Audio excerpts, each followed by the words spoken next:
On a beautiful night at Shinya County Yeong Manor, a noble race physician sighed after examining a baby's condition. He assessed that the child would likely not live past 20 years old due to his congenital constitution, viewing it as a divine punishment. The father believed that not only was the child born with such a constitution, but his very birth had caused his mother's death. The physician felt saddened by young Dame Yeong, the Yeong Manor patriarch, making such a declaration. The physician explained that this situation was akin to the 9 severed meridians. He had never encountered anyone with their Weiji acupoint so severely opened. Referred to as the acupoint in the head, it indicated that the child would die at the age of 20. People typically called this phenomenon deity ascension, a practice performed by extremely powerful Taoists when they departed for the heavenly realm. The physician dismissed this notion as nonsense, mentioning old rumors about absolute martial masters using the upper meridian of their heads, specifically the Weiji acupoint. According to these rumors, deity ascension occurred when someone became overly intoxicated by the energy of the great nature from heavens and earth, leading to death due to inability to withstand it. A sense of disdain appeared on Dame Yeong's face as he looked at his son. He hurriedly stood up, convinced it was heavenly punishment, and ignored the child. The physician was angered by the father's harsh words towards an innocent baby. Dame Yeong instructed him to leave, promising his pay through the chief steward. In response, the physician hastily exited the manor, claiming he did not need the payment. He murmured to himself that if the child had been raised in the unorthodox sects or demonic faction, he might have become the heavenly demon. Had he grown up in the Shaolin Temple, he could have mastered the temple's 72 elite training methods twice over. Yet, the child was born as a hated figure in such a place. The physician knew the child would die young in the countryside without means of survival unless he achieved enlightenment on his own. 15 years later at Yeong Manor, the Yeong family gathered around the table. Dame Yeong announced that since his deceased father, a disciple of the Jeongnan Sect Jeongja, founded the clan, he had devoted his life to reviving it. If the clan gained fame worldwide, he would inherit the ultimate technique of the Jeongnan Sect. He toasted to his son, who had followed in his deceased father's footsteps and successfully joined the Jeongnan Sect. The siblings congratulated their brother on his achievement before Dame Yeong asked everyone to raise their glasses for a toast. The eldest noticed the empty seat at the table and called out to his father, pointing out that Yeonshin was not present. Dame Yeong explained that he had instructed Yeonshin to remain at the training ground. The eldest attempted to protest, but was refused. His father argued that Yeonshin's absence was better for the joyous occasion, as his presence would only bring ill omens. In the training room, Yeonshin diligently cultivated alone. Throughout his life, shunned by his family, he focused solely on finding a way to live longer than his constitution allowed. Suddenly, inner energy surged through his body. Afterward, he felt stronger, with sharper sight and a clearer mind. This improvement was due to his complete mastery of the Jeong Clan's dynamic art, a technique that allowed him to stimulate his muscles with energy and compress it. Currently, he could not enhance it further. Yet, he questioned whether a stronger body would enable him to live longer. Reflecting on the technique, Yeonshin recalled approaching his elder brother to share the new technique he had created, a redeveloped form of the clan's exclusive martial art. The brother had been surprised and then scolded Yeonshin, demanding he never disclose it to anyone. Feeling dejected, Yeonshin turned to another brother, who also refused to learn the technique out of fear of energy deviation. When word reached their father, Dame Yeong was furious. He was angered by his son's audacity to tamper with the clan's technique, especially since Yeonshin was not a clan founder. As a result, Yeonshin faced further shunning from his family and was scolded by everyone with hate and discontent. In the end, Yeonshin pondered the role of a clan founder, someone who creates martial arts and establishes a martial group. He had never considered himself such. His focus had been solely on becoming healthy and living harmoniously with others. Coincidentally, people were gathering that day because an important guest was about to arrive.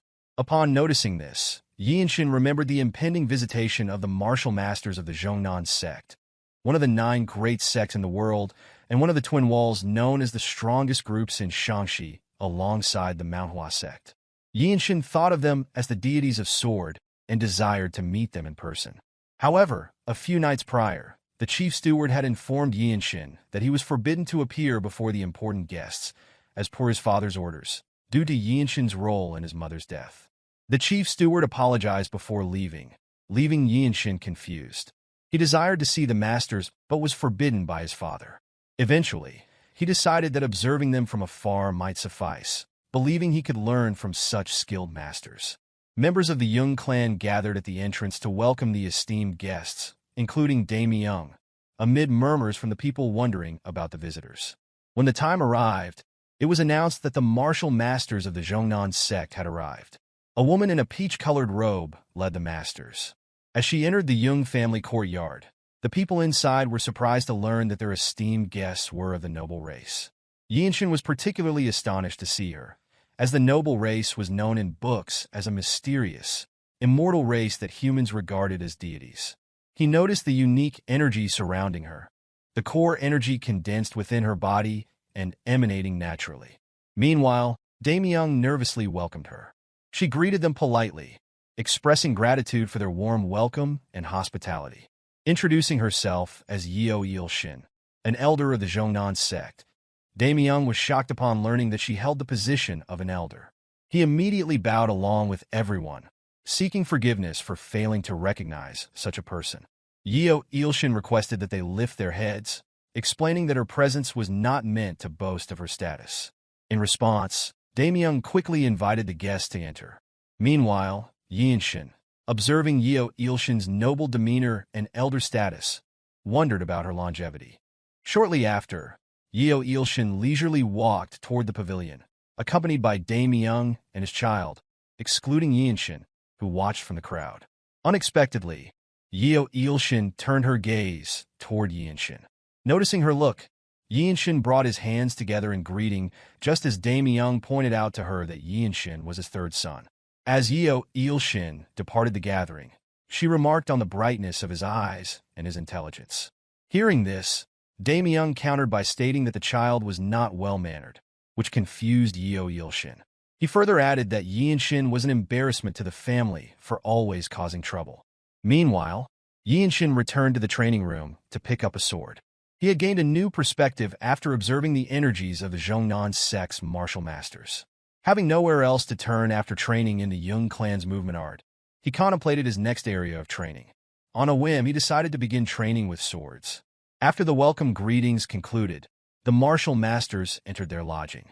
One of them thought the place exceeded his expectations, noting that the abundance of earth energy would attract the Tyrant Sword tribe. Yeonshin believed they would come to this location, making it an ideal spot to plan a counterattack. Unfortunately, this would likely lead to the Jeong Clan's sacrifice. One master suggested attacking and destroying them before they breached the walls. Yeonshin considered this a potentially great idea, though she noted the Tyrant Sword tribe, known as the most troublesome group within the 13 Skies, posed significant challenges. She decided to wait, instructing her subordinates to remain vigilant and keep their sword auras sharp at all times. Additionally, Yeonshin found herself thinking about Yeonshin, as he clearly stood out among the Jeong Clan members, leading her to consider him a strange child. As night fell, Yeonshin diligently cultivated in the training room. It was the first time he realized his Baihui acupoint was more open than others. Although he hadn't meditated for a year, focusing instead on training his body through the Jeong dynamic technique, the energy flowing through his head had intensified. Horror filled his mind as he understood that, at this rate, he had less than 5 years before he would lose consciousness. This was his reality, living on borrowed time with only 5 years left to live. Uncertain and scared, he left the training room to clear his mind. Despite having fully mastered the Jeong dynamic technique, he knew he couldn't prevent his impending death in 5 years. Suddenly, he sensed something was wrong. An ominous energy emanated from the side court. Instinctively, he rushed toward it, recognizing that something was amiss. The closer he approached, the stronger the scent of blood became. The night was unusually quiet, too still for any bloodshed to occur. Upon examining the gate, Yeonshin discovered a trap formation. Without hesitation, he entered through the gate to locate the massacred servants. During his cultivation, he had not realized that such an event was unfolding within Jeong Manor. He concluded that the trap formation was responsible. As Yeonshin surveyed the dead, he noticed that all the victims were from the Jeong Clan, leading him to suspect that the culprits possessed formidable martial prowess. After a brief search, a bald brute emerged, insulting Yeonshin for his foolishness. The brute suggested that if Yeonshin had managed to survive, he should have remained hidden instead of emerging. Another culprit inferred that Yeonshin had little time left and instructed the bald brute to send him to the afterlife. The bald brute claimed he was merely following orders, urging Yeonshin not to hold him accountable. The bald brute concentrated his inner energy to crush Yeonshin, but the frail-looking boy effortlessly grabbed his hand, halting his attack. Yeonshin then crushed the brute's hand with his bare hand, causing the bald man to scream in agony as his arm bone broke under the boy's strength. Emotionlessly, Yeonshin assessed the remaining culprits and brushed the injured brute aside. The leader of the culprits wondered about Yeonshin's identity. After gathering his inner energy, Yeonshin revealed that he was the third son of the household, ignoring the bald brute. He stepped forward with murderous intent. The brute rose, cursing the frail-looking boy who had broken his hand, and attempted another attack with his other hand.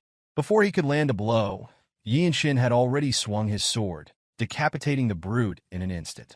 Without delay, Yeonshin advanced to strike any remaining attackers, swiftly eliminating another culprit who could not respond in time. Utilizing his unique technique, the Scripture of Jung dynamic technique, Yeonshin dodged incoming attacks flawlessly and launched his own counterattacks. With killing intent and fierce determination in his eyes, Yeonshin moved from one opponent to the next. Like those before them, the culprits were powerless against the seemingly frail boy. Approaching two more individuals, Yeonshin beheaded one and swiftly pushed the other back before stabbing him in the heart without missing his sole opportunity to attack. One by one, the culprits fell with each decisive sword strike. Despite his youth, Yeonshin's every move was marked by unwavering determination to kill without hesitation. After avenging the sins committed against his clan, Yeonshin felt satisfied that, even though it was his first time training with the delightful sword, he had mastered its use. Suddenly, another group appeared. The leader of this group, a brute, asserted that they would easily handle the frail-looking boy before them, confident they would not let their guard down. Faced with such brutality, Yeonshin remained calm, displaying no trace of anger as he continued to listen. The brute remarked on how surprising it was for a child to wield the delightful sword and speculated whether Yeonshin had trained with it his entire life. Instead of responding, Yeonshin inquired if they were from the Blood Flame cult. It became clear that the first group he had eliminated belonged to the Blood Flame cult, while the newly arrived group hailed from the Tyrant Sword tribe. The 13 Skies were renowned as the most ruthless and powerful factions in all of Murim. The brute refused to answer when Yeonshin inquired about the presence of two organizations from the 13 Skies. Observing their inaction, Yeonshin deduced that they weren't aware of his affiliation with the Desolate Fortress, the premier branch sect in Murim. Consequently, he suggested that killing him would be troublesome, even for members of the Tyrant Sword tribe. Without warning, a massive aura sword attack swept through the yard, catching Yeonshin off guard. He observed that the individual struck by the attack was one of the masters from the Jonan sect. Shortly thereafter, Yeonshin arrived, noticing the frail-looking boy as she dodged the incoming attack. Known as the deity of the sword, her disheveled state indicated that her opponent had been formidable. A chill ran down Yeonshin's spine as another person joined the battle, hovering in the air. The ominous energy emanating from this newcomer left Yeonshin pondering his identity. The man took a moment to glance at the frail-looking child, causing Yeonshin to feel lightheaded from the eye contact. Soon, the group of brutes knelt and greeted the man as their tribe leader. In that instant, Yeonshin recognized him. The man was the Tyrant Sword tribe leader, the ruler of the Tyrant Sword tribe, a faction within the unorthodox 13 Skies, and regarded as a harbinger of disasters in Jeonghu. Yeonshin wondered why such a prominent figure, comparable to a patriarch of one of the 9 great sects, was present in this setting. Observing the fallen martial masters from the Jeongnan sect, Yeonshin concluded that they, along with himself, were nearly doomed. Taking a moment to breathe deeply and steady his mind, Yeonshin prepared to confront the Tyrant Sword tribe leader. Without hesitation, fear, or doubt, he advanced to launch an attack. Noticing the incoming strike, the squad leader unsheathed his sword to counter. However, before he could react, Yeonshin had already pierced his heart. This bold move immediately captured the attention of both the Tyrant Sword Tribe leader and the elder of the Jeong Sect. A mere 15-year-old dared to draw his sword and kill a member of the Tyrant Sword Tribe in front of its leader. Yeonshin taunted them, suggesting they could now kill him in retaliation. The tribe members instinctively drew their swords to attack the audacious boy, but halted abruptly upon their leader's command. The leader commended Yeonshin, praising his spirit as superior to everyone present. This left everyone puzzled, unsure of whom he was referring to. Surprisingly, the Tyrant Sword Tribe leader chose to spare the boy's life. Yeonshin surmised that the leader was unable to kill him. As he raised his sword, Yeonshin revealed that Yeonshin was the grandson of the former Divine Sword Group leader of the Desolate Fortress. This revelation astonished Yeonshin. Aware that the Divine Sword Group was the strongest in the Desolate Fortress, created by the Imperial family to thwart conspiracies by Murim forces, a formidable association to avoid. However, the Tyrant Sword Tribe leader clarified that this was not the reason for sparing Yeonshin. Instead, he admired the boy's temperament and spirit, qualities essential for a powerful martial artist in Jianghu. He expressed a desire to take Yeonshin as his disciple, provided it was not about the relation to the Desolate Fortress. This statement surprised those in the yard, as it was uncommon for a renowned martial master to take on a young disciple so readily. Stabbing his sword into the ground, the leader instructed Yeonshin to leave the area within a day and vowed to prevent any other sects or clans from entering their territory. Yeonshin and Yeonshin listened intently as the leader made his promise before departing. He glanced back briefly, indicating his openness to a duel and inviting Yeonshin to seek him out when he was ready for revenge. Determined, Yeonshin allowed his enemies to drive him away from his land, contemplating whether he could achieve revenge within his remaining 5 years of life. Back at the main pavilion, Yeonshin gazed at his dying father with an expression devoid of emotion. He grasped his father's hand, calling out to him. Daemyeon could only marvel at how his son, whom he had long shunned, had become so powerful, thanks to the martial arts Yeonshin had created. Suddenly, the father remembered his son nervously revealing that he had developed martial arts by modifying the Jeong Clan's movement arts. Instead of feeling proud, the father met his son's plea for approval with discontent and hatred. Tears streamed down his face as he finally recognized his own foolishness and ignorance, failing to see that his son had created the sacred art and possessed the qualities of a founder. With it, he let out his last breath, and the second son of the Jeong Clan wept over the loss of his father. Yeonshin rose to speak with the chief steward holding Hyea, his niece. Fortunately, she was safe, merely unconscious from someone targeting her acupoint to knock her out before hiding her to protect her from the killers. Turning around, Yeonshin instructed his second brother to take care of her within the Jeong Sect, noting her exceptional affinity with the 5 elements, which would likely lead them to accept her. Meanwhile, Yeonshin would attend to his own matters. As if summoned, Yeonshin appeared to speak with Yeonshin. With the Tyrant Sword Tribe leader's involvement, she needed to report the incident to the Jeong Sect immediately. Upon being questioned, Yeonshin intended to go to the Desolate Fortress, his mother's family's domain, as he had nowhere else to grow stronger unlike his second brother. Not wanting to lose such talent, Yeonshin offered him the opportunity to train at Jeongnan Mountain. Yeonshin had already decided to head to the Desolate Fortress when Yeonshin revealed her intention to recommend him as the sect leader's disciple. This revelation shocked both men, given the significance of the offer. Becoming the direct disciple of the Jeongnan sect leader would grant him access to the absolute sacred art, and the leader was among the top 10 swordsmen in the world. However, Yeonshin had his own plans. He clasped his hands together and declined the offer, promising not to forget Yeonshin's kindness. Yeonshin anticipated his refusal, having sought someone as talented as him. This was likely what the Tyrant Sword Tribe leader had perceived as well. In the end, Yeonshin could only apologize as Yeonshin assured him that the Jeongnan sect's doors would always remain open for him. Yeonshin was aware that Yeonshin was one of the elder members among the noble races. Consequently, he inquired about the method to obtain the fruit of the Tree of Life. This fruit, protected by the Desolate Fortress leader, whom the emperor recognized as both king and peer, was said to grant eternal life and youth to those who consumed it, making it a celestial treasure. Yeonshin considered that acquiring this fruit could extend his already limited lifespan. However, Yeonshin had not lived half her own lifespan, rendering her without authority over the Tree of Life. Her knowledge was limited to the fact that the Desolate Fortress leader could grant the fruit to others.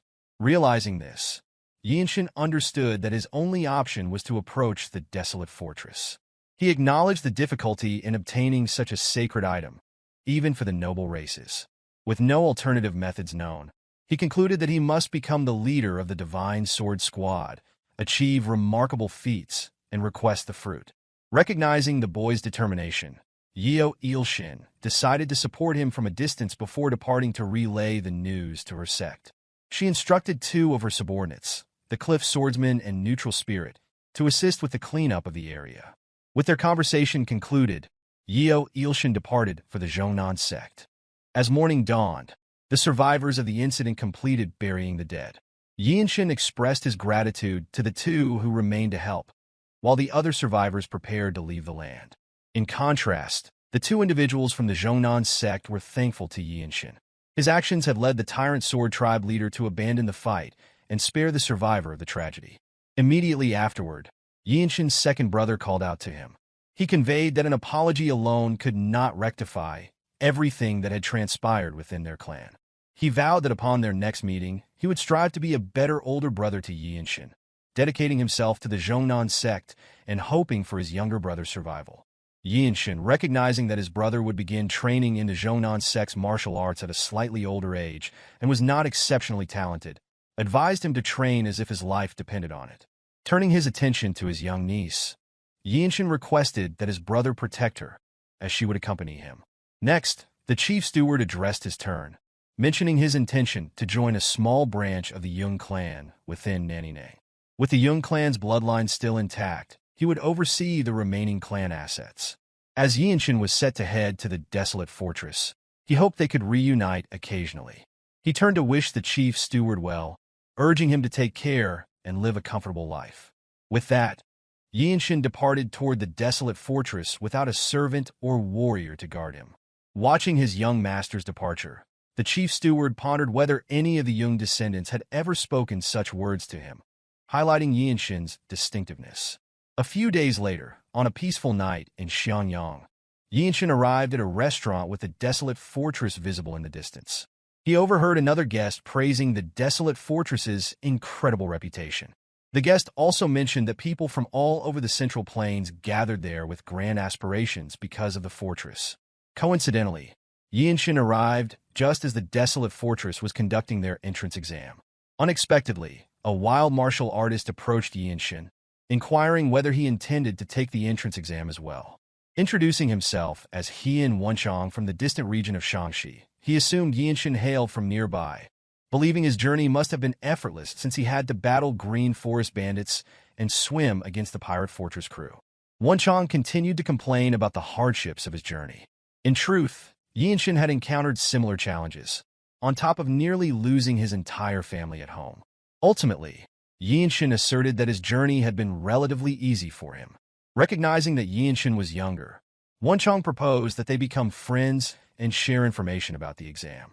He was astonished that Yeonshin was unaware of the existence of such an exam. Wonchong proceeded to elaborate on the exam, known as the trial, explaining that the Desolate Fortress differed significantly from typical martial arts groups. Just as aspiring government officials must excel in both martial arts and literature, there was a specific exam for joining the Desolate Fortress. Yeonshin listened attentively as Wonchong further explained that this was why so many people were gathered at that time. Regardless of one's foundational skills, upon joining, opportunities and training would be provided. It was no surprise that martial artists flocked there, with countless individuals learning various martial arts to pass the test.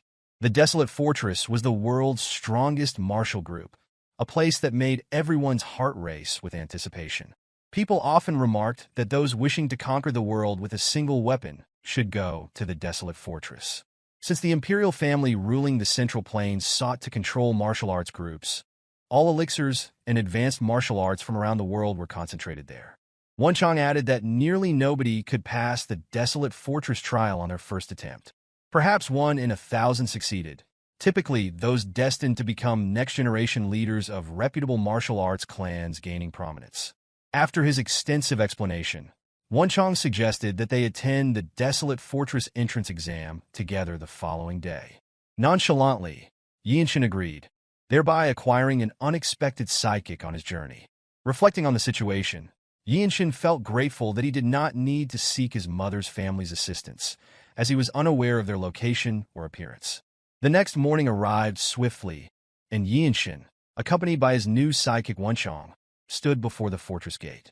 Yeonshin registered and received a wooden plaque inscribed with the word 13.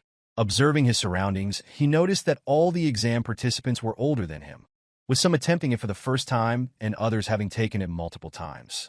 Wonchong explained that the first exam involved simply standing before the examiner. A candidate would pass by accepting their plaque and fail by refusing to return it to the reception.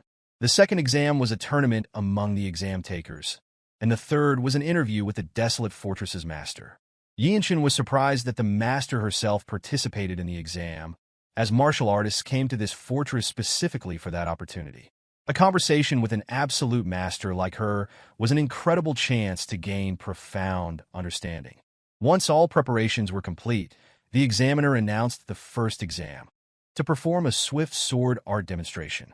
Specifically, candidates were to execute a single swing using their fastest sword technique. Wonchong seized the opportunity to be the first to take the exam, his nerves apparent as he volunteered himself. Upon arriving before the examiner, his demeanor shifted, a change that Yeonshin immediately noticed. Observing his new sidekick, Yeonshin recognized that Wonchong possessed strength surpassing some of the vagabonds encountered on his journey. When ready, Wonchong concentrated his inner energy into every fiber of his muscles and executed a swift, precise sword slash. Spectators marveled at the speed of his technique. Some could see it clearly, while others could not perceive it at all. Wonchong awaited the examiner's judgment with nervous anticipation. Joy filled Wonchong as the examiner requested his plaque, indicating that he had passed the first exam. A smug expression crossed his face as he wished his new friend good luck. Confidently, Yeonshin approached the examiner with his sword in hand. Observers were taken aback by the presence of such a young man attempting the notoriously difficult Desolate Fortress entrance exam. Standing before the examiner, people presumed he was merely seeking advice from a random martial artist present. The examiner assessed Yeonshin briefly before signaling him to begin. In an instant, the examiner marked the time for Yeonshin to perform his sword strike. Within a split second, Yeonshin had already completed his technique, followed by a wave of energy that astonished both the examiner and the onlookers. Engrossed in his own thoughts, Yeonshin remained calm, while Wonchong was astounded by the speed of Yeonshin's sword strike.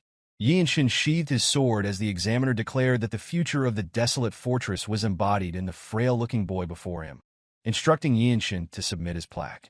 Respectfully, Yeonshin raised his hand in acknowledgement to the examiner before swiftly departing, leaving the crowd speechless. Wonchong followed, pondering whether his new friend hailed from a famous family. Yeonshin dismissed the notion, recalling that within the Desolate Fortress, only one's martial arts, talent, and effort mattered.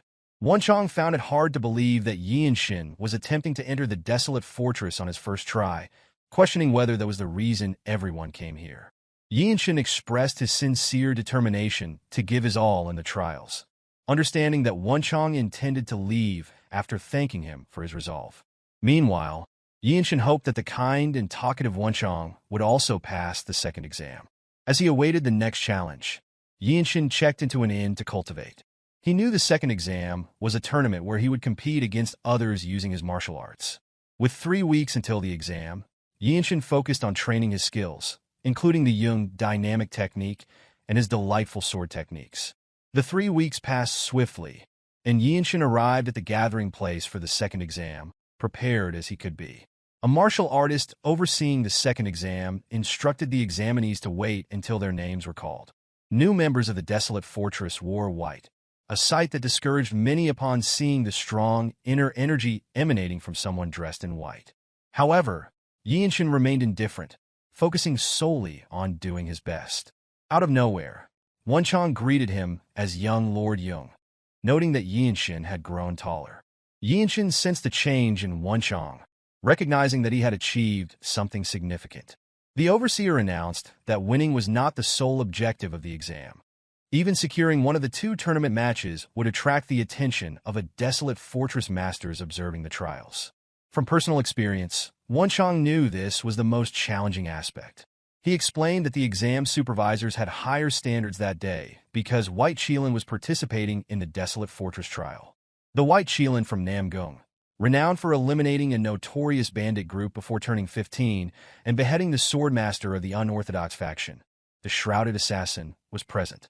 Wonchong shared rumors of defeating all up-and-coming fighters at the 8 Great Families Dragon and Phoenix tournament by the age of 18. Yeonshin questioned why someone from such a dignified family, possessing martial dignity, would seek entry into the Desolate Fortress. Wonchong revealed that White Qilin was the child of a concubine and thus could not become a patriarch. Rising to the position of Desolate Fortress Squad's captain was akin to becoming a patriarch of the 8 Great Families, granting immense power. After Wonchong finished his explanation, Yeonshin's name was called for the second exam.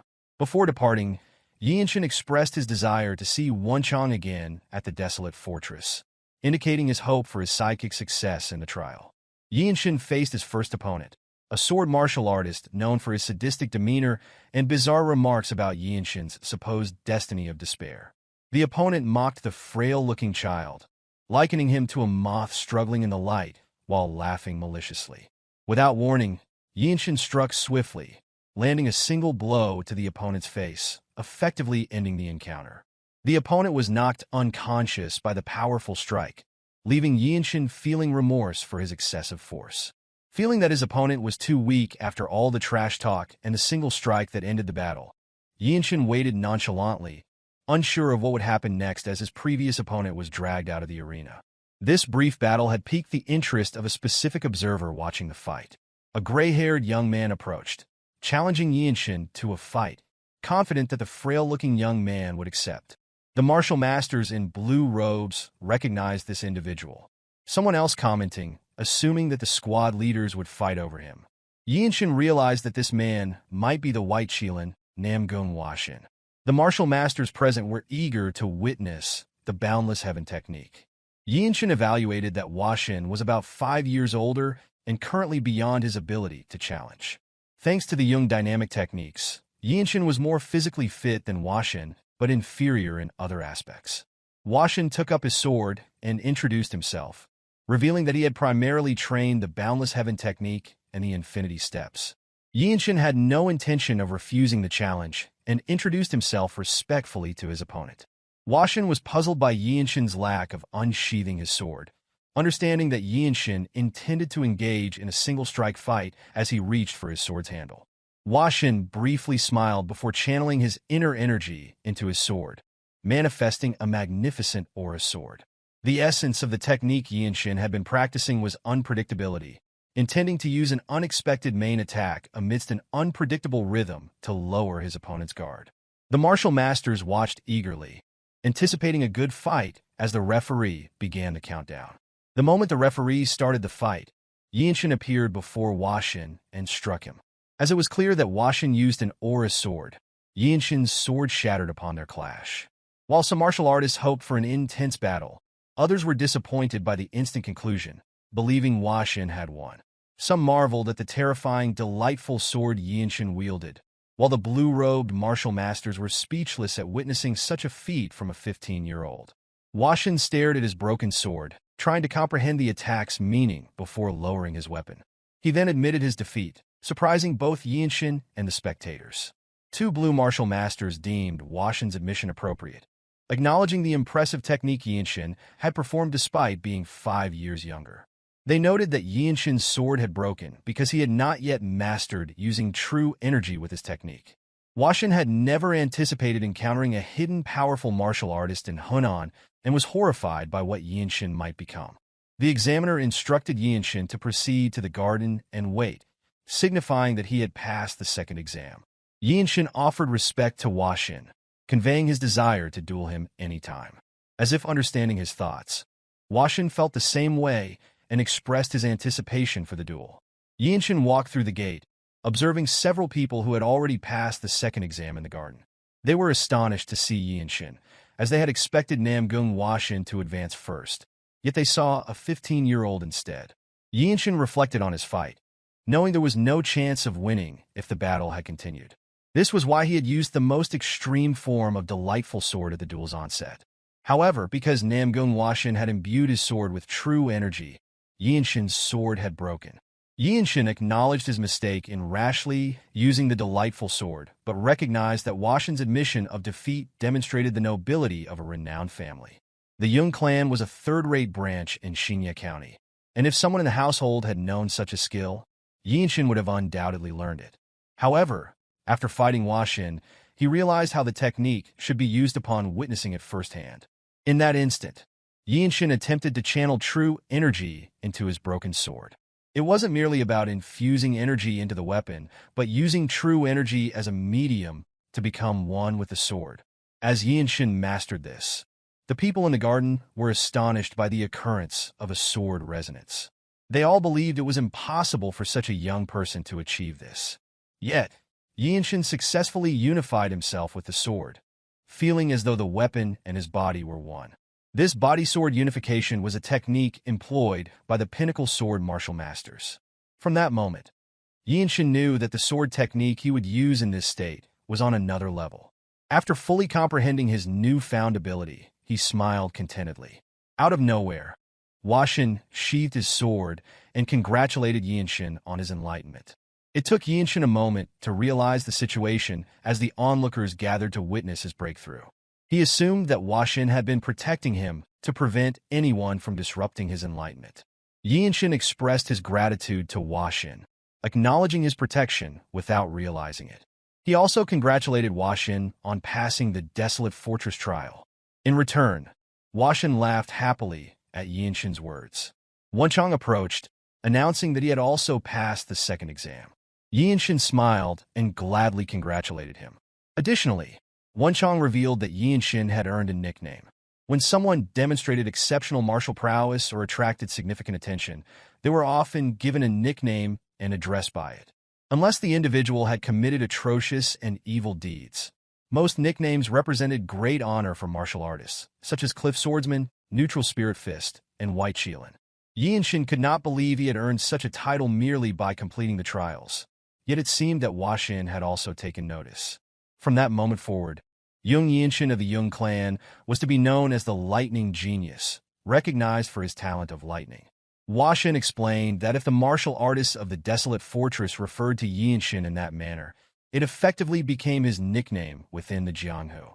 To commemorate the occasion, they engaged in lighthearted banter while waiting for the remaining contestants to conclude the tournament. The name Lightning Genius, young Yeonshin, was something he had never imagined while practicing the horse stance in the Yeong manner. Now, it was certain that his name would resonate across the world. Time swiftly passed within the arena designated for the second exam. The examiner announced that only one trial remained. Upon passing, the participants would officially join the Desolate Fortress. They proceeded to the pavilion where the master of the Desolate Fortress resided, prepared to be evaluated to join in her martial group. The first contestant entered the pavilion, but left dejected after being deemed unwelcome. One after another, participants came and went quickly, leading the trio to wonder if the fortress master was judging them solely by appearance without conversation. Soon, Yeonshin stepped forward, his face bearing the usual solemn expression, with one goal in mind: to heed the examiner's directive to ascend to the top. Upon arrival at the gate to the fortress master's office, it opened instantly. Yeonshin entered, finding the room adorned with an elaborate little garden leading to the fortress master. At the end of the room sat a green-haired lady on a wooden chair, embodying the noble race. Yeonshin announced his name to signify his readiness for judgment. He felt the profound aura emanating from her as she turned toward him. She was the Desolate Fortress leader, reputed to be the strongest in the world. Instead of issuing her judgment, she spoke of Yeonshin's bloodline, prompting him to wonder if she was aware of his mother's family. He inquired about the significance of her words. The fortress master commended Yeonshin's boldness, understanding that he already grasped her meaning. Yeonshin then admitted that he was the grandson of the former Divine Sword Group's leader. She revealed that his grandfather was soon to join the Elder Council, highlighting his obstinate nature. Just as noble and powerful individuals weighed their words carefully, she mentioned a wound Yeonshin possessed. Yeonshin dismissed her concern, asserting that it was merely a trivial family matter. In response, the lady clarified that it was not trivial, explaining that his trained body merely concealed it.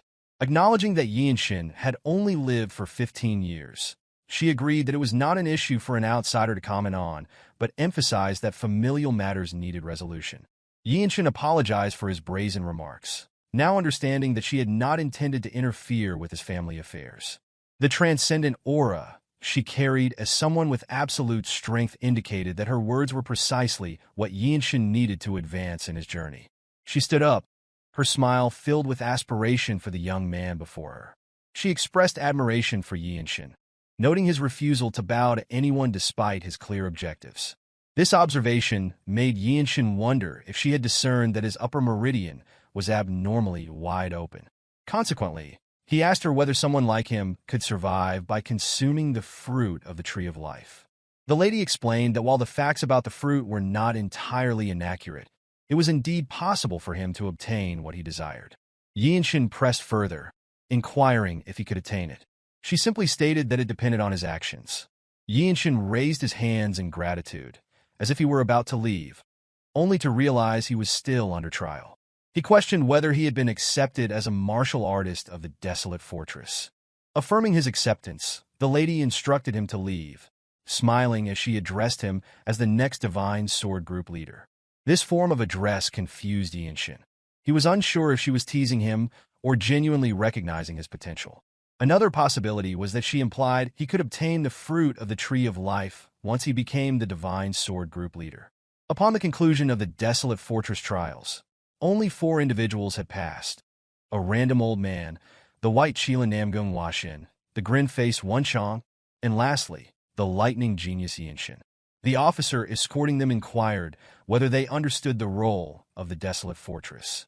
Wonchong explained that their primary mission was to prevent Murim's martial masters from overthrowing the imperial family. The officer revealed that this was just one of their major tasks and that there was more to their duties. He elaborated that their role involved preventing or suppressing conflicts of a certain scale within the Jianghu. The uncertainty of outcomes from Murim conflicts was a concern. A bloodstorm had swept across the Central Plains 17 years prior, following rumors of the discovery of the Heavenly Demon's Grave. It would have been manageable if the conflicts were limited to those seeking ultimate martial arts manuals or elixirs, but the heinous actions of vicious martial artists did not discriminate between martial artists and commoners.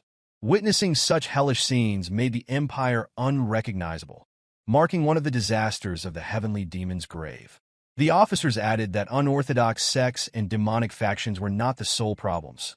Orthodox groups, including the 9 great sects and 8 great clans, also posed significant threats.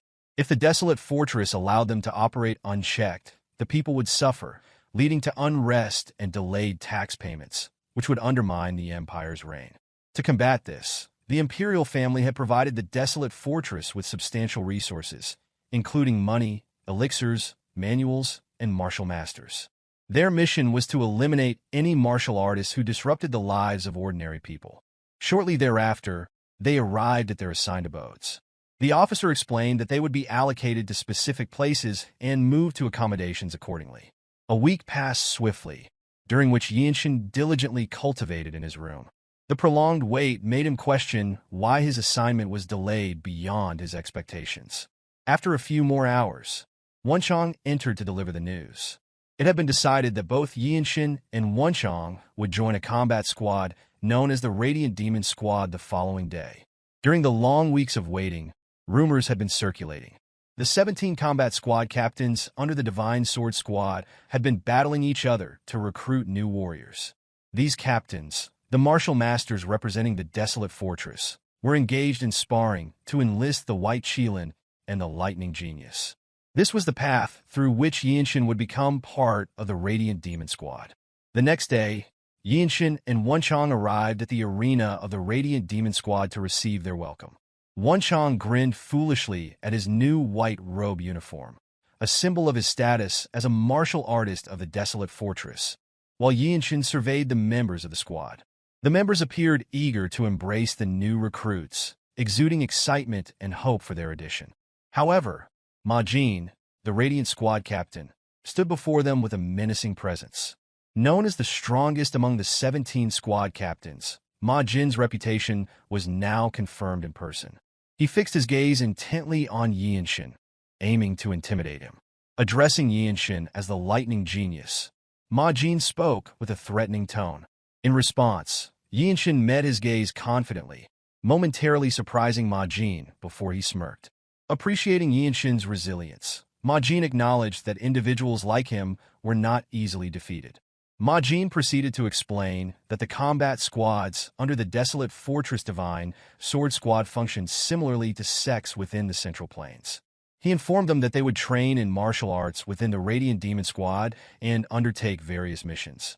Pointing towards the back, Ma Jin indicated that their seniors were present among the squad members. Seizing the moment, Wonchong eagerly asked whether training in the Radiant Demon Squad meant that all martial arts would be shared among members. Ma Jin clarified that each martial artist's personal techniques remained their own, but the Radiant Demon Squad's martial arts would be taught to all members. Wonchong listened with great excitement, thrilled at the prospect of learning the renowned Radiant Demon arts. Ma Jin cautioned him to work diligently in mastering these arts to ensure his survival. Yeonshin was also familiar with the infamous Radiant Demon arts.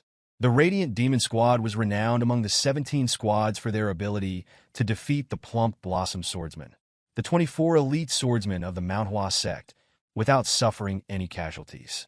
This victory bolstered the rumors that the Desolate Fortress was the strongest in the world. Ma Jin added that although the Desolate Fortress was affiliated with the Imperial family, attacking its martial artists did not constitute treason. Consequently, they needed to continuously strengthen themselves through rigorous training. Curious why such attacks were not deemed treasonous, Yeonshin listened as Ma Jin explained that the Jianghu was home to many eccentrics. Numerous individuals had lost their sanity from studying demonic arts or had become exceptionally skilled in mobility arts, allowing them to disrupt government officials before fleeing to remote areas. Therefore, the imperial family's authority did not extend to them, as their role was to combat martial artists rather than perform governmental duties. As a result, failure to become stronger would inevitably lead to their demise. Ma Jin then pointed to a man in a blue robe seated at the back. He explained that this individual had been slashed by Namgung's strongest swordsman during a mission and could provide a better description of the technique.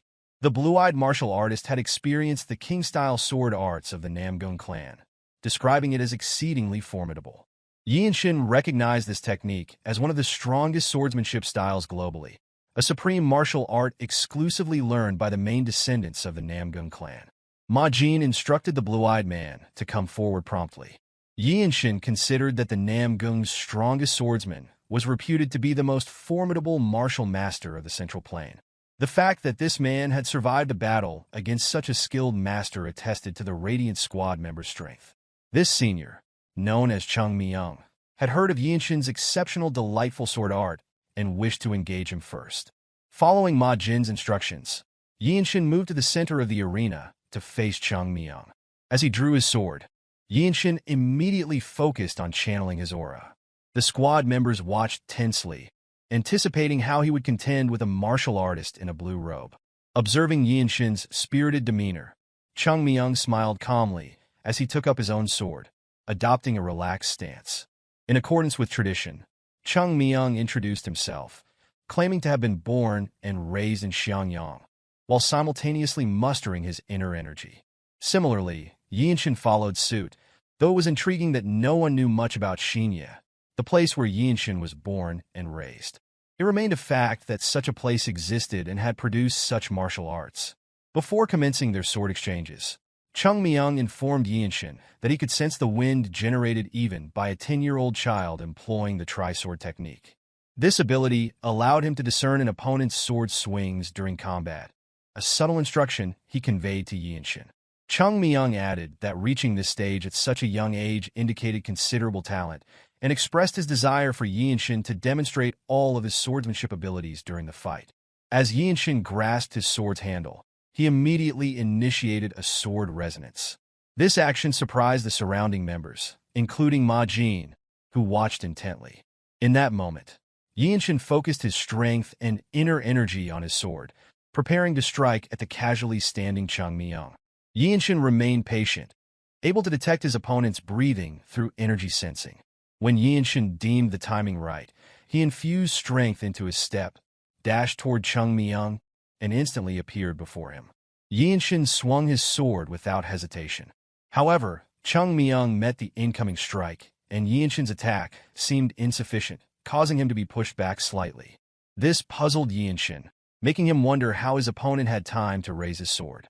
Nevertheless, he regained his footing, aware that his opponent was the martial master who had survived an encounter with the strongest swordsman in Namgung. Determined, Yeonshin launched another attack, believing that confronting such an opponent was more manageable than he had initially thought. After performing a feint, Yeonshin turned to strike Chung Myung's abdomen. Chung Myung anticipated the move and blocked it with his sword.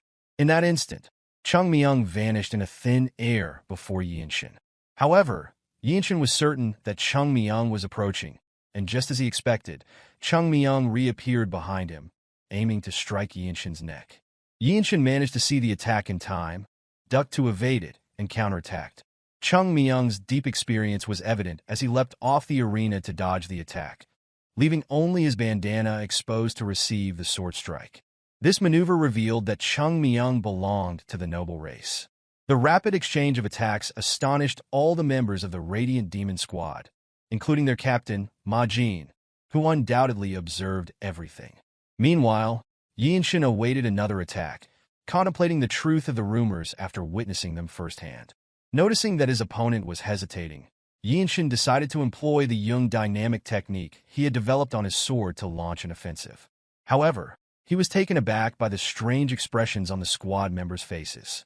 Realizing their surprise, Yeonshin lowered his sword and inquired about Chung Myung's opinion of his sword skills. Believing that Chung Myung had underestimated him, Yeonshin requested an honest evaluation.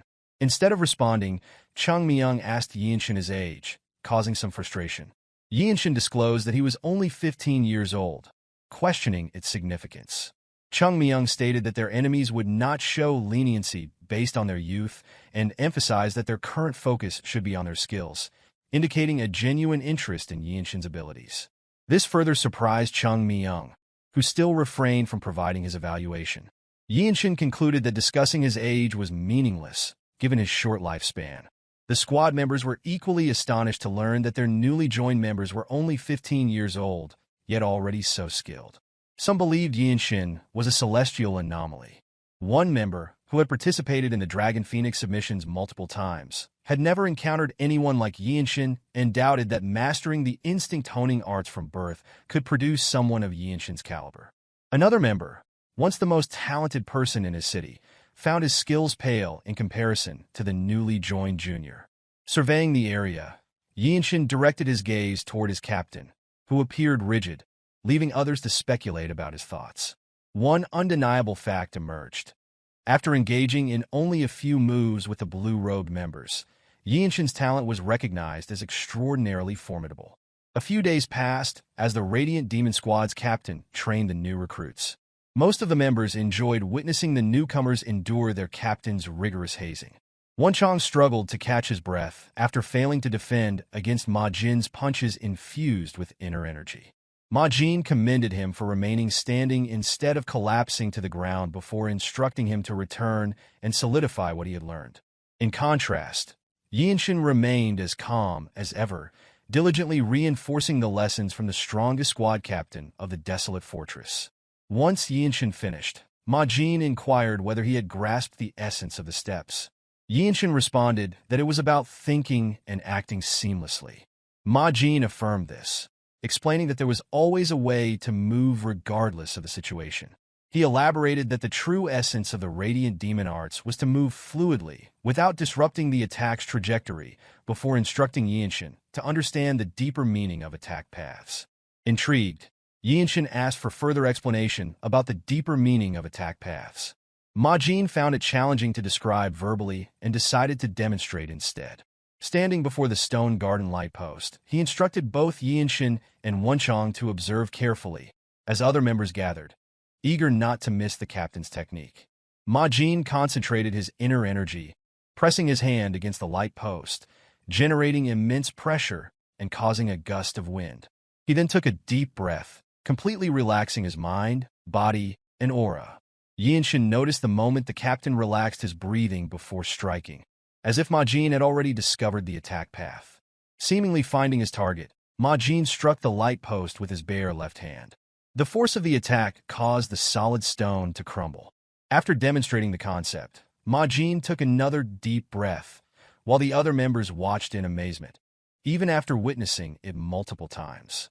Majin further explained that following a perfect attack path would unleash the most powerful attacks. Yeonshin understood that they needed to master the timing of unleashing their strength. Majin emphasized that, although he had shown them the technique, it was not something they could master after a single demonstration, highlighting that it was a lifelong pursuit. Contrary to Majin's assertion, Yeonshin felt confident he could perform the technique immediately. He stepped toward another light post, causing Majin to wonder if he intended to attempt it. In his mind, Yeonshin believed that the essence of core energy was great nature and questioned whether merely replicating what he had seen would suffice. At that moment, Yeonshin gathered his inner energy and utilized body-sword unification. After reaching the desired state, he slowly relaxed his mind and body. As he opened his eyes in this relaxed state, he observed a line on the surface of the stone light post. Yeonshin patiently waited until a point appeared on the light post. Using his sword scabbard, he struck the indicated point just as Majin had demonstrated. Upon contact, a crack briefly appeared before the stone crumbled into rubble. Through this, Yeonshin comprehended the deeper meaning of attack paths. He had mastered all aspects of the Radiant Demon arts and now needed to continue training to apply it effectively in real combat. Yeonshin smiled contentedly before turning to see all the Radiant Demon squad members stupefied by how swiftly he had mastered the technique. Observing their surprise, Yeonshin humbly apologized for displaying an unbecoming side of himself, admitting it was his first attempt. He expressed a desire to engage in more real fights to properly utilize the Radiant Demon arts, acknowledging that ordinary practice would not suffice in life-and-death situations. Grateful for Majin's instruction, Yeonshin thanked him as the captain perspired profusely from witnessing Yeonshin's rapid learning. Majin realized he needed to reconsider his training approach for Yeonshin moving forward. The next day, Wonchong approached Yeonshin, informing him that their seniors had engaged in a fierce battle with the Heavenly Squad. Yeonshin knew that the Desolate Fortress strictly enforced its rules, and fighting outside the training grounds was punishable. This made him question the reason behind their seniors' confrontation.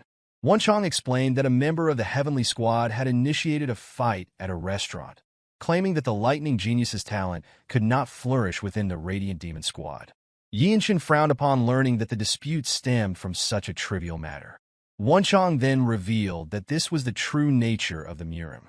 Minor provocations could lead someone to draw their sword against others, and the streets highly valued the ability to intercept such attacks successfully. In this instance, the seniors of the Desolate Fortress were enraged over a newcomer, causing Wonchong to fear that the same fate might befall him. However, Yeonshin saw this as an opportunity to obtain the fruit of the Tree of Life. Revered by all noble races, he needed to achieve something significant, which would require assistance from others. While the best way to earn a martial artist's trust was to owe them one's life, making a good first impression on squad members was also beneficial. Determined not to let the seniors' fight over him pass unaddressed, Yeonshin decided to visit his captain. Misunderstanding the purpose, Wonchong was overly excited, assuming Yeonshin was familiar with martial artist codes. Upon arrival at the training arena, they found everyone gathered. The members were perplexed as there was no training session scheduled for the white-robed members. One member suggested that the white-robed individuals had no need to train so intensely, while another opined the opposite, insisting they must train harder. Both Yeonshin and Wonchong approached Majin to offer their greetings, prompting the captain to wonder if they were encountering training issues on their own. Yeonshin expressed his desire for a sparring session, to which Ma Jin suggested he could ask anyone present, and they would gladly spar with him. However, Yeonshin declined, stating he wanted to spar with a member of the Heavenly Squad. This request astonished the arena's members. Ma Jin contemplated that Yeonshin must have been aware of the previous day's events and advised him not to become too agitated. Nonetheless, Yeonshin insisted, expressing his wish to witness the heavenly sword arts he had long admired firsthand. Although Ma Jin believed Yeonshin was overly stirred, he was pleased that his junior was motivated by his seniors. Yeonshin remained steadfast, declaring his intention to spar and demonstrate the radiant demon art's superiority once more to his captain. Yeonshin aspired to gain fighting experience with the radiant demon arts, observe an advanced martial art, and leave a positive impression on his seniors. Achieving all three objectives simultaneously would be akin to killing 3 birds with 1 stone. Ma Jin noted that Yeonshin had neither trained in the same martial arts as the Heavenly Squad nor fought alongside them before. He explained that although it might be a sparring match, there was no reason they would go easy on Yeonshin. Ma Jin perceived Yeonshin's eagerness to engage in a fierce battle as genuine, believing that fighting tooth and nail was Yeonshin's intention. This revelation momentarily surprised the Radiant Squad members, who then cheered Yeonshin, expressing their desire to see his growth. Some even shouted that if Yeonshin managed to survive the fight, he could become the next captain of the Radiant Demon Squad. Ultimately, Ma Jin conceded and decided to convey the message to the Heavenly Squad to request a sparring match. Soon after, members from both the Radiant Demon Squad and Heavenly Squad gathered in the arena. Observers were puzzled by a white-robed member challenging a blue-robed one, but those familiar with Yeonshin recognized his formidable prowess. One member clarified that the fight was intended as a guidance match for learning purposes, leading others to speculate how long Yeonshin would endure against the blue-robed martial artist. Some believed it would be impressive if he could withstand about 10 bouts against the opponent. Conversely, Han Chulmak, the Heavenly Squad captain, estimated that a white-robed member from the Radiant Demon Squad stood no chance against his blue-robed counterpart. Unexpectedly, Chulmak bet one of the Heavenly Squad's elixirs that the white-robed Yeonshin would not last 10 bouts. Ma Jin considered the bet excessive for such a fight. Sensing Ma Jin's hesitation, Chulmak wondered if he feared losing the wager. Ma Jin dismissed the provocation, asserting that the Desolate Fortress's elixirs were not to be used frivolously. Chulmak countered by emphasizing that the honor of both squads was at stake, making the bet meaningful. In the end, Ma Jin accepted the wager. As Chulmak relaxed in his chair, he expressed confidence in winning the bet, believing that as the leader, he should trust his team's abilities. However, Ma Jin was certain that Yeonshin would emerge victorious. Shortly after, the blue-robed members of the Heavenly Squad began conversing. Yeonshin formally introduced himself, showing respect to his sparring opponent. He was aware that warriors typically started as white-robed fighters before advancing to blue robes, though not everyone achieved this progression. Some took over 10 years to become blue-robed warriors, often those who could not be defeated by top martial masters from major sects. The blue-robed warrior, Gu Il-wan, claimed to have trained in heavenly sword arts for 20 years. He mentioned that while swords were said to have no eyes, master swords did possess eyes. Despite this, he intended to show no mercy in the duel, intimidating Yeonshin with his formidable presence. Yeonshin acknowledged this stance, indicating his understanding. The moment Gu Il-wan unsheathed his sword, he released his sword aura. Observing the extraordinary aura, Chulmak smirked, certain he would not lose the bet. However, Yeonshin remained undeterred. Aware of the blue-robed warrior's strength, he was more curious about the sword style employed. He dismissed unnecessary thoughts and reached for his sword, determined to rely on his own martial arts style regardless of his opponent's techniques. Gu Il-wan, upon seeing Yeonshin wielding his sword, allowed him the first attack. As soon as the challenge was issued, Yeonshin charged forward using his Yeong dynamic technique. Their swords clashed, and Gu Il-wan successfully deflected the strike. It became evident that the white-robed warrior possessed remarkable speed, as Gu Il-wan prepared for another strike. Yeonshin's rapid attacks forced Gu Il-wan to fend off a barrage, causing Chulmak to sweat nervously, questioning if a white-robed member truly had such speed. Ma Jin mused that such skill at Yeonshin's age was breathtaking.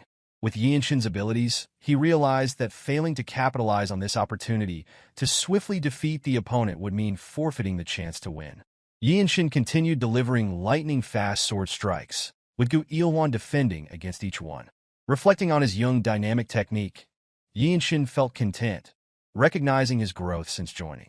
His physical training with his technique and martial principles had strengthened him. The trajectory of his sword was more inclined, utilizing his back muscles, and stepping forward with core energy created rotational force. During the battle, Yeonshin discovered a gap on his opponent's defense. He swung his sword upward, taking off Gu Ilwan's grip on his sword. Instantly, Yeonshin pointed his sword at his opponent's neck, signaling his victory in the sparring duel. Spectators were astonished by the young man's achievement.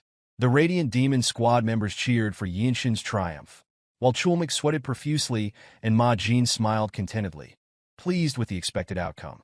As usual, Yeonshin pondered for a moment, contemplating the technique he had just learned and ways to improve before Gu Ilwan approached him. He acknowledged that his victory was partly due to luck and overwhelming momentum, as his opponent had been caught off guard. Yeonshin understood that a rematch would likely yield a different result. He then offered his hand in respect to his opponent, thanking him for the opportunity to witness such high-level swordsmanship. Gu Ilwan smiled, taking his sword, and remarked on being surprised by the sword's trajectory and rotational force. He praised Yeonshin's martial prowess, noting it surpassed his years. As Gu Ilwan left the arena, Yeonshin received accolades for his incredible sword talent, solidifying his title of Lightning Genius. Onlookers were amazed that the Radiant Demon Squad had discovered such a talent, leading to feelings of envy. Meanwhile, Ma Jin raised his hand to claim the bet Chulmak had placed. Yeonshin decided to name his new technique Energy Accumulation Discharge before Ma Jin approached him with a box. Inside was an elixir from the Heavenly Squad, indicating that Ma Jin chose to grant Yeonshin the spoils of the bet to aid his accelerated growth.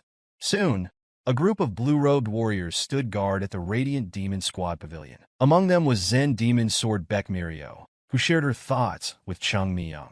She doubted that Yeonshin could defeat a skilled swordsman like Gu Ilwan, another blue-robed warrior. Additionally, she recognized Yeonshin's hard-working, humble, and polite nature. His ability to discern martial arts was exceptional, embodying the ideal child parents often praise. In her view, Yeonshin was nothing short of a monster. Chung Myung was confident in Yeonshin's unprecedented talent. Meanwhile, Myohwa observed that during each sparring session, Yeonshin managed to apply the same principles in varied postures with greater precision. She felt reluctant to use exclusive martial arts around him, knowing his innate ability to reinterpret techniques. Chung Myung agreed, sensing that Yeonshin had mastered martial arts long ago, exuding an aura of a true monster. Inside, Yeonshin sat cross-legged as Ma Jin expressed uncertainty about how much elixir Yeonshin could extract. Typically, individuals absorbed 60 to 70%, sometimes even less, depending on circumstances. Ma Jin cautioned Yeonshin against acting recklessly due to low absorption rates, warning of potential damage to his energy core or blood vessels. He advised Yeonshin not to become overly obsessed with absorption. Ma Jin further explained that consuming an elixir involved allowing it to flow endlessly into one's core energy until fully melted. He would intervene if Yeonshin's energy circulation became unstable, advising him to remain unperturbed and adapt accordingly. With this guidance, Yeonshin swallowed the pill in his hand, immediately feeling his energy surge as the elixir entered his body. He focused intently on absorbing the elixir's energy. Ma Jin watched Yeonshin's cultivation carefully to prevent any mishaps. The other blue-robed warriors from the Radiant Demon Squad remained on guard, observing Yeonshin's initiation. They were all curious about the extent of Yeonshin's strength after consuming the elixir. Energy flowed continuously from the elixir, and Yeonshin directed it through his meridians to each core energy point in his body. Ma Jin grew annoyed, expecting intervention only to find Yeonshin effortlessly absorbing all the elixir's energy independently. Despite it being Yeonshin's first time, his energy circulation was flawless, eliminating the need for Ma Jin's assistance. Shortly after, Yeonshin opened his eyes, sensing his energy had reached an entirely new level. Ma Jin sighed in acknowledgement, congratulating Yeonshin for fully absorbing the elixir. Yeonshin felt the newly acquired core energy was exceptionally strong. Ma Jin had not anticipated Yeonshin's successful and solitary absorption of the entire elixir. With increased energy, Yeonshin could now detect presences he previously couldn't and noticed his seniors surrounding the area. They were protecting him, recognizing his vulnerability during elixir absorption. Yeonshin voiced his curiosity about their kindness towards him. Ma Jin clarified that the squad's care was standard for all Radiant Demon squad members, a norm after risking one's life multiple times on the battlefield. Increased strength benefited both the individual and the squad. Afterwards, Yeonshin spent time consolidating his knowledge and cultivating as usual in his room. His newfound energy surpassed anything he had before. Deciding to test his enhanced martial arts, Yeonshin went to the training ground, where he encountered Zen demon Swordbeck Myohwa. She inquired if he was training out of boredom. Yeonshin admitted it, and Myohwa mentioned she had noticed something during his fight. Demonstrating her findings, she offered to spar with him. Seizing the rare opportunity, Yeonshin acknowledged that while he could train alone anytime, sparring with her palm strike technique was exceptional opportunity. In return for her offer, Myohwa requested that he call her by her name instead of her warrior title. Preparing to spar, they eyed each other intently. Yeonshin drew his sword, intending to make the first move. Myohwa welcomed the challenge, ready to exchange blows using her palm technique. As Yeonshin acted, he swiftly drew his sword to Myohwa's neck. Unfazed, Myohwa moved forward, grabbing Yeonshin's hand. She drew close, within an inch of his face, before pulling his hand away and channeling her inner energy into her palm. She struck toward Yeonshin's chest, pushing him slightly.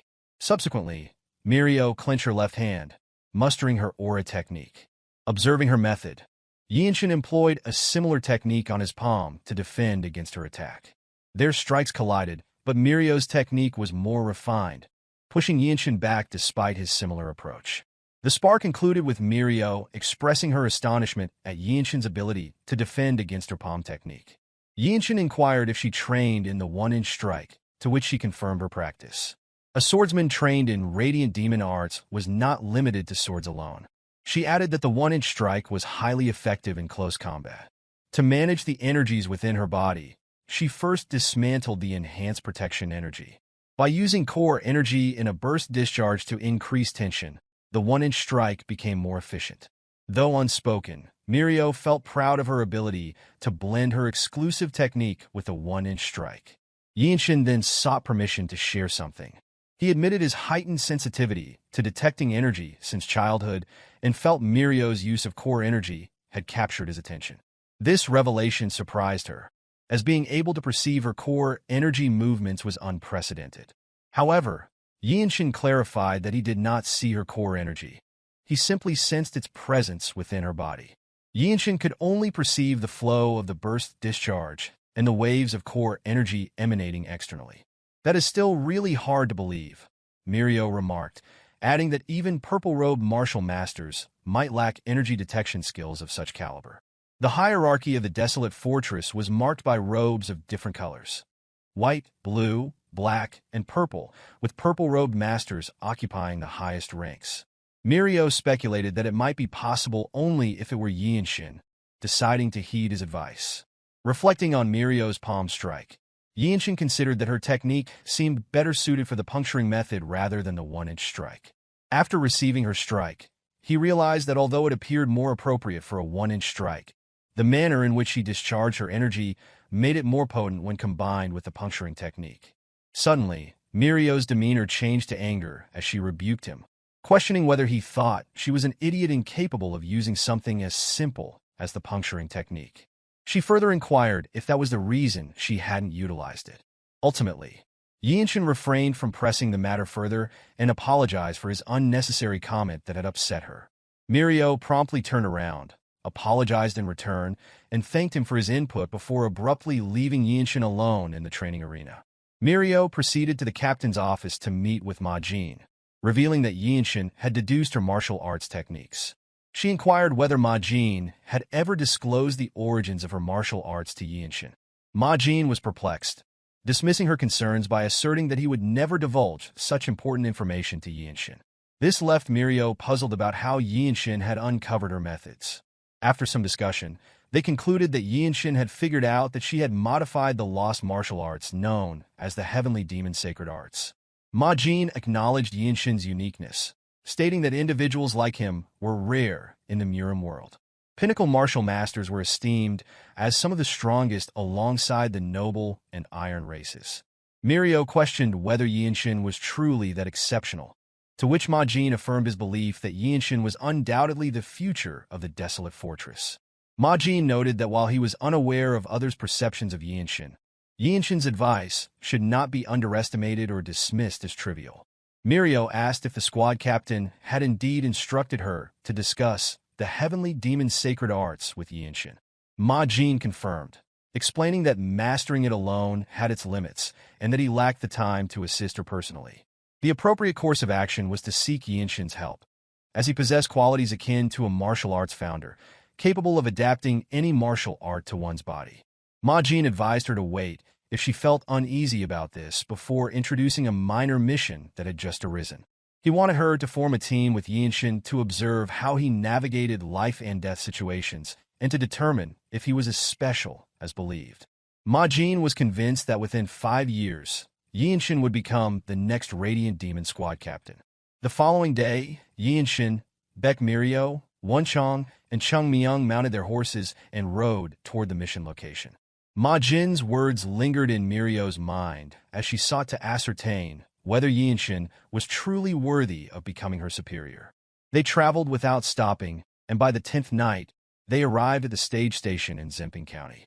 Wonchong was weeping in agony from the relentless ride, which had taken a toll on his body, while the other 2 blue warriors and Yeonshin remained as sharp as ever. Before their departure, Ma Jin had explained that recently, individuals offering services to the Blood Flame cult had settled in a nearby village, routinely slaughtering livestock and destroying crops. Typically, the Shangxi branch could handle such threats, but an incident involving the theft of the Myohwa sect's elixir, the Plum Blossom Pill, comparable to the Shaolin Temple's Great Revitalization Pill, had escalated the situation, affecting all of Shangxi. With no spare manpower, the main Desolate Fortress branch had requested assistance. Ma Jin tasked the 4 with addressing this issue. Yeonshin was aware that the Blood Flame cultists were extremists devoid of humanity. Unexpectedly, an obnoxious, overweight official emerged, complaining about the delay in accepting the request. He boasted about his desire to treat the Desolate Fortress with respect, but no longer wished to do to their perceived laxity. He further criticized the decision to send a young lad, disregarding that the group consisted of martial artists rather than mere thugs.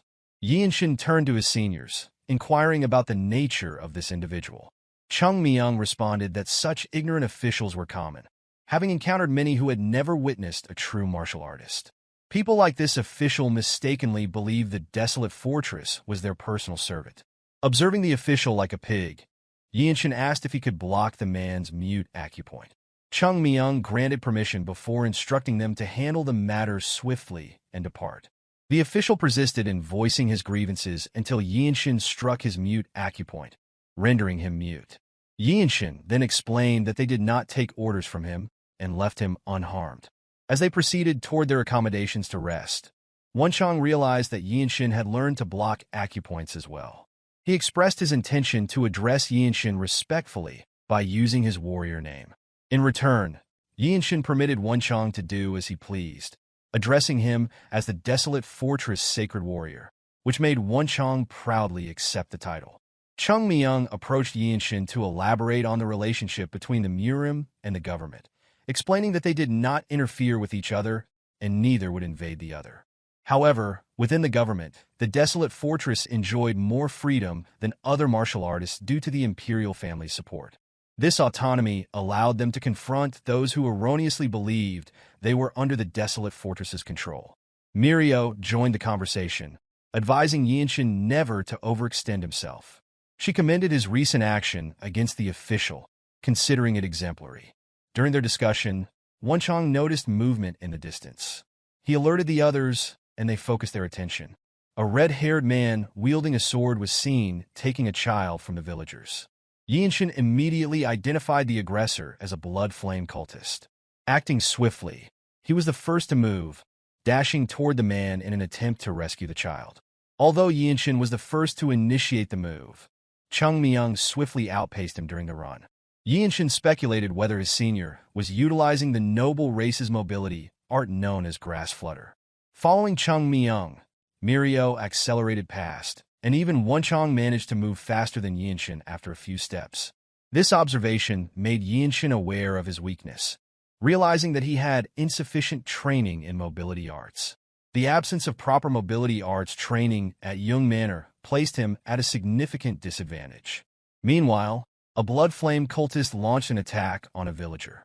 The villager demanded the return of the child, while the cultist firmly resisted, telling the crying child to be quiet.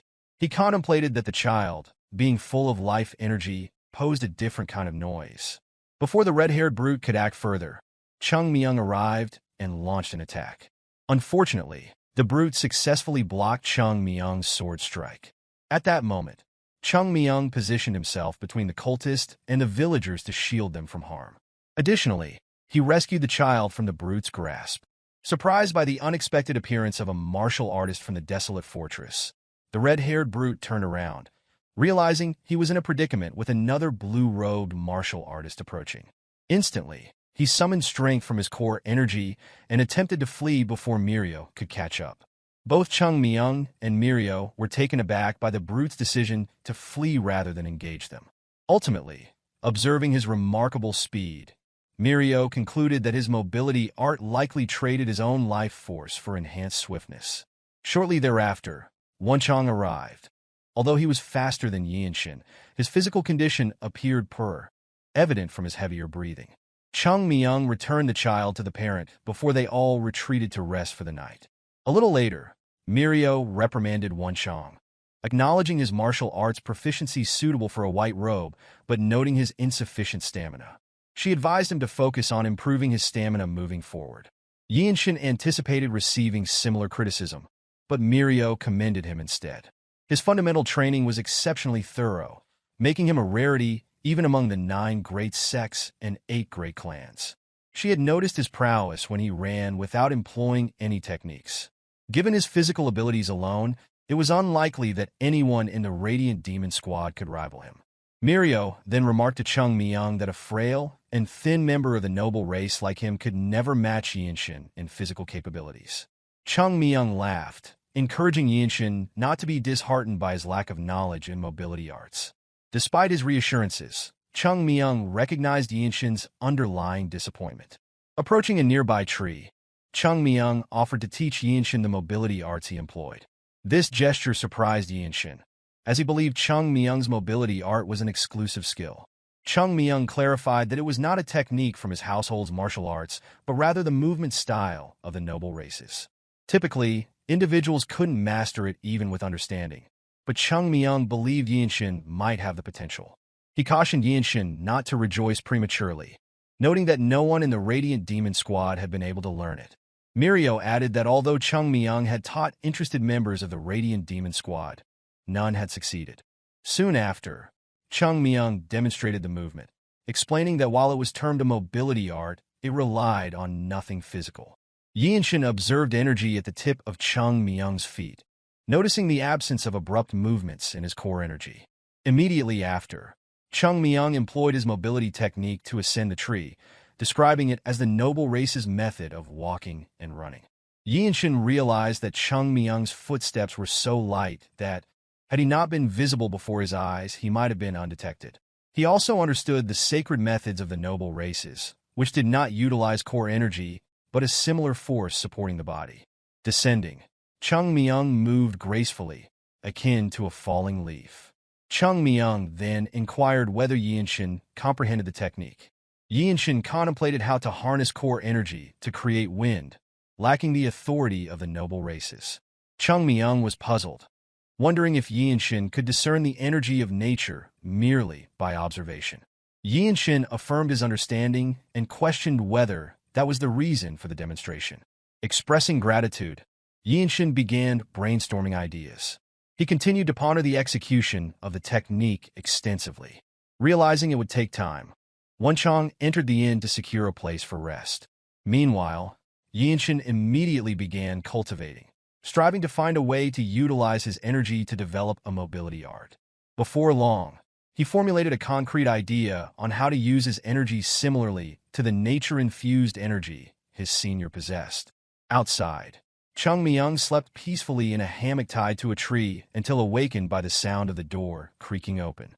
Yeonshin ventured out in the middle of the night, ignoring Chung Myung's solitary rest. He moved to an open area and concentrated his inner energy at the tips of his feet. Chung Myung was astonished to witness Yeonshin replicating his technique within the same night. A month swiftly passed, and as Wonchong trained, he sighed. It was hard to believe that Yeonshin had mastered the noble race's mobility art. Chung Myung remarked that no one could deny Yeonshin's qualities as a martial arts founder. Eventually, even their captain chose to concentrate on his own mobility arts. This reminded Myohwa of Ma Jin's advice, prompting her to assess whether Yeonshin was worthy of becoming her superior.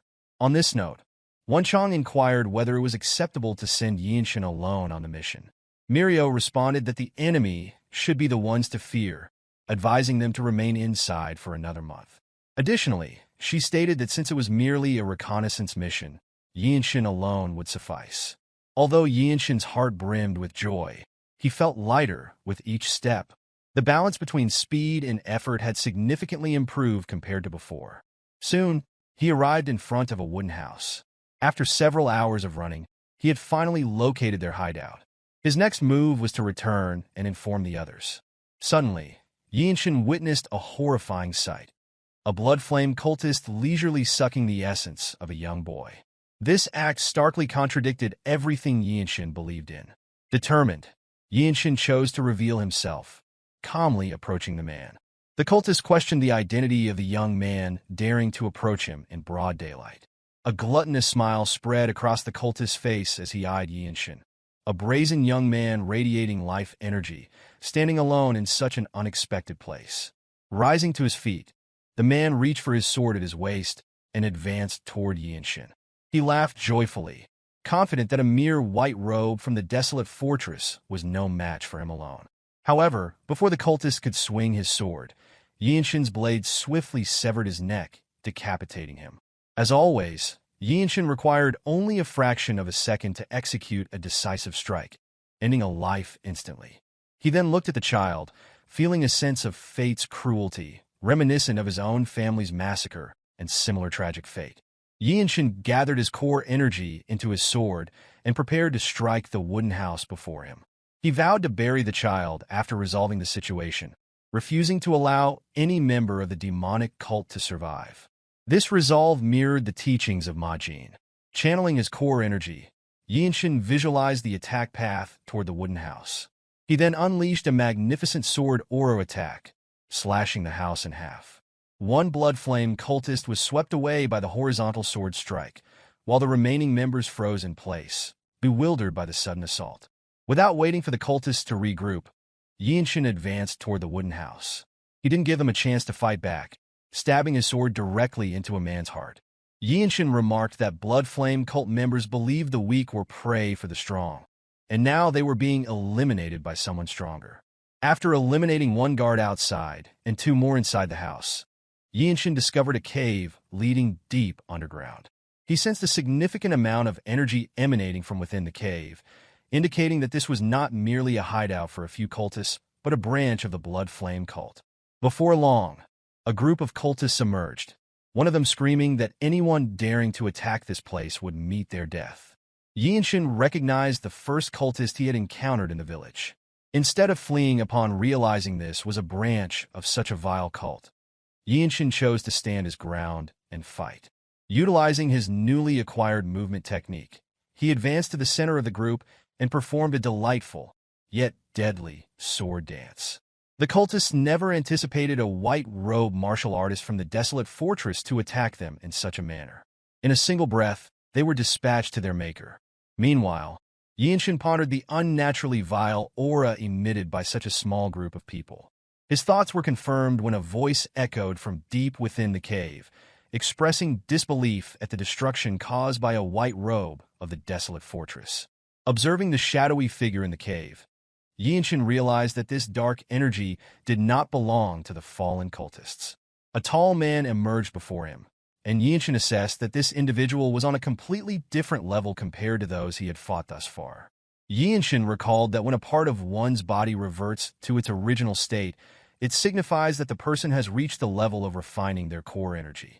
Gritting his teeth, Yeonshin recognized the man before him as the strongest individual in charge of this place, the branch leader. From his knowledge, they were known as Blood Master Swordsmen within the Blood Flame cult. Gazing at the tiny, young boy in front of him, the Blood Flame cult branch leader declared his intention to use Yeonshin's pain to strengthen his blood. Blood Master Swordsmen are the title bestowed upon the branch leaders of the Blood Flame cult. To ordinary individuals or their subordinates, these leaders resemble death gods, and few martial masters possess the skill to defeat them. Yeonshin stands fearlessly before such a being, gathering his core energy into his sword to perform the body-sword unification.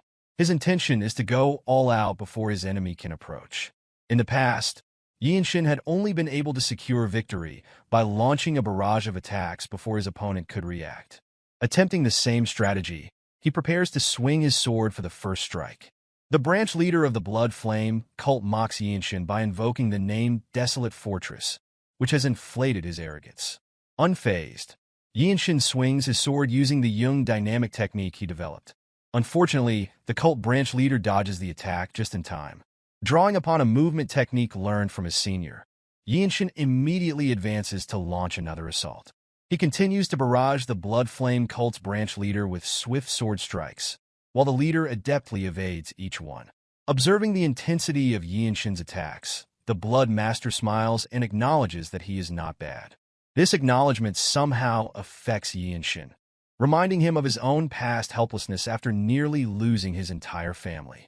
He grits his teeth, persists in his attacks, and steels his mind, affirming that he is no longer his former self.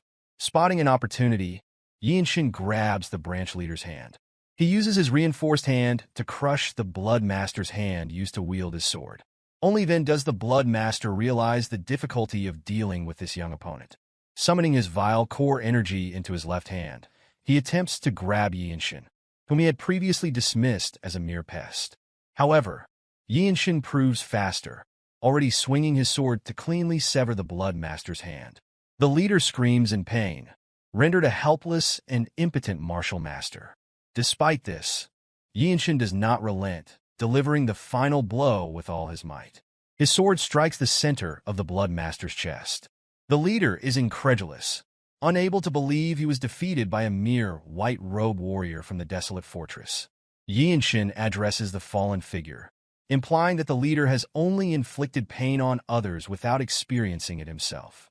Yeonshin allows his body to slump as he swings his sword to wipe it clean of blood.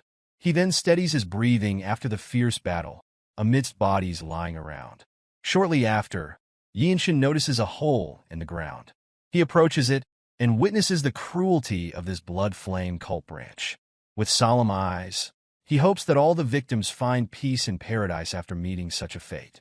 As night falls, Yeonshin returns with the boy, who turned out still breathing, albeit weakly. This sight surprises Wonchong, Mirio, and Chung Myung, who see Yeonshin bloodied and holding the boy in his arms. Yeonshin hands the boy to Wonchong for care, who is astonished by the boy's condition. Mirio inquires whether Yeonshin had fought someone, asking what happened and if Yeonshin is all right despite the blood on him. Yeonshin simply states that the blood is not his own. He claims to be fine and reveals that he discovered a place that appeared to be a branch of the Blood Flame cult. Mirio breathed a sigh of relief upon learning that her junior was safe, only to be taken aback by the revelation that he had discovered something so perilous. She screamed in shock, questioning whether it was truly the Blood Flame cult branch. Yeonshin explained that there were 8 red-haired Blood Flame cultists, including one who was causing trouble in Jinping County, and a particularly strong demonic cultist with red and black hair. Mirio stated that anyone with red and black hair must be a Blood Master swordsman. Consequently, Yeonshin must have found their branch. She couldn't believe that a Blood Flame cult branch had taken root and was exploiting the local population. Without uttering a word, Chung Myung took his sword and placed it at his waist. He declared that regardless of the mission's nature, the Blood Flame cult was a target of the Desolate fortress that needed to be eradicated, and informed the others that they would now raid their branch. Praising Yeonshin for his remarkable achievement, he advised him to rest and walked away. Myohwa concurred with his remarks, deciding to accompany Chung Myung in dismantling the branch. Before departing, Yeonshin insisted that their presence was unnecessary, suggesting that they should enlist government troops instead and focus on aiding the victims. Wonchong struggled to grasp Yeonshin's statement, prompting Myohwa to inquire whether Yeonshin had already defeated all of them, including the Bloodmaster Swordsman.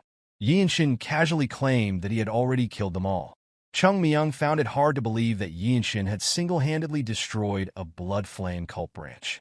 In response, Yeonshin revealed that the mobility arts taught by his senior had significantly aided him. This revelation left Chung Myung speechless, as it was unheard of for a new white robe martial artist to contend with a Bloodmaster Swordsman.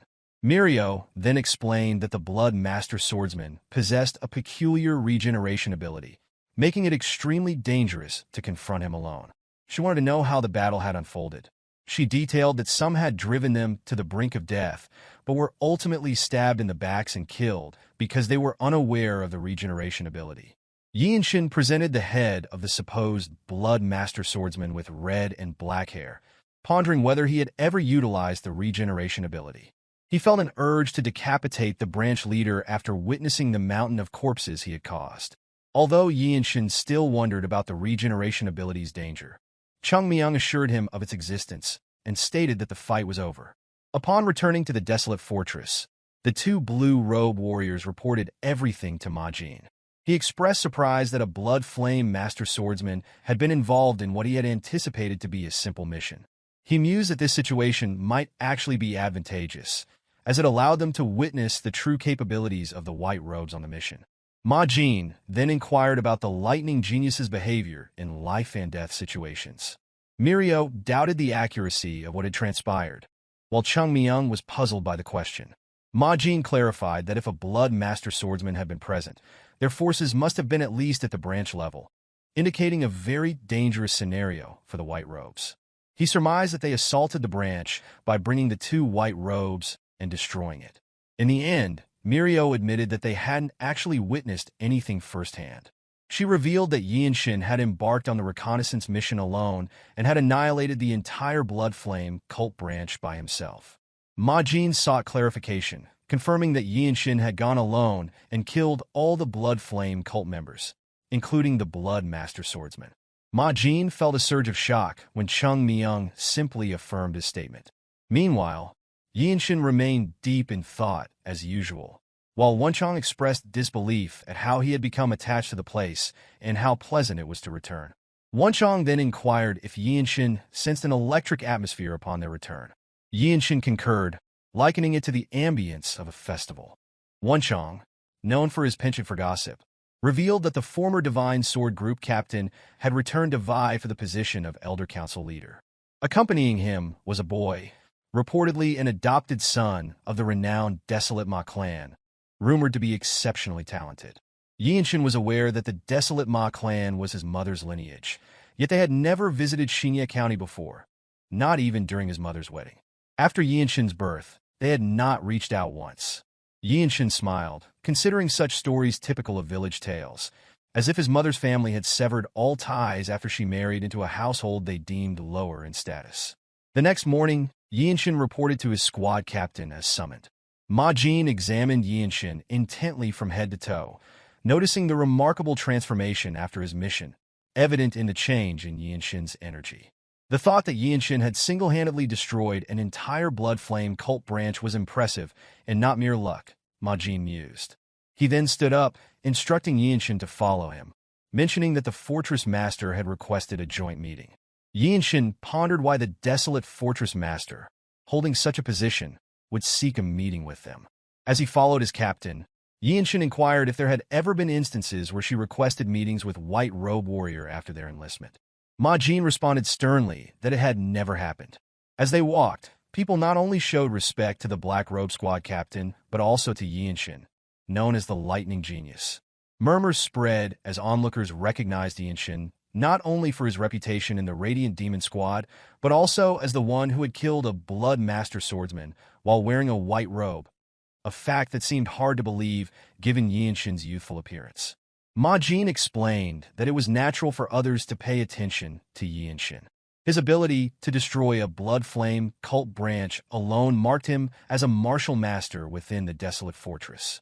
With this in mind, Yeonshin walked confidently beside his captain to meet the fortress master. Yeonshin's perception of time was different, and he did not afford himself the luxury of it. Determined to survive, he aimed to become as strong as a Divine Sword Group captain before turning 20. His goal was to advance from white to blue, surpass black robes like his captain, and lead squads such as the Radiant Demon Squad as a purple robe or Divine Sword Group captain. They arrived at the fortress master's office, and as Ma Jin knocked on the door, they overheard her mention that the former Divine Sword Group captain had a grandchild.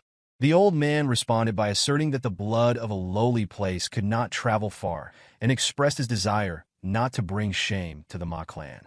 Ma Jin and Yeonshin continued to wait as the old man claimed that the child accompanying him was his successor, emphasizing that despite not being from the main family, the child was exceptionally talented. Shortly after, the door opened, and Ma Jin and Yeonshin entered the room. Inside, alongside the fortress master, stood the old man, who was purportedly the former captain of the Divine Sword Group, accompanied by a young boy. The green-haired fortress master greeted the newcomers with a solemn smile on her face. Yeonshin studied her intently, pondering her intentions, until Ma Jin greeted her respectfully, prompting Yeonshin to follow suit. Yeonshin then turned his attention to the old man, the former Divine Sword Group captain and a purple robe martial master reputed to be stronger than Ma Jin. The old man addressed Yeonshin, identifying the boy as the lightning genius from the Radiant Demon Squad. He introduced himself as Ma Yeonjiak, mentioning his past leadership of the Divine Sword Group. Yeonjiak explained that he had informed the fortress master that his adopted grandson wished to meet a martial master of his caliber. Upon hearing this, Yeonshin realized that Ma Yeonjiak was unaware of his true identity, understanding that this ignorance was why the fortress master had summoned him. Yeonjiak continued, stating that he had recently heard of Yeonshin's fame and felt that the rumors did not fully capture his reputation upon meeting him in person. The old man further praised Yeonshin's accomplishments, expressing disbelief that Yeonshin had achieved so much at such a young age. In response, Yeonshin dismissed the compliments by addressing Ma Yeonjiak as his grandfather, revealing his identity as young Yeonshin of the Radiant Demon Squad. This unexpected revelation surprised Yeonjiak, as it was unusual for a young child to claim such a relationship. The adopted grandson appeared confused by Yeonshin's words, while a mischievous smile played on the fortress master's lips. It was then that Yeonjiak realized Yeonshin shared the surname Yeong, understanding that the child was his grandson from a daughter he had rejected. Additionally, Ma Jin was astonished to learn that Yeonshin was his sister's son, making Ma Jin Yeonshin's maternal uncle. The scene unveiled a complex family drama that fell and enjoyed by the fortress master. Yeonshin exhibited a dumbfounded expression upon discovering that Ma Jin, his squad captain, was also his uncle. Realizing the gravity of this revelation, Yeonshin offered an apology, explaining his uncertainty regarding the clan relations on his mother's side. He further mentioned that even members of his father's now-destroyed clan had largely given up on him. This confession led to another surprise in the room, the revelation that the Yeong Manor had been destroyed. Observing the others' reactions, Yeonshin understood that they were unaware of the Yeong Manor's fall. Yeonjiak felt a surge of pity for Yeonshin and requested permission from the fortress master to speak with him privately. The fortress master remained silent, prompting Yeonshin to step forward and declare that his mother was not a member of his grandfather's clan, leading him to feel that he did not belong there. He added that, as a warrior of the Desolate Fortress, he respected the old man's accomplishments but was uncomfortable engaging in further personal conversations. For the first time in this drama, the fortress master spoke, expressing her appreciation for Yeonshin's spirit. At that moment, the adopted grandson erupted in anger, unable to accept Yeonshin as his grandfather's direct descendant. He continued to rant, questioning how Yeonshin could show such disrespect to the former Divine Sword Group captain. completely forgetting that he was in the presence of the Desolate Fortress Master. Yeonshin responded by stating that he had no need for the adopted grandson's acknowledgement, asserting his identity as the Radiant Demon Squad's lightning genius rather than a member of the Ma clan. Smirking at these words, Yeonshin caused the adopted grandson to flush with anger. The grandson then sought his grandfather's permission to duel Yeonshin, aiming to prove that Yeonshin was unworthy of being the old man's blood relative. In response, Yeonshin revealed that agreeing to the fight was unnecessary. He added that if an exchange for learning was requested, he would gladly comply, emphasizing that he had no need to prove his value to the Ma clan. This saddened the old man for his earlier remarks while simultaneously angering his adopted son. Yeonshin noticed the iron gauntlet on his waist, realizing that the kid had mastered the Ma clan's Fist of Palm strikes. The Fortress Master then explained that Yeonjiak was an old-time friend who had journeyed with her for a long time, and the Lightning Genius was a promising subordinate. She expressed that any conflict between them would place her in a difficult position, so she preferred the matter be settled between martial artists, advising them to bet on what they desired from each other. Turning to Yeonshin, she acknowledged that the duel offered no benefit to him. Thus, as a friend to Yeonjiak, she declared that regardless of the duel's outcome, she would grant Yeonshin one request. Yeonshin responded cryptically, leading the Fortress Master to explain that granting the fruit of the Tree of Life was not possible at the moment. She added that even if Yeonjiak made such a request, it would yield the same result since he had already received a different reward for his contributions as the Divine Sword Group captain. Instead, she offered to teach Yeonshin one of her vital energy techniques. This offer intrigued Yeonshin and surprised the two martial masters present. The opportunity to learn from the Fortress Master, renowned as the strongest in the world, was significant. Observing the other kid, Yeonshin saw his excitement to learn martial arts rather than follow his grandfather's will if he won. Yeonshin was unwillingly accept the duel, disliking the idea that his mother's clan would endorse such a successor. Shortly after, they assembled in the arena exclusively designated for the Fortress Master to engage in battle. The Fortress Master informed them that the arena was theirs alone and they could do as they wished. Yeonshin maintained his usual aloof expression, appearing calm and confident as the kid prepared for the fight, his hand crackling and the iron gauntlet on his arm. Observing his grandfather and uncle, Yeonshin concluded that the Radiant Demon Squad was sufficient for him at the moment, eliminating the need for the Ma clan. Taking a deep breath to assess his opponent's potential benefits, Yeonshin raised his hand and twitched his finger, provoking the kid to continue, which further angered the child. The kid dashed forward, ready to unleash a powerful punch on Yeonshin. Yeonshin easily pushed the punch away, cleanly dodging the strike. Noticing the kid's superior energy, Yeonshin speculated that the child had consumed potent elixirs. Preparing to counter the next attack, Yeonshin activated his Yeong dynamic technique. The kid launched a barrage of punches, but Yeonshin either took a half step aside or deflected them to neutralize the assault. The kid's attacks varied between seemingly punching air and feeling as though striking a solid stone wall, causing him to wonder why Yeonshin hadn't drawn his sword. Yeonshin replied that the kid's fist strike techniques were sufficiently impressive. As the kid's anger intensified, he mustered more core energy and, releasing all his held-back power, charged again. This time, Yeonshin decided to meet the attack head-on. Despite having less energy, Yeonshin neutralized the initial technique and was only slightly pushed back. Demonstrating his movement technique, he floated and landed gracefully, resembling the movements of the noble races. The kid was astonished that his fist technique didn't even make Yeonshin break a sweat. Yeonjiak watched in awe as his grandson, whom he had once considered useless, proved to be highly capable. Meanwhile, Majin and the Fortress Master observed, having already anticipated Yeonshin's skill. True to his warrior name, Yeonshin exhaled a breath of relief, admitting he had only considered a strong fist strike technique. He then waved his hand to gather his core energy, announcing that by the count of 10, the fight would end. Yeonjiak recognized Yeonshin's talent, but believed ending the fight in 10 moves was unrealistic. Majin clarified that Yeonshin didn't intend to end it in 10 moves. Knowing his talent, Majin anticipated Yeonshin would create a new martial art and conclude the fight in 10 seconds. Meanwhile, the Fortress Master smiled contentedly, anticipating Yeonshin's capabilities. Conversely, The kid calmed down slightly, stating that within those 10 seconds, he would give his all. He gathered his core energy into his arm, radiating yellowish energy throughout his body.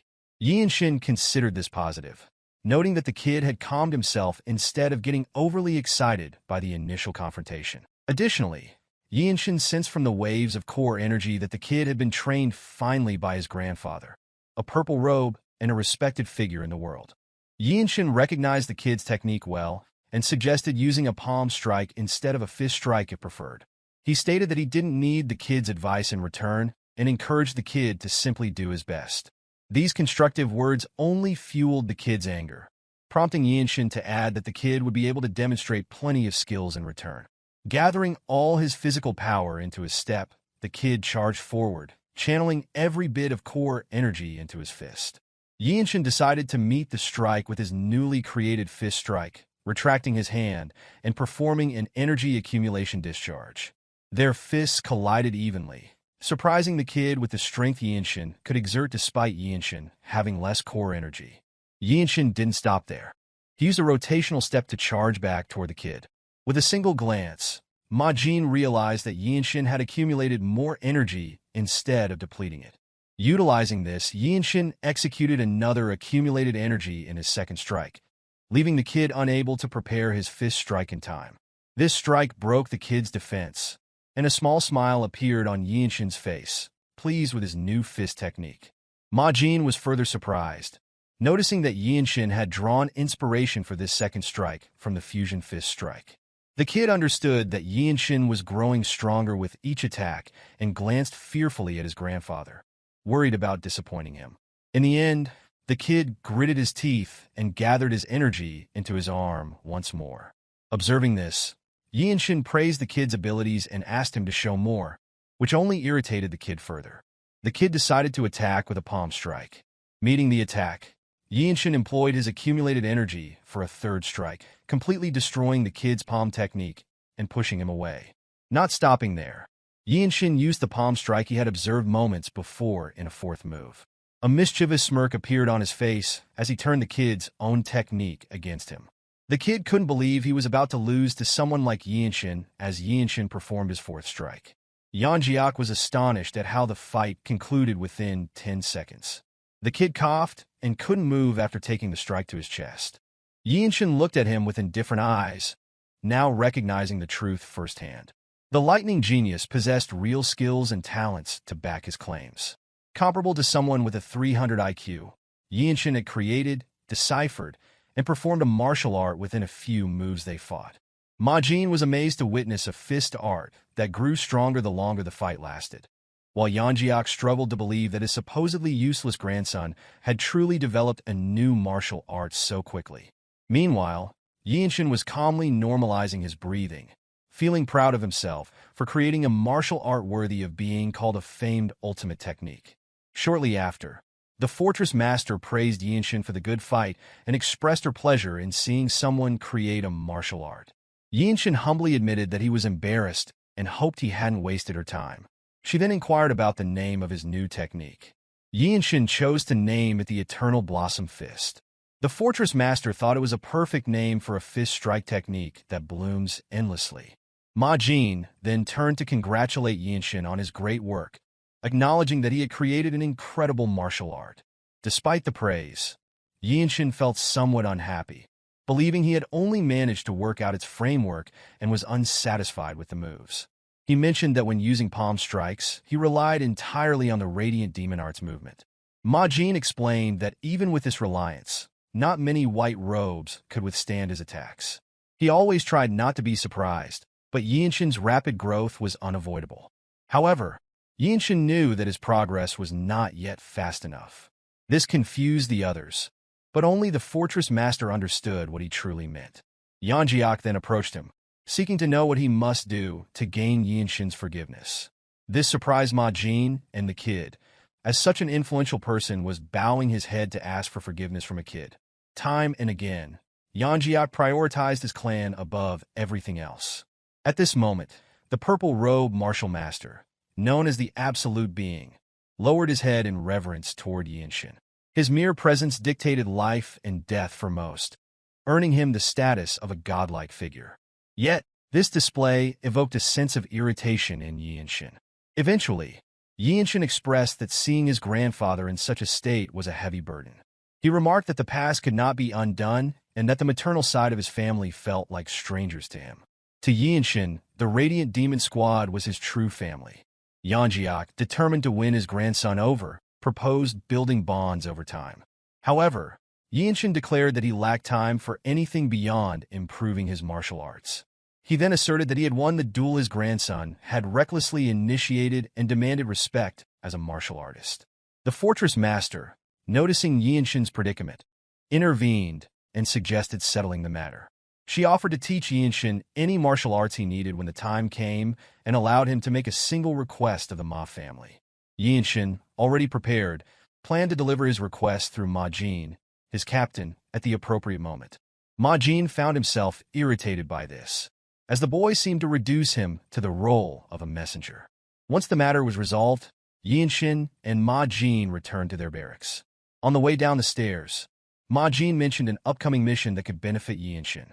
A few days later, Ma Jin led a group of Radiant Squad members, including Yeonshin, Wonchong, Mirio, and Chung Myung, to Xian County. Yeonshin recalled Ma Jin's words about the mission, which involved recovering the Plum Blossom Pill, an elixir treasured by the Myohwa sect. The sect had lost it, prompting a widespread search among various martial artists and groups. Their role was to assist the Myohwa sect in this endeavor while minimizing casualties. Yeonshin remarked that the conflict presented an opportunity to test his sword skills in real combat. Ma Jin explained that the mission would allow Yeonshin to face renowned martial artists, offering unparalleled growth through battle compared to mere solo training. As they journeyed, Wonchong complained about the requirement to remain out of uniform, a necessity to conceal their affiliation with the Desolate fortress. Amused by Wonchang's antics, Ma Jin led the group onward. Eventually, they encountered martial artists from the Myohwa sect. Sage Cheonju, leader of the Plum Blossom Swordsman and one of the top martial masters, greeted them. Yeonshin immediately recognized the name, recalling his status. To match this rank, Ma Jin, a black robe martial artist, had taken charge of their group. Cheonju, in turn, recognized Mirio as the Zen Demon Sword and Chung Myung as the Azure Eye Sword Demon. He knew who they were and felt no need for introductions, having already fought alongside them before. The revelation that Chung Myung's warrior name was Sword Demon intrigued Yeonshin. Among the Myohwa sect's group, he noticed a particular young man. As Yeonshin surveyed the assembly, Cheonju suddenly approached and looked down upon him. Cheonju perceived the Desolate fortress is serious about the mission for bringing a disciple. Yeonshin deduced that Cheonju must believe he was not a white robe martial artist, but rather the leader's disciple, based on his attire and his young appearance.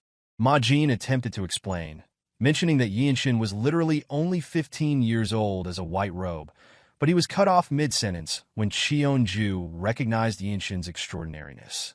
Cheonju then suggested a friendly duel with the disciple of the Myohwa sect leader. A small smile appeared on Ma Jin's face as he realized Cheonju was attempting to assert the Myohwa sect's superiority over the Desolate fortress.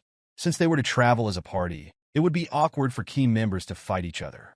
Thus, they preferred to use the future generation of their respective groups to determine the hierarchy. Ma Jin turned to Yeonshin for his response, but Yeonshin simply tapped the sword hanging at his waist, signaling his readiness to step forward.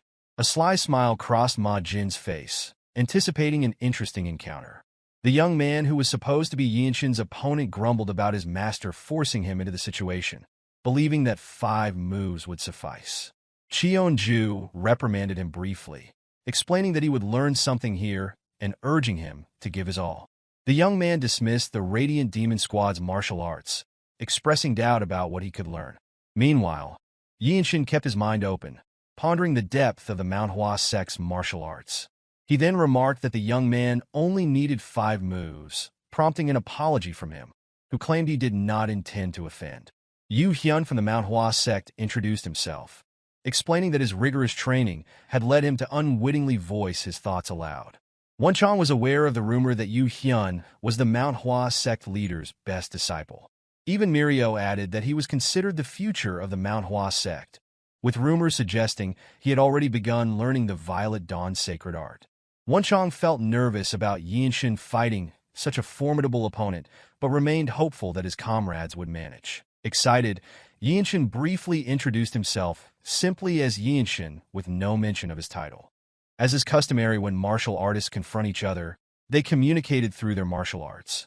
Yu Hyun employed the hidden fragrance drift of the Myohwa sect, advancing toward Yeonshin with footwork resembling that of the noble races. He opened his palm, forming a pattern akin to a blooming flower.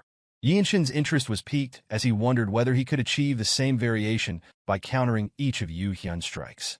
He then executed the first form of the Eternal Blossom Fist, Spiral, a martial art he had created. Yu Hyun's expression hardened with bewilderment as Yeonshin blocked every attack, yet some power remained to strike him.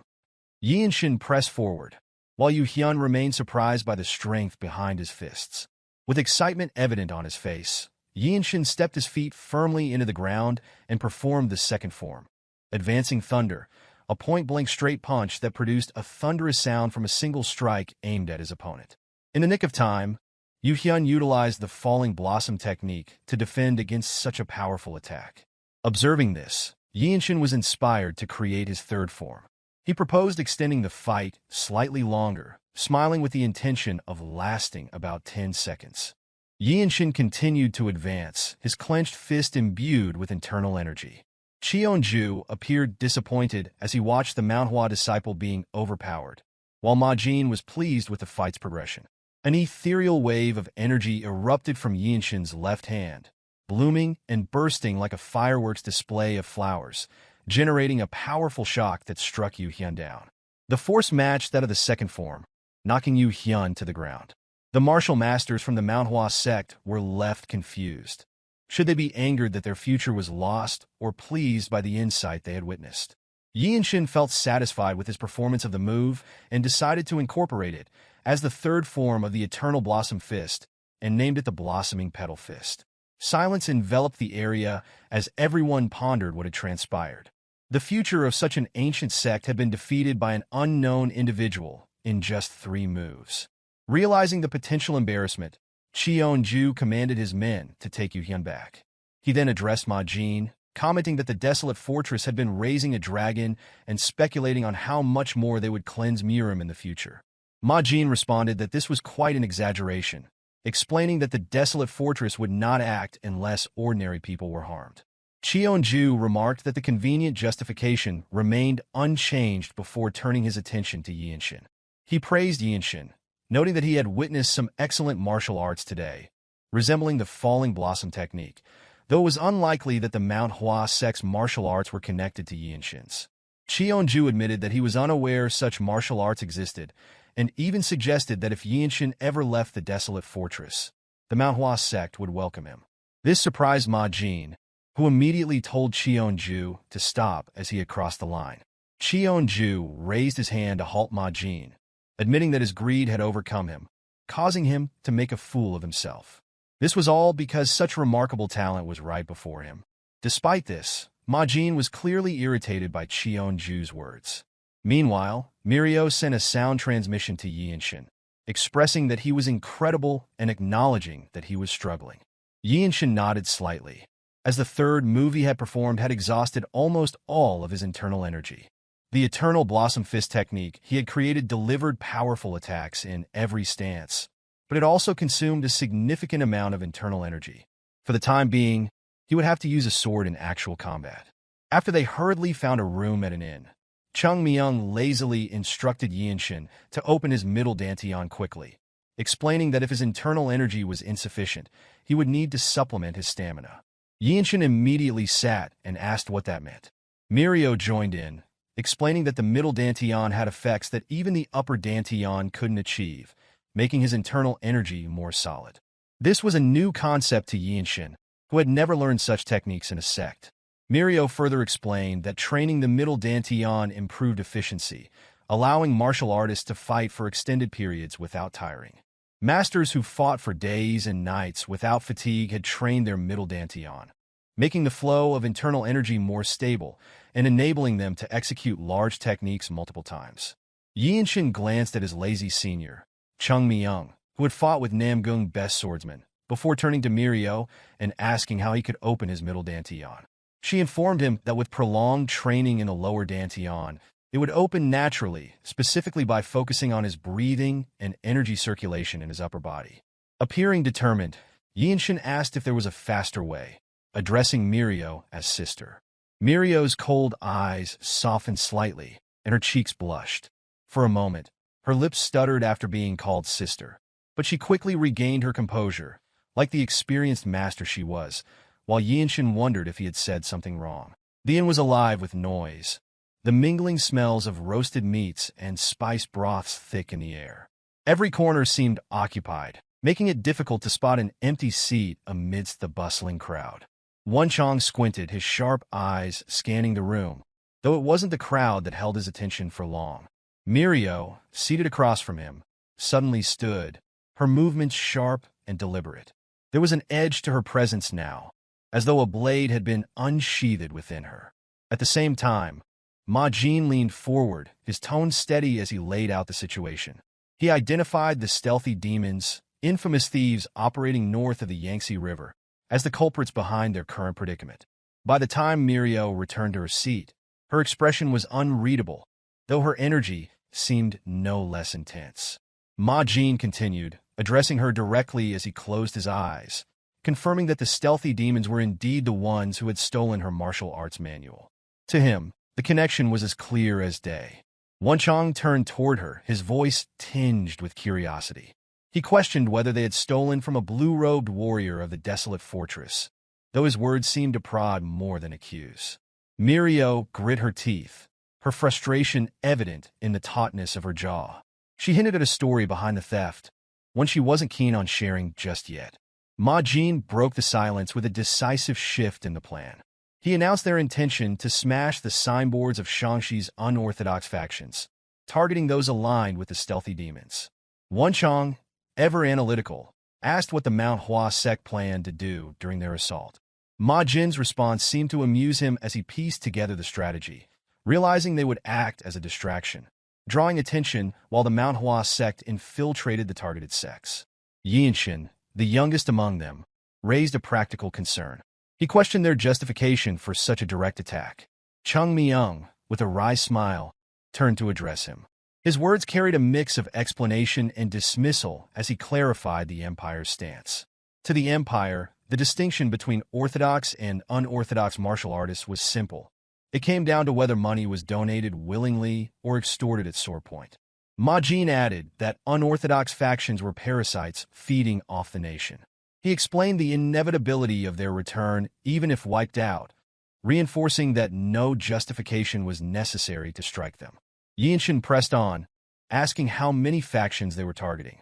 Ma Jin replied with precision, designating 5 factions and volunteering to take on 2 himself. With quiet resolve, Yeonshin offered to handle a target alone. His voice carried the weight of confidence, though his words drew a measured warning from Ma Jin. He reminded the young warrior that seeking soul credit came with significant risks.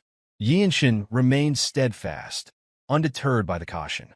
His response was simple. This was something he needed to experience. Ma Jin hesitated. As Yeonshin's uncle, his instincts told him to intervene, but as the captain, he understood the importance of growth through trial. Closing his eyes briefly, he weighed the decision before finally agreeing. Putting his hand on the table, he outlined the allocation of their targets. Yeonshin was assigned the Mantis Sect in Lianhu County, Xi'an, a group known for their brutality, including the abduction of women. His gaze fixed on Yeonshin as he declared the mission. The young warrior was to wipe out the entire sect alone. The gravity of the task hung heavily in the air, though Yeonshin showed no sign of faltering under the weight of expectation. There was a certain image conjured when thinking of commoners who knew nothing of martial arts and lived simple, unremarkable lives. Mr. Jang, the escort accompanying Yeonshin, fit that image perfectly. His voice carried concern as he questioned the young martial artist. He urged Yeonshin to reconsider his decision, warning him about the Mantis sect's notoriety and their strength. Despite the concern, Yeonshin walked ahead without a word, his resolve unshaken. Mr. Jang, undeterred, pressed on. He described the Mantis sect's martial prowess, emphasizing that even a low-ranking member had once single-handedly wiped out the residents of Liangu Alley. Yeonshin paused briefly, his expression calm yet focused. There was no hesitation in his movements, only a desire for knowledge to better prepare for the mission. He inquired further about the sect, his voice steady, seeking any information that might aid him. Mr. Jeong explained that the Mantis sect had seized control of Liangu Street 3 years ago. Their crimes included abducting over a dozen people, using them as servants. He added that their atrocities were unchecked, with the local magistrate firmly in their pocket. As they walked, Yeonshin asked about their martial arts, curious to learn more. Mr. Jeong mentioned that the sect was known for using a variety of weapons, though few details about their skills were clear. Piecing together what he had learned, Yeonshin's thoughts sharpened. The Mantis sect had yet to fully develop a coherent martial system, but their members had acquired some level of skill. He questioned the state of those held captive and why the government had not intervened, only for Mr. Jeong to confirm that the magistrate's allegiance made outside help impossible. Arriving in Liangu County, Yeonshin observed the bustling streets. Although it was said to rival Hyea County, the area felt far more developed, straddling the line between a thriving city and a sprawling village. They entered a market street, but something unusual caught Yeonshin's attention. His gaze shifted toward an unsettling scene. Several women tied up as though they were criminals, their families weeping nearby, but too fearful to approach. 5 martial artists sat nearby, swords resting casually at their sides. Their careless demeanor contrasted sharply with the anguished cries of the families. Yeonshin approached deliberately, his voice cutting through the tense atmosphere as he questioned the scene before him. The sight of the great Ming dynasty's laws being so brazenly trampled sparked quiet anger within him. No response came from the men. Instead, one of them, a bald thug gripping a knife, smiled before hurling the blade through the air toward Yeonshin. It lacked any real power or skill, more a taunt than a threat. Without hesitation, Yeonshin caught the knife in his hand. With a single, fluid motion, he executed a delightful sword strike, releasing the blade with precision. The knife, propelled by the force of his attack, shot forward like a flash of light, piercing through the air. The bald thug dropped instantly, the blade embedded in his head, and he dropped lifeless as though nailed to the ground. The remaining 4, momentarily stunned, quickly rose, their gazes hardening as they drew their weapons. One mocked Yeonshin, questioning where such a young fighter had learned martial arts and ridiculing his dagger stance. Another advanced, commenting on Yeonshin's speed and skill, his sword drawn in challenge. Yeonshin remained silent, watching them calmly, as though their words weren't worth answering. Then, without fanfare, he drew his Desolate sword. The polished white blade gleamed under the sunlight, its immaculate condition a testament to its care. When one of the men commented on the weapon, his tone shifted, filled with greed as he suggested offering it to their sect leader. The words had barely left his mouth when Yeonshin's blade moved. Its dazzling trajectory cut through the air, leaving a burst of blood in its wake.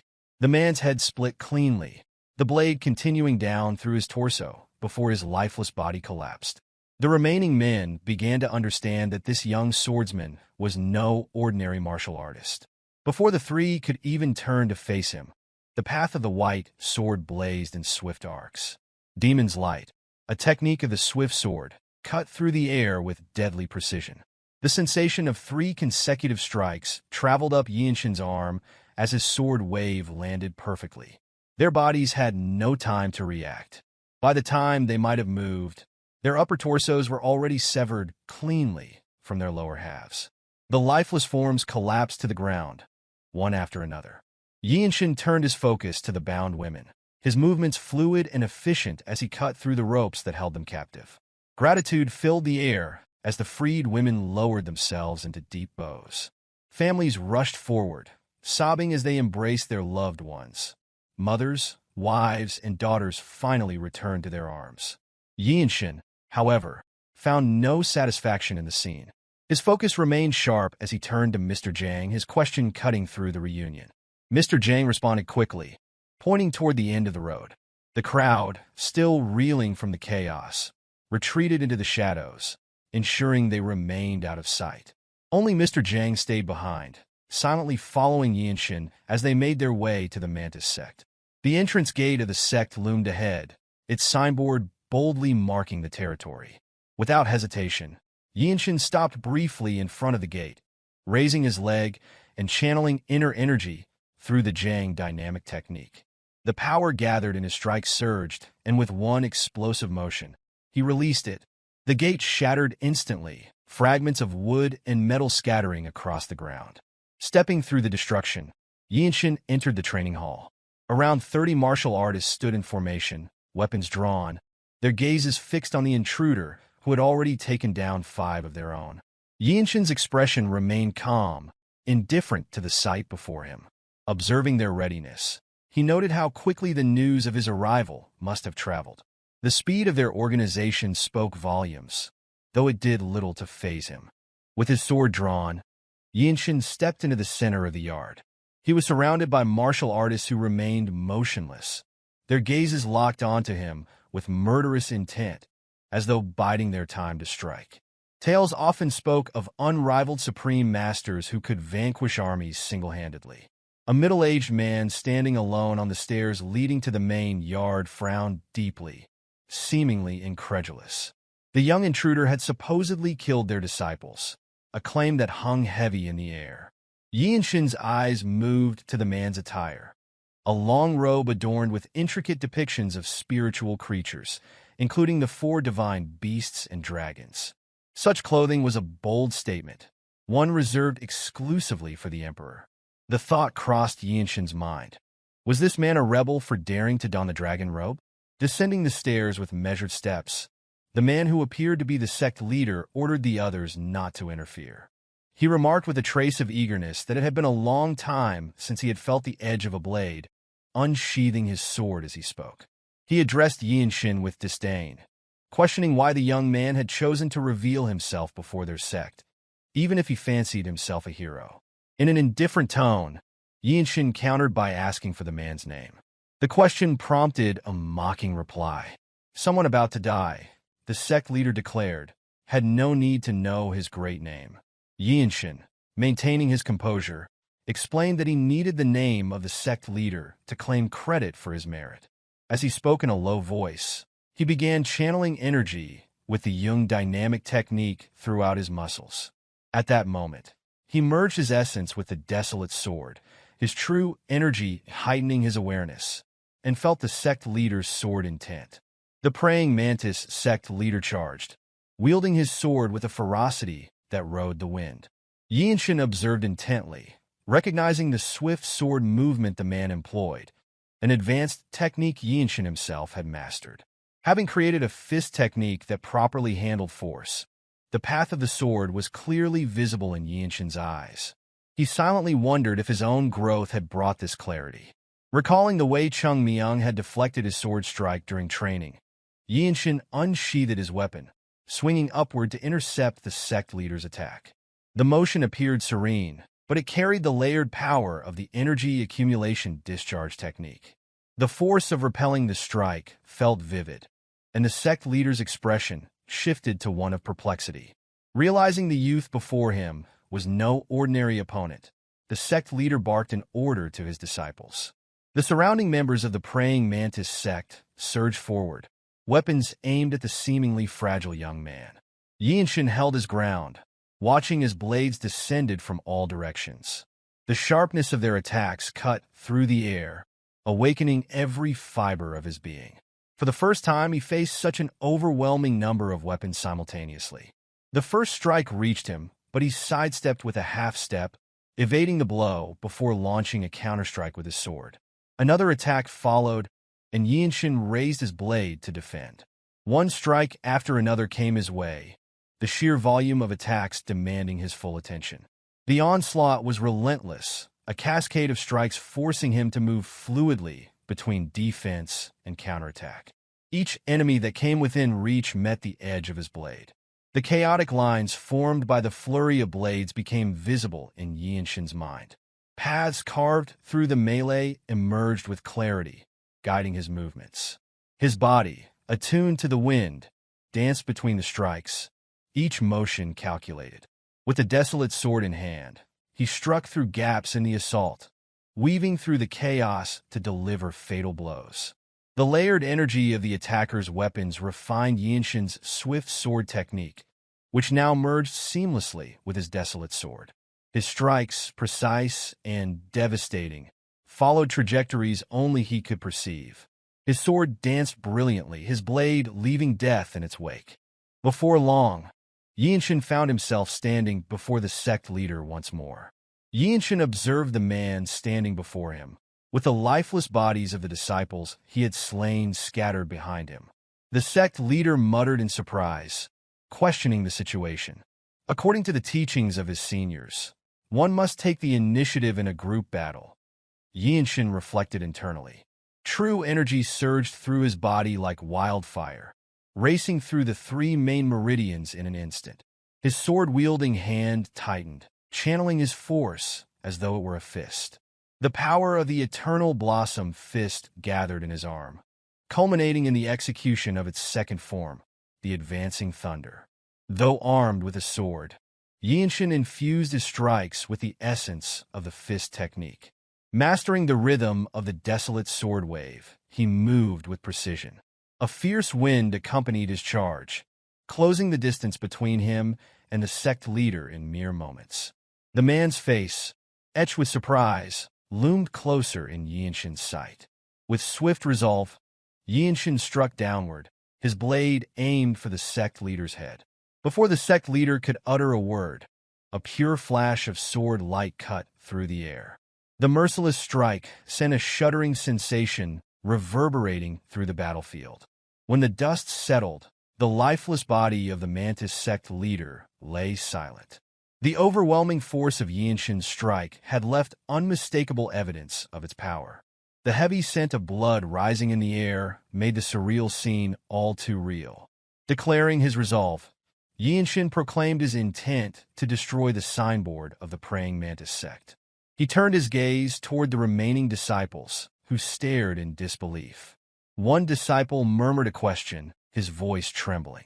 Another exclaimed in sheer disbelief, calling out in desperation. Amid the chaos, a disciple clad in a purple robe screamed, his voice ringing with urgency, "Which is to summon the blood sword?" Yeonshin paused, contemplating the mention of the blood sword. He inquired calmly, yet firmly, whether they were referring to the Blood Master Swordsman and if the Blood Flame cult was supporting them. The 2 disciples halted, surprised by his question. In the next instant, Yeonshin grabbed one of the disciples by the neck, his strength enhanced by the Jung dynamic technique. Forcing the man to his knees, he commanded him to speak. The disciple stammered, admitting that the Blood Master Swordsman was resting in the annex nearby.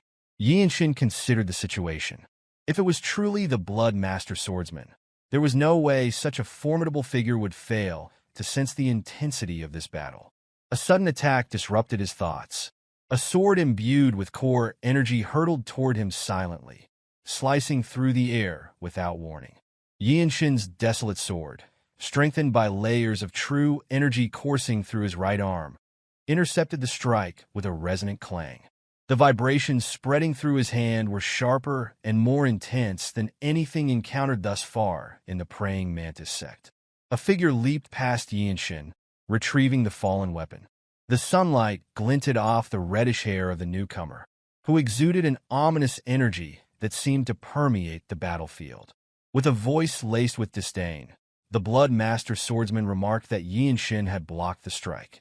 The carnage surrounding them, he observed, could only be the young swordsman's doing. Unperturbed, Yeonshin responded calmly, noting that carnage was a word ill-suited for someone like the Blood Master Swordsman. His thoughts solidified. This was indeed the Blood Master Swordsman of the Blood Flame cult.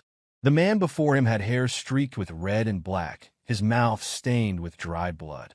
Wielding an iron sword that radiated ominous energy, the Blood Master Swordsman exuded a malevolence that filled the air, setting the stage for an inevitable clash. Ma Jin's earlier remark surfaced unbidden in Yeonshin's mind, a memory from a conversation about Yeonshin's recent feats.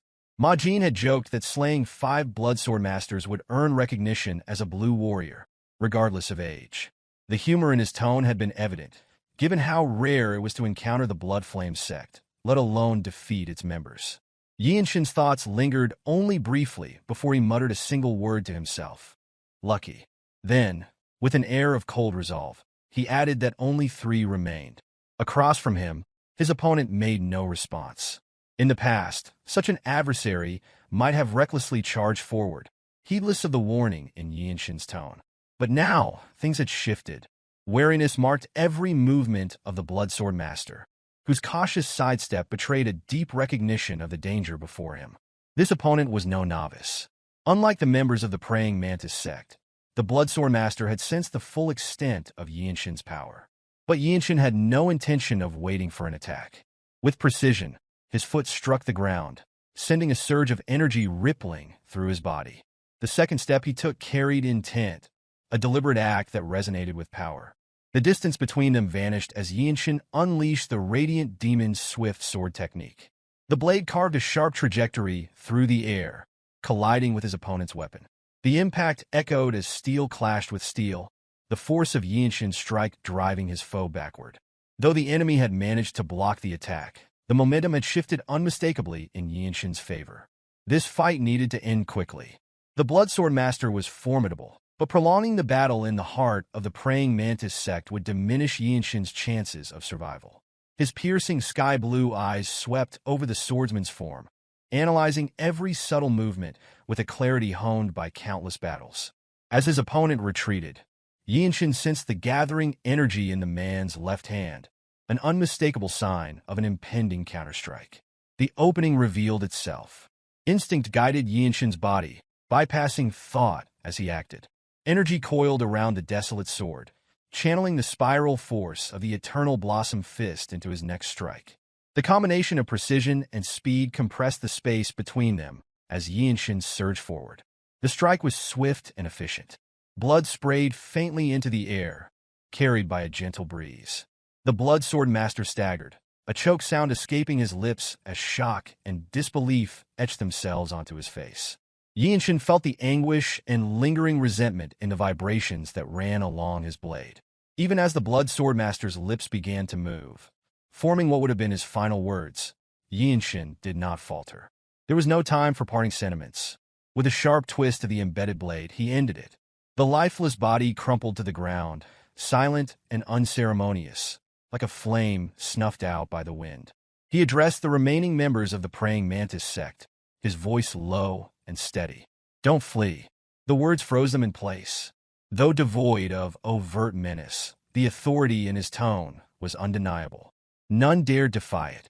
As Yeonshin prepared to depart, the weight of the sack strapped to his back was a reminder of his completed task. The villagers gathered around as he prepared to leave. Among them, Mr. Jang, his face streaked with tears, approached to express his gratitude. His voice trembled as he thanked Yeonshin for giving his daughter peace and lifting the burden of his resentment. Yeonshin's voice was barely above a murmur as he replied, a trace of frustration in his tone. Xian should belong to Jeong. Mr. Jang stirred at the statement, his grief-stricken face showing a flicker of awareness. He replied hesitantly, mentioning the ongoing conflict between the Jeong sect and the Tyrant Sword sect. The words unsettled Yeonshin. Jeong at war with the Tyrant Sword sect? The notion was unfamiliar, and it raised unsettling questions. Fragments of memory surfaced. Visions of his family's annihilation and the enigmatic presence of the Tyrant Sword sect leader. The timing of these events, and the Jeong sect's involvement, had always felt unnatural. As he processed the implications, his thoughts drifted to his niece, little Hyea, and to his second brother, Yeongsan. He clung to the hope that they were safe for now. Yeonshin resolved that he needed to go to Jeong. The decision aligned with Ma Jin's expected approval. Within the chaotic martial world dominated by the 13 heavens, Desolate Fortress's intervention would inevitably target these supreme forces of evil. The beheading of Tyrant Sword sect masters was not just a reprisal, but a means of securing noteworthy achievements. As he reached the summit, Yeonshin abruptly halted. A question lingered in the air as he turned toward the rustling bushes nearby. Had there been any sign of stealthy demon? His voice carried the weight of authority, prompting 2 figures to emerge from the shadows. The first was a swordsman radiating an intense and sharp aura. The second was a young Taoist with an extraordinary presence. They were Cheonju, the Sword Saint of Myohwa, and Yeonshi, a direct disciple of Myohwa's sect leader. Approaching with measured steps, they addressed Yeonshin. Cheonju acknowledged that the praying Mantis sect was likely not involved. Having witnessed the devastation of an entire sect, his demeanor now carried a distinct reverence. He no longer saw Yeonshin as a promising peer, but as a true martial artist of Desolate Fortress.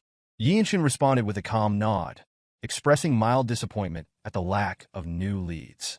Cheonju then praised Yeonshin's martial prowess, likening him to the future leader of Radiant Demon Squad or even the Divine Sword Group leader. His admiration seemed genuine, while Yeonshi, with a thoughtful gaze, interjected that this encounter marked his first defeat.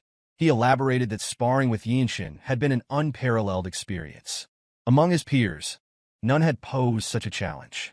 When Yeonshin inquired about the lack of similarly skilled disciples within Myohwa, Yeonshi admitted there were none of his age within the sect leader's lineage. His suggestion of forming a friendship was met with a curt, yet not entirely dismissive reply. Yeonshin had no intention of visiting Myohwa, but left the door open for Yeonshi to seek him out, on the condition that he performed new martial techniques each time. Flustered but encouraged, Yeonshi brightened at this prospect. Upon arriving at the inn where they had first stayed, their camaraderie reached a temporary pause. Yeonshin ascended to Ma Jin's room, where he was greeted with an astute observation. Chung Myung noted the subtle changes in Yeonshin's energy, while Mirio immediately instructed him to apply some medicine to treat the lingering injuries. Ma Jin's voice pierced the tense air, edged with curiosity and a growing sense of unease. He questioned the progress of the mission.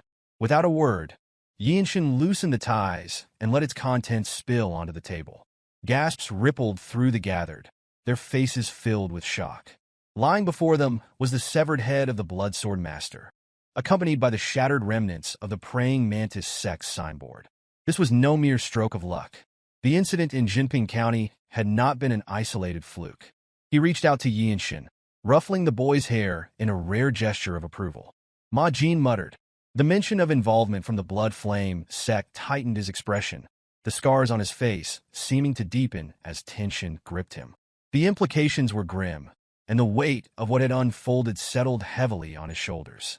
This proves your worth, he stated plainly, his voice steady and unwavering, acknowledging the boy's accomplishment without unnecessary embellishment. Ma Jin's unease evident in his furrowed brow. Blood Swordmasters aren't this common, he murmured, his voice heavy with concern. Standing nearby, Mirio nodded slightly in agreement. This was far from ordinary, and her calm acknowledgement only served to highlight the magnitude of what they faced. Ma Jin's tone shifted, adopting the authority of a seasoned leader. Lightning Genius has accomplished something that cannot be overlooked, he declared. Incidents seem to follow wherever he goes. Yet to handle them so decisively and bring back information of this significance will leave its mark on the martial arts world. The Desolate Fortress will have no choice but to respond to this. Breaking the silence that followed, Yeonshin stepped forward, his voice steady and resolute, belying the tension surrounding him. There is something he needs to report, he announced, his tone firm, without a hint of hesitation.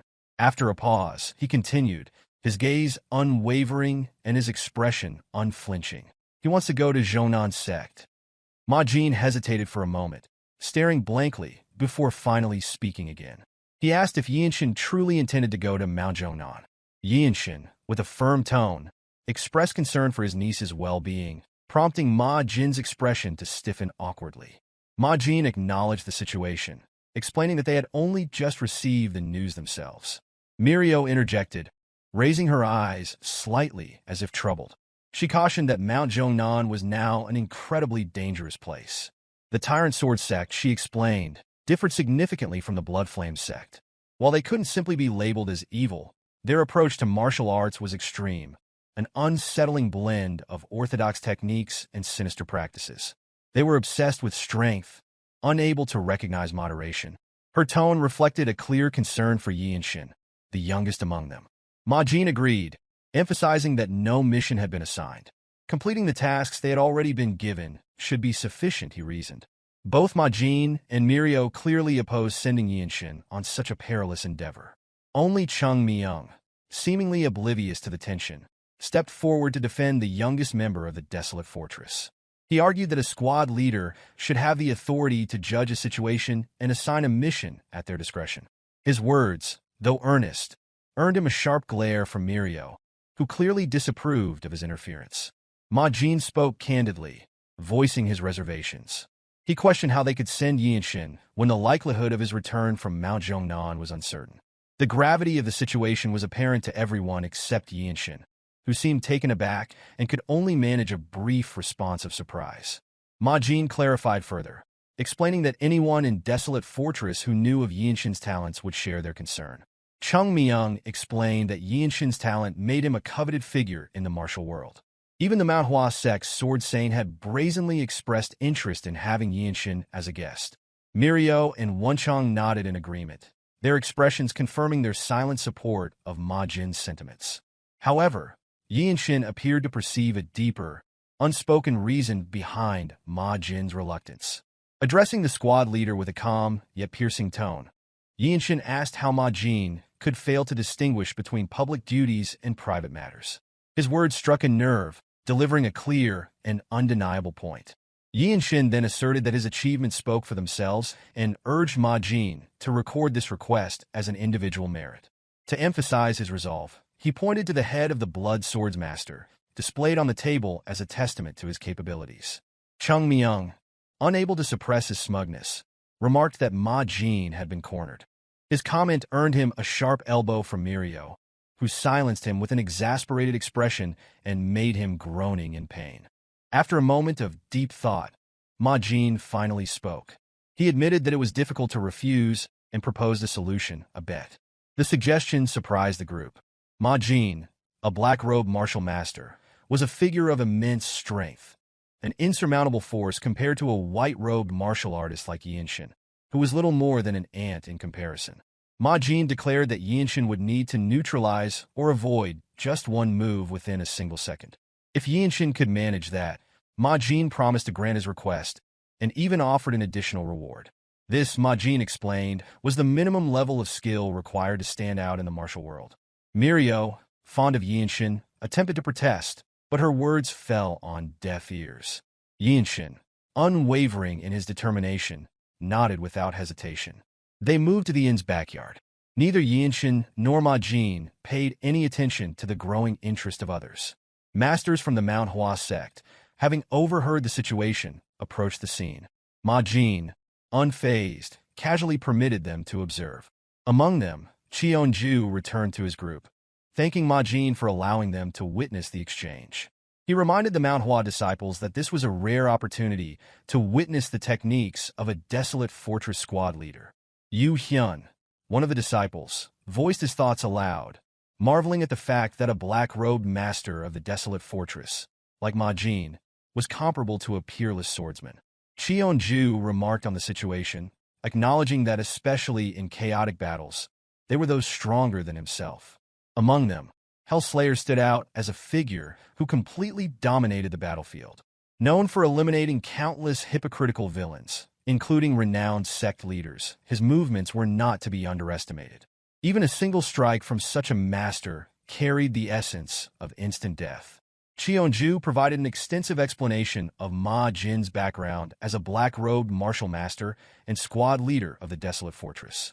He elaborated that unlike the martial artists of the Nine Sects, who pursued the ultimate form of swordsmanship, Ma-jin's techniques were honed entirely for practical combat. Yu Hyun, observing the unfolding scene, exclaimed that no matter how much one trained, it seemed impossible to withstand even a single move from such a master. His gaze shifted to the boy standing across from Ma-jin, the Radiant Demon Squad's lightning genius, Yeonshin, who stood calmly, with one hand resting lightly on his sword, facing the gusting wind. Yeonshin asked for some time to prepare, to which Ma-jin agreed, telling him to take as much time as needed. He warned Yeonshin that the strike he would deliver would be impossible for any white-robed martial artist to handle and advised him to sharpen his senses properly. Though his words sounded casual, Ma-jin's standards were anything but. As a black-robed supreme martial master and leader of one of the divine sword squads, he was one of fewer than 30 such figures in the Desolate Fortress. Yeonshin closed his eyes to compose himself, calming his mind and steeling his resolve. He reminded himself that he simply needed to demonstrate the martial arts he had learned. Starting by focusing inward, he awakened his lower dantian and the dormant energy within his body. This energy flowed through him, even reaching his pupils, sharpening his senses further. It was the very skill he had refined during his battle with the praying Mantis Sect's leader. Muttering softly to himself, Yeonshin analyzed Ma Jin's body, scanning it from every angle, as if viewing it reflected in a mirror. His heightened sensitivity to energy allowed him to perceive even the subtlest movements with extraordinary clarity. Conceding the first move, he made a rare joke, which brought a brief smile to Ma Jin's face. As the wind stirred, Ma Jin raised his hand, showcasing the epitome of the radiant demon art. A master of all weapons, Ma Jin's skill was legendary. Stories were told of how he turned even discarded weapons on battlefields into tools of destruction, but his bare hands were considered the deadliest of all. Yeonshin was fully aware that Ma Jin's palm technique could shatter a fortress wall with a single strike. Quietly, he told himself he had to evade it, lowering the hand resting on his sword in preparation. Ma Jin took a step forward, his movements precise, direct, and astoundingly fast. The force of his strike felt like a condensed typhoon rushing forward. Even though it wasn't at full speed, Yeonshin found himself overwhelmed, even to just twist his body aside. Ma Jin's hand, controlled yet devastatingly powerful, sliced through the air with precision. The trajectory of the strike was aimed directly at Yeonshin's head. In that instant, a faint blue light flickered across Yeonshin's forehead. He realized that his current footwork was insufficient to escape. The techniques taught by Jeong Clan lacked the structured formulas he needed, leaving him to rely on clear intention and instinct to carve a path. Yeonshin muttered about needing just one step. In his mind, he calculated the movement path and the direction of force Ma Jin's technique would create, drawing complex lines in his thoughts. His head burned with intense focus as a second dantian near his heart seemed to awaken momentarily. Harnessing this new surge of internal energy, Yeonshin felt a technique forming within him, born of his innate talent and the immense pressure of the situation. Under Ma Jin's overwhelming mastery, Yeonshin took a single step. In that fleeting moment, a tremendous shockwave erupted behind him, whipping his hair upward. The fierce wind from Ma Jin's strike swirled the dust around the yard, leaving the onlookers in stunned silence. Among them were masters who had dedicated their lives to martial arts, and even they recognized that Yeonshin's step was extraordinary. Ma Jin, still in the posture of extending his hand, moved only his lips to ask what that footwork had been. Yeonshin replied simply, saying he had walked because he saw a path to survival. Indifferently, he added that he would name it the Radiant Wing Step. Ma Jin stood silently for a moment, a brief smile crossing his face as he thought to himself about the incomprehensible talent Yeonshin had just demonstrated. Straightening his posture, Ma Jin made his decision. He announced his permission for Yeonshin to journey to Mount Jeongnan, acknowledging the boy's capabilities with a tone of quiet respect. Soon after the sun rose, the two young martial artists from the Desolate Fortress made their way towards Jeongnan Mountain. Yeonshin wore a blue robe with a white robe beneath it, walking closely behind Wonchong. In the Jeongnan sect, being a white-robed warrior alone would not be enough to act independently. Jeong Clan had jokingly remarked while helping his youngest junior borrow and wear the robe. Yeonshin, puzzled by the remark, wondered about its meaning, feeling a sense of curiosity rising within him. Myohwa spoke to clarify. A white-robed martial artist with a blue Desolate sect long robe meant that the person was acknowledged as a blue-robed warrior of Desolate Fortress, a title that guaranteed one's status as a rising star within the sect. The title of Rising Star was not given lightly in Desolate Fortress. It indicated the best among the juniors following the martial path. The significance was amplified by the fact that it was awarded less than half a year after entering Desolate Sect, a rare and honorable achievement. Myohwa smiled, her expression captivating and selfless. She explained that the title came with the authority to command all white-robed warriors within Desolate Sect. Jeong Clan added that if anyone asked, Yeonshin could mention the azurized demon sword from the Radiant Demon Squad acknowledging him, which would likely prevent most disputes. Myohwa also suggested using her own warrior name, Zen Demon Sword, as a gesture of handing over the blue robe, a gesture of her joining the small ceremony. Yeonshin thanked them awkwardly, though they seemed pleased with and proud. As they continued on the road, he felt an unfamiliar sensation in his chest, the kindness of his senior overwhelming him in a way he had not experienced before. The words they spoke were more than mere gestures. They carried the weight of responsibility and recognition. Wonchong turned back slightly, his tone teasing but tinged with envy, complimenting Yeonshin on the way the white robe and long blue robe suited him. Yeonshin couldn't help but speak his thoughts aloud as he felt the weight of the blue robe, as if contemplating the significance of the situation. Wonchong commented that a young hero like Yeonshin would be quick to adapt, his tone light, but carrying a subtle admiration. Yeonshin, though moved by the compliment, felt a deep gratitude toward Wonchong for accompanying him on his journey, a companion who had stood by him through thick and thin. Before long, the two arrived at the entrance to Jeongnan Mountain. From a distance, they had been struck by the steep and solemn terrain. But up close, the entrance revealed the strict nature of the martial arts sect, with martial artists standing guard, their vigilance unmistakable. Wonchong noted the martial artists seemed to be from Jeongnan, wondering if the conflict with the Tyrant Sword sect was real, as they had come to the foot of the mountain rather than the main gate. The air was thick with tension, and the sense of anticipation only grew stronger with each step they took. As the two approached, two of the four guards stepped forward and asked for their sect, names, and purpose. Wonchong casually replied, identifying them as from Desolate Sect, subtly signaling Yeonshin to take responsibility as a Desolate Fortress rising star, though his tone remained light.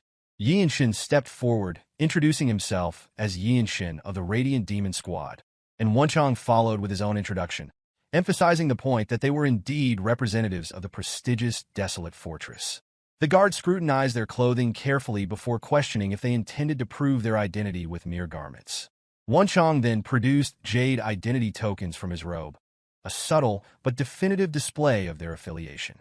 One of the guards mocked them, questioning whether young martial artists like them would act independently, and who would believe such claims.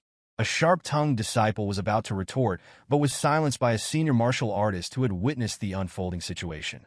The senior guard spoke with authority, explaining that due to the current wartime situation, they could not easily trust unfamiliar identities, though his tone seemed more mocking than reasonable.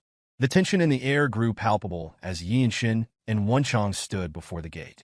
Wonchong, clearly frustrated, muttered under his breath as he raised his inner energy. The slight wave of energy spread quickly, an unmistakable display of his true power. Having passed the Desolate exam and become a Radiant Demon Squad, white-robed martial artist, he was no longer the carefree figure he appeared to be. The energy he emanated now carried the weight of his strength. The guards finally recognized the power of Desolate Fortress in Wonchang's display of inner energy. One of the guards, outraged by the display, screamed at them, pointing a finger in accusation. However, Wonchong, now exasperated, demanded to know what was meant by such nonsense, his patience at an end. Yeonshin silently reflected on the situation. The fight with the Tyrant Sword sect clearly wasn't going well. The pride of the Nine sect seemed to be cracking, and the arrival of these young martial artists, confident and certain of their place, was enough to shake the foundations of the old guard. These young warriors, who had stepped forward boldly to claim their role, were a sign that things were changing in the martial world. The guard could hardly believe what he was witnessing. He spoke with incredulity, remarking that young martial artists like them were acting as if they were from the Desolate Fortress, and at such a time as this. His tone grew more resolute, a sense of frustration blocking his chest. Another elaborated that even if they were truly from Desolate Fortress, it would still be a problem if the two young martial artists who merely claimed to be from Desolate Fortress being sent to the Grey Jeongnan. The reputation of the once prestigious Desolate Fortress seemed to be a thing of the past. The guard's tone became increasingly sarcastic as he spoke, and the sharpness in his eyes suggested he wasn't simply voicing an opinion, but issuing a challenge. Yeonshin felt the weight of the insult and reached for the handle of his sword, his fingers grazing it. He calmly spoke, his voice steady despite the rising tension. He reminded the guard that insulting martial artists from another force without reason was unbecoming. The inner energy that had been quietly simmering inside him flared, making his presence even more imposing. The Jeongnan disciples, caught off guard by Yeonshin's swift and overwhelming aura, began to grit their teeth and reach for their swords. One of them, angered by Yeonshin's words and actions, shouted, demanding to know if he intended to intimidate them. In an instant, Yeonshin unsheathed his sword with a swift motion, sending a burst of force toward the guard in the back.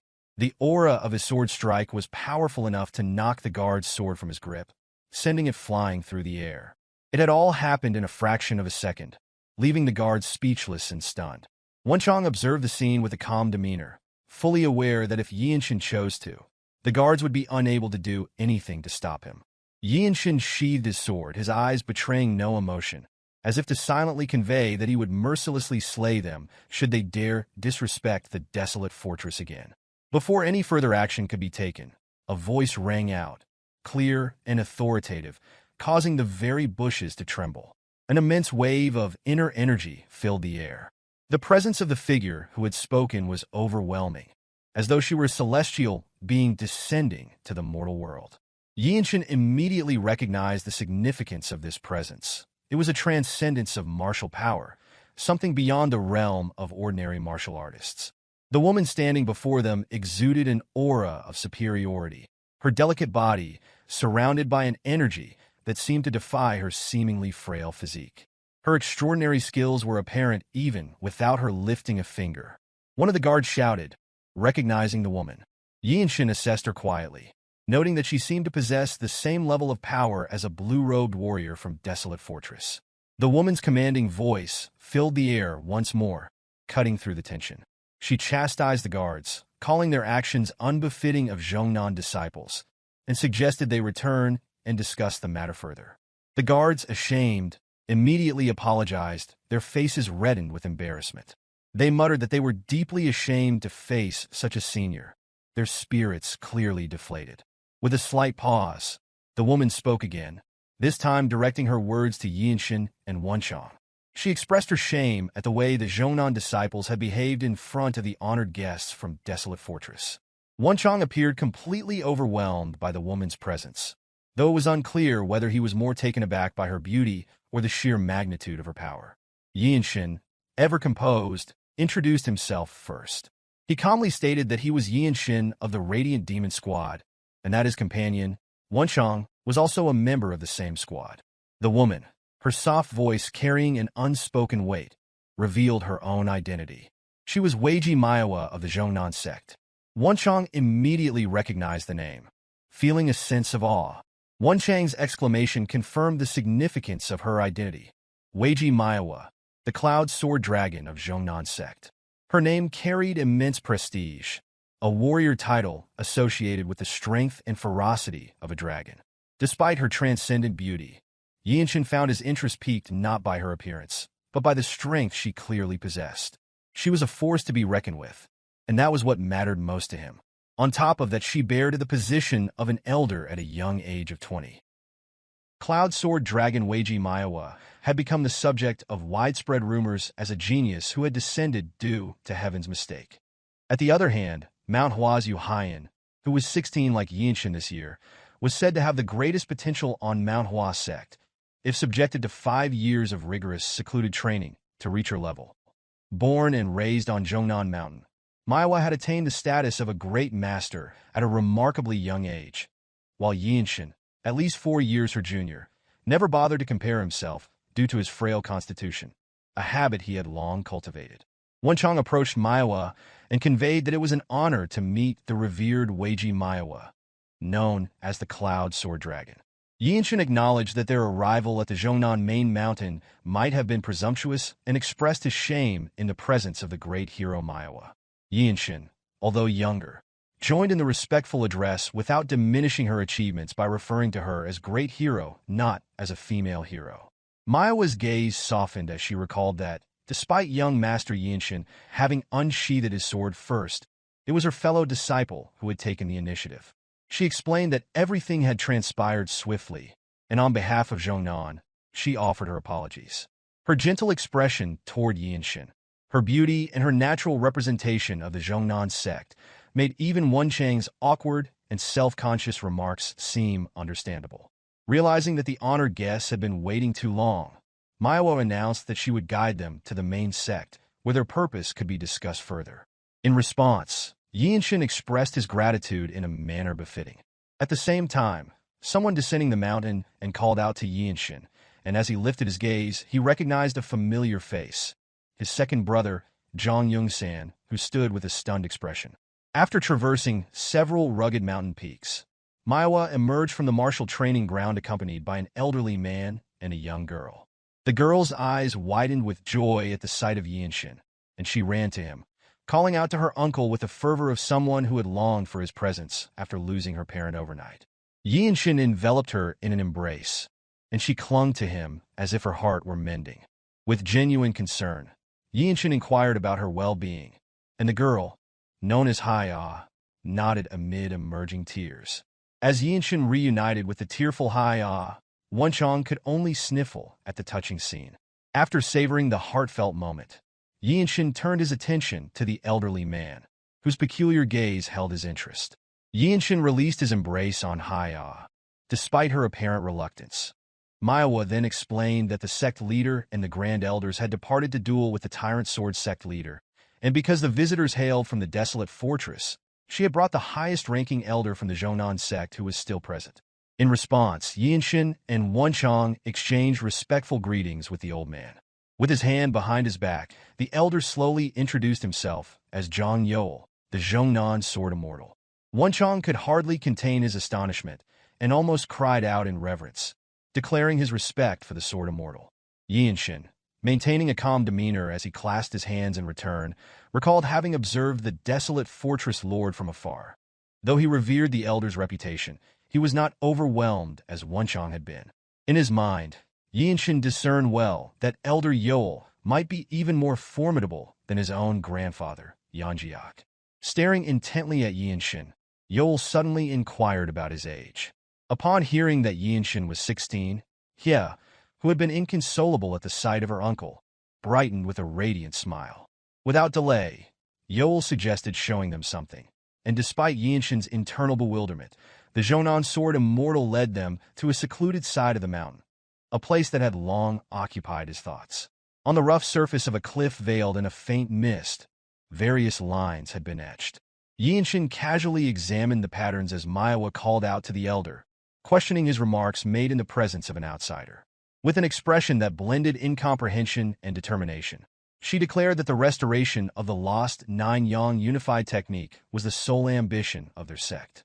Yol clarified that the Swordmaster, though invited to Zhongnan by the previous patriarch and having inscribed his martial arts onto the mountain in his later years, was not a bona fide practitioner of the sect's true mountain technique. Myohwa attempted to argue, while Hyea's innocent expression shifted uncertainly between them, puzzled by the unfolding events. With a tone that brooked no disagreement, Yol explained that his remaining days were few and that if he could glimpse the Swordmaster's blade once more, nothing would be beyond his reach.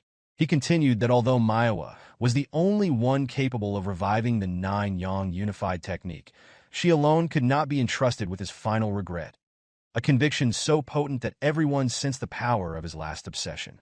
Myohwa found herself unable to understand. She could not fathom what quality in a young master, met for the first time, had impressed Yol so deeply. After studying her perplexed look, Yol beckoned her attention. Following his silent command, Myohwa's eyes widened as she noticed Yeonshin standing at the mountain's edge, his neck craned in unwavering focus toward the opposite cliff. Clearly, the barely 16-year-old was utterly absorbed. As Yeonshin silently examined the etched sword traces on the cliff, he marveled at the multiple, sharply defined trajectories that defied the wear of time. Those overwhelming marks, he realized, were not products of ordinary human skill, but could only have been forged by someone who had attained the level of Void Step. Yol revealed that these marks were the handiwork of the Swordmaster, who had passed away 59 years earlier. Wonchong briefly considered whether the Swordmaster might be Yongchuan. Yol recalled that a disciple expelled by Yongchuan had gone on to establish the Tyrant Sword sect, meaning that every technique of that sect had its origins in the legendary master. Yol elaborated further, asserting that, aside from the Desolate Fortress Lord, neither god nor demon, few could rival the Swordmaster's prowess. The revelation left Wonchong in stunned disbelief, for it was nearly unimaginable that the Swordmaster could match the might of the Desolate Fortress Lord. Yol then recounted how the Swordmaster had once taken a starving, seemingly useless orphan like him, brought him to the main mountain, and entrusted him to the previous patriarch's care. When Wonchong inquired why he had not learned the Swordmaster's technique, Yeol explained that fate had not allowed it, and that he himself lacked the necessary talent. Many of the Sect swordsmen had tried, yet the path of the sword was not one navigated by broad knowledge or sheer martial prowess. The assembled masters had agreed that only a sudden flash of inspiration could ever trace the true path of the Swordmaster. As Wonchong concentrated on the sword path, he furrowed his brow at a phrase boldly inscribed in one stroke within the mist on the cliff. "The worthy one shall obtain it." Yeol affirmed that this was a matter solely of innate talent. The entire hope of the sect for deciphering this technique rested on Myohwa. Even if she did not outwardly display its burden, its weight was unmistakable. Myohwa, renowned as the unprecedented genius of the Jeong sect, wore a look of deep perplexity. Even she could not fully grasp the significance of the situation, which transcended personal capability. Before long, the luminous aura that had encircled Yeonshin's head faded, leaving him simply grateful for another opportunity to grow stronger and inspired to create his own sword technique.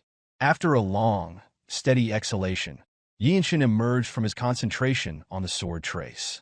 Then, in a manner reminiscent of a grandfather calling his grandson, Yeol called Yeonshin. When Yeonshin turned to meet his gaze, the Jeong sword immortal, unspoken curiosity, inquired what it was that the young man had seen. Yeonshin did not give out a response as an arc formed on his lips. Instead, Yeonshin slowly drew his Desolate sword. Meanwhile, Myohwa could scarcely believe that a youth barely 16 years old could truly decipher such an intricate technique.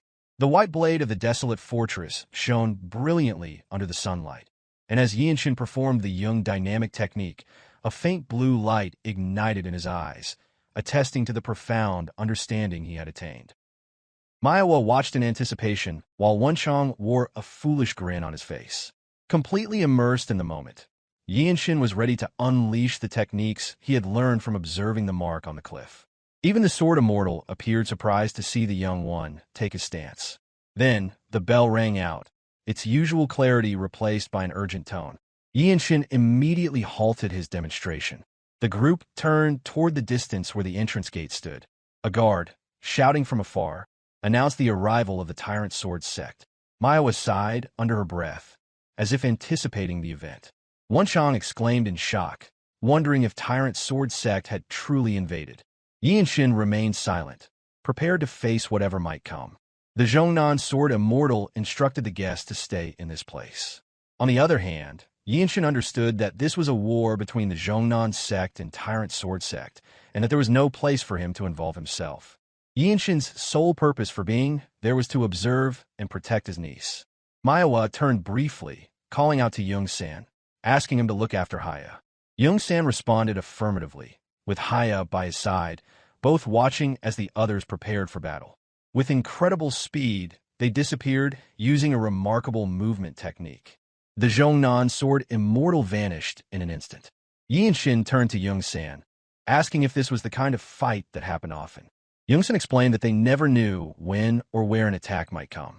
Even the strongest fighters have been caught off guard and struck, just like now. Yeonshin thought about the situation, realizing that the Jeong sect was in a precarious position.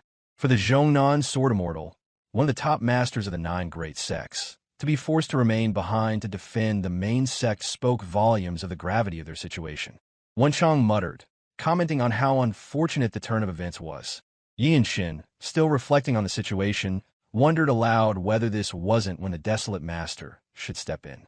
Wonchong explained that, even so, Desolate Fortress couldn't interfere. A martial artist from a 9 great sects would never act without pride. Wonchong then reminded Yeonshin that they had just witnessed something similar. If Myohwa, the Cloud Sword Dragon, had not intervened, a major incident would have occurred. Yeonshin remarked that the Jeong sect didn't seem in a position to act freely. Suddenly, a voice broke through the conversation, surprising the 2 warriors from Desolate Fortress. An unfamiliar man told them not to speak carelessly about their sect. Yeonshin, already sensing their presence faintly, finally saw 5 hidden martial artists perched on a boulder nearby. They seemed either to be guarding Hyea, who had caught the attention of the Jeong sword immortal, or for some other reason. The energy they emitted was distinct, clearly not from any evil sect like the Tyrant Sword sect. Yeonshin replied slowly, saying that he didn't think his words had been disrespectful. One of the men retorted, pointing out that words could be perceived differently depending on the listener.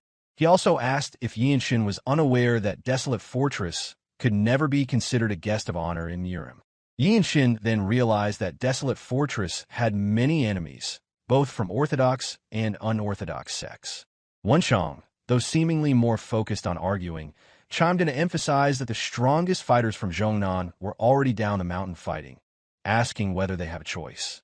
His mocking tone, though evident, conveyed an undeniable truth. He added that it seemed like the Jeongnan sect could use all the help they could get. One of the men from Jeongnan shouted angrily at the comment, his veins bulging and his anger simmering. But their anger quickly dissipated when they noticed the energy shift around them. Yeonshin and Wonchong turned their attention to the approaching figures. 5 martial artists from the Tyrant Sword sect appeared, their energy more overwhelming from that of the 5 Jeongnan sect fighters. Yeonshin, who had passed several pavilions to get here, now faced the unexpected appearance of Tyrant Sword sect martial artists. The leader of the Tyrant Sword sect infiltration squad ordered coldly that they kill the child first, since she was continuing the Sword Immortal's legacy. Despite her fear, Hyea clung to Young-san as the threat loomed. One of the Jeongnan martial artists shouted in fury as the 5 Tyrant Sword sect fighters charged, unsheathing their swords. The force of the collision whipped through the air, a violent wind sweeping across the area. Despite being outnumbered, the battle was evenly matched. The martial artist who appeared the strongest walked through the chaos with an airy calm, while the Jeongnan sect fighters seemed overwhelmed just trying to block the other 4. He eyed Yeonshin, who had shielded Hyea behind him, and smiled. He mocked the Desolate Fortress youngsters, asking why they had come to this place, suggesting it was to restore balance since their sect was dominant.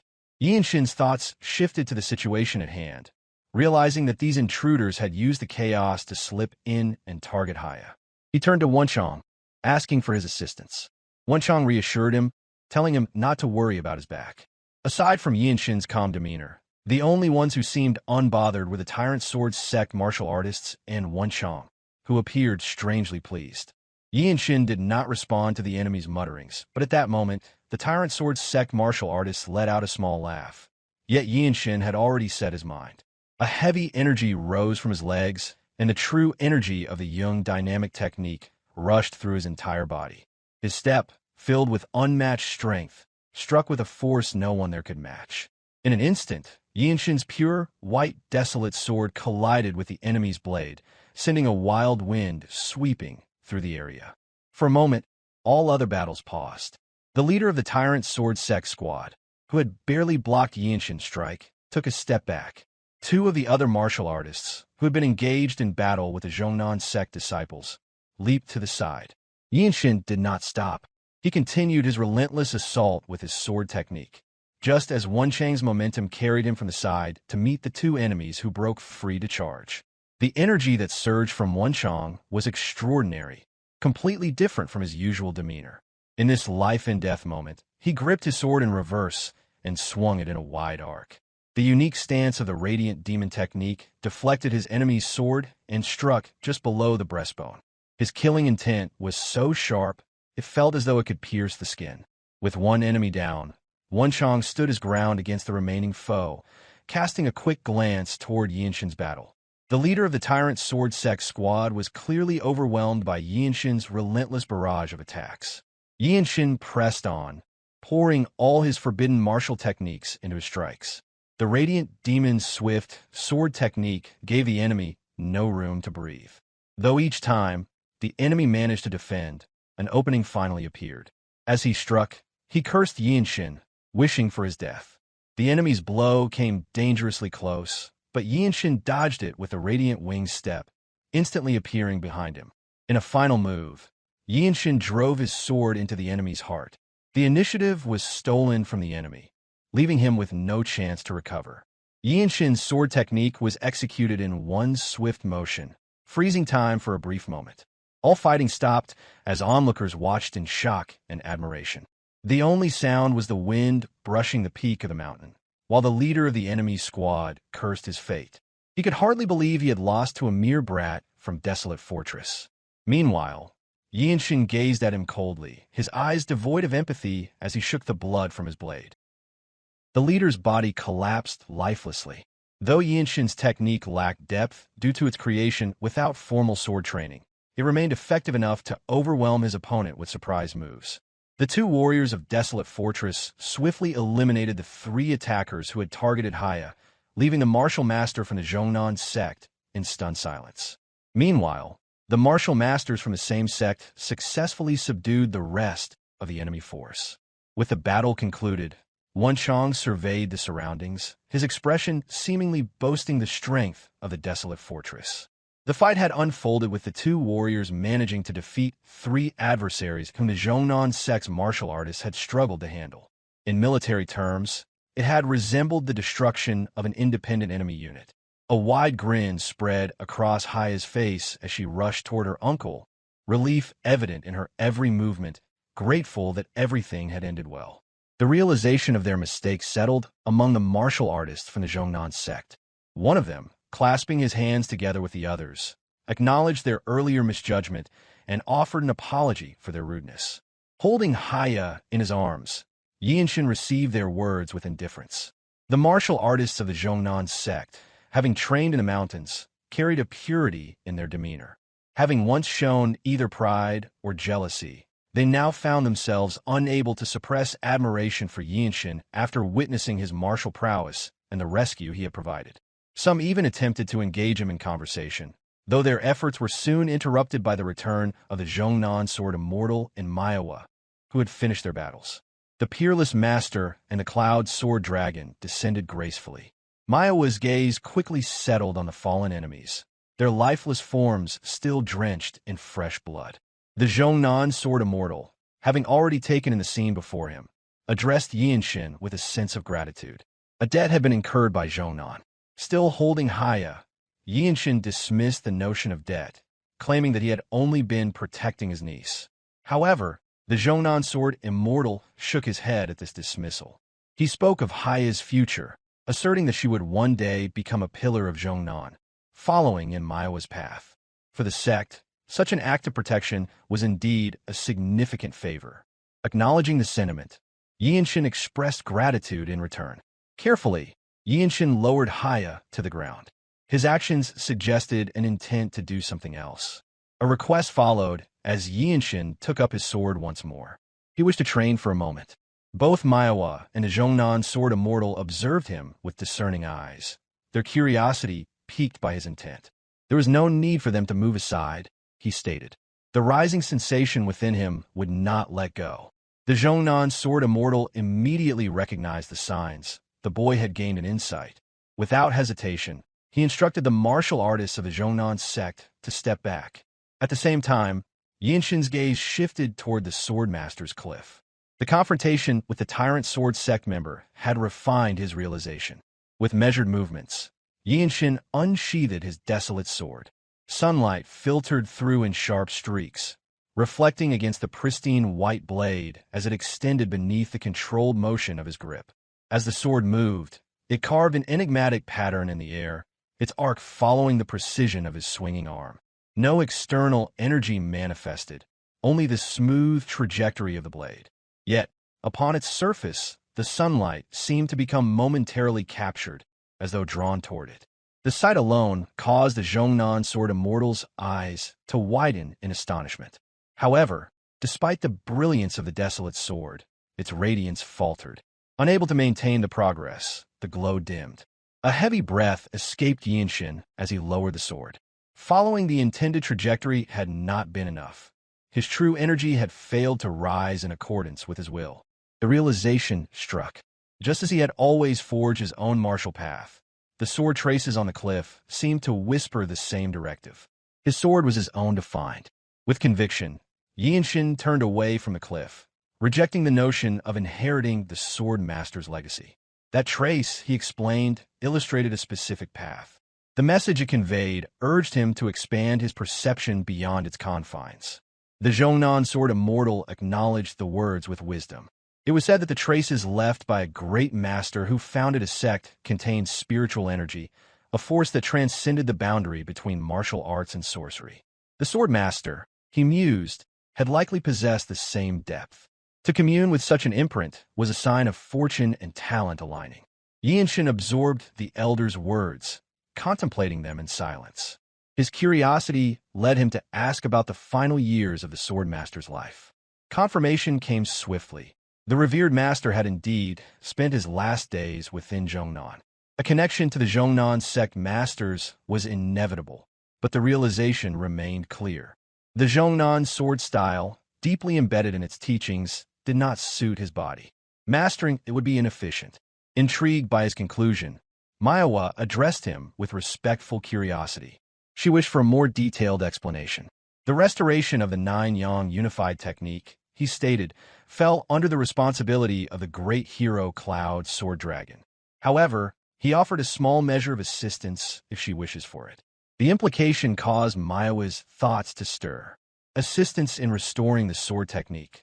Such an offer carried great significance. The weight of those words settled upon her. Uncertainty formed in her expression as she sought confirmation. Yeonshin offered no further elaboration. Instead, he took several measured steps away, creating distance.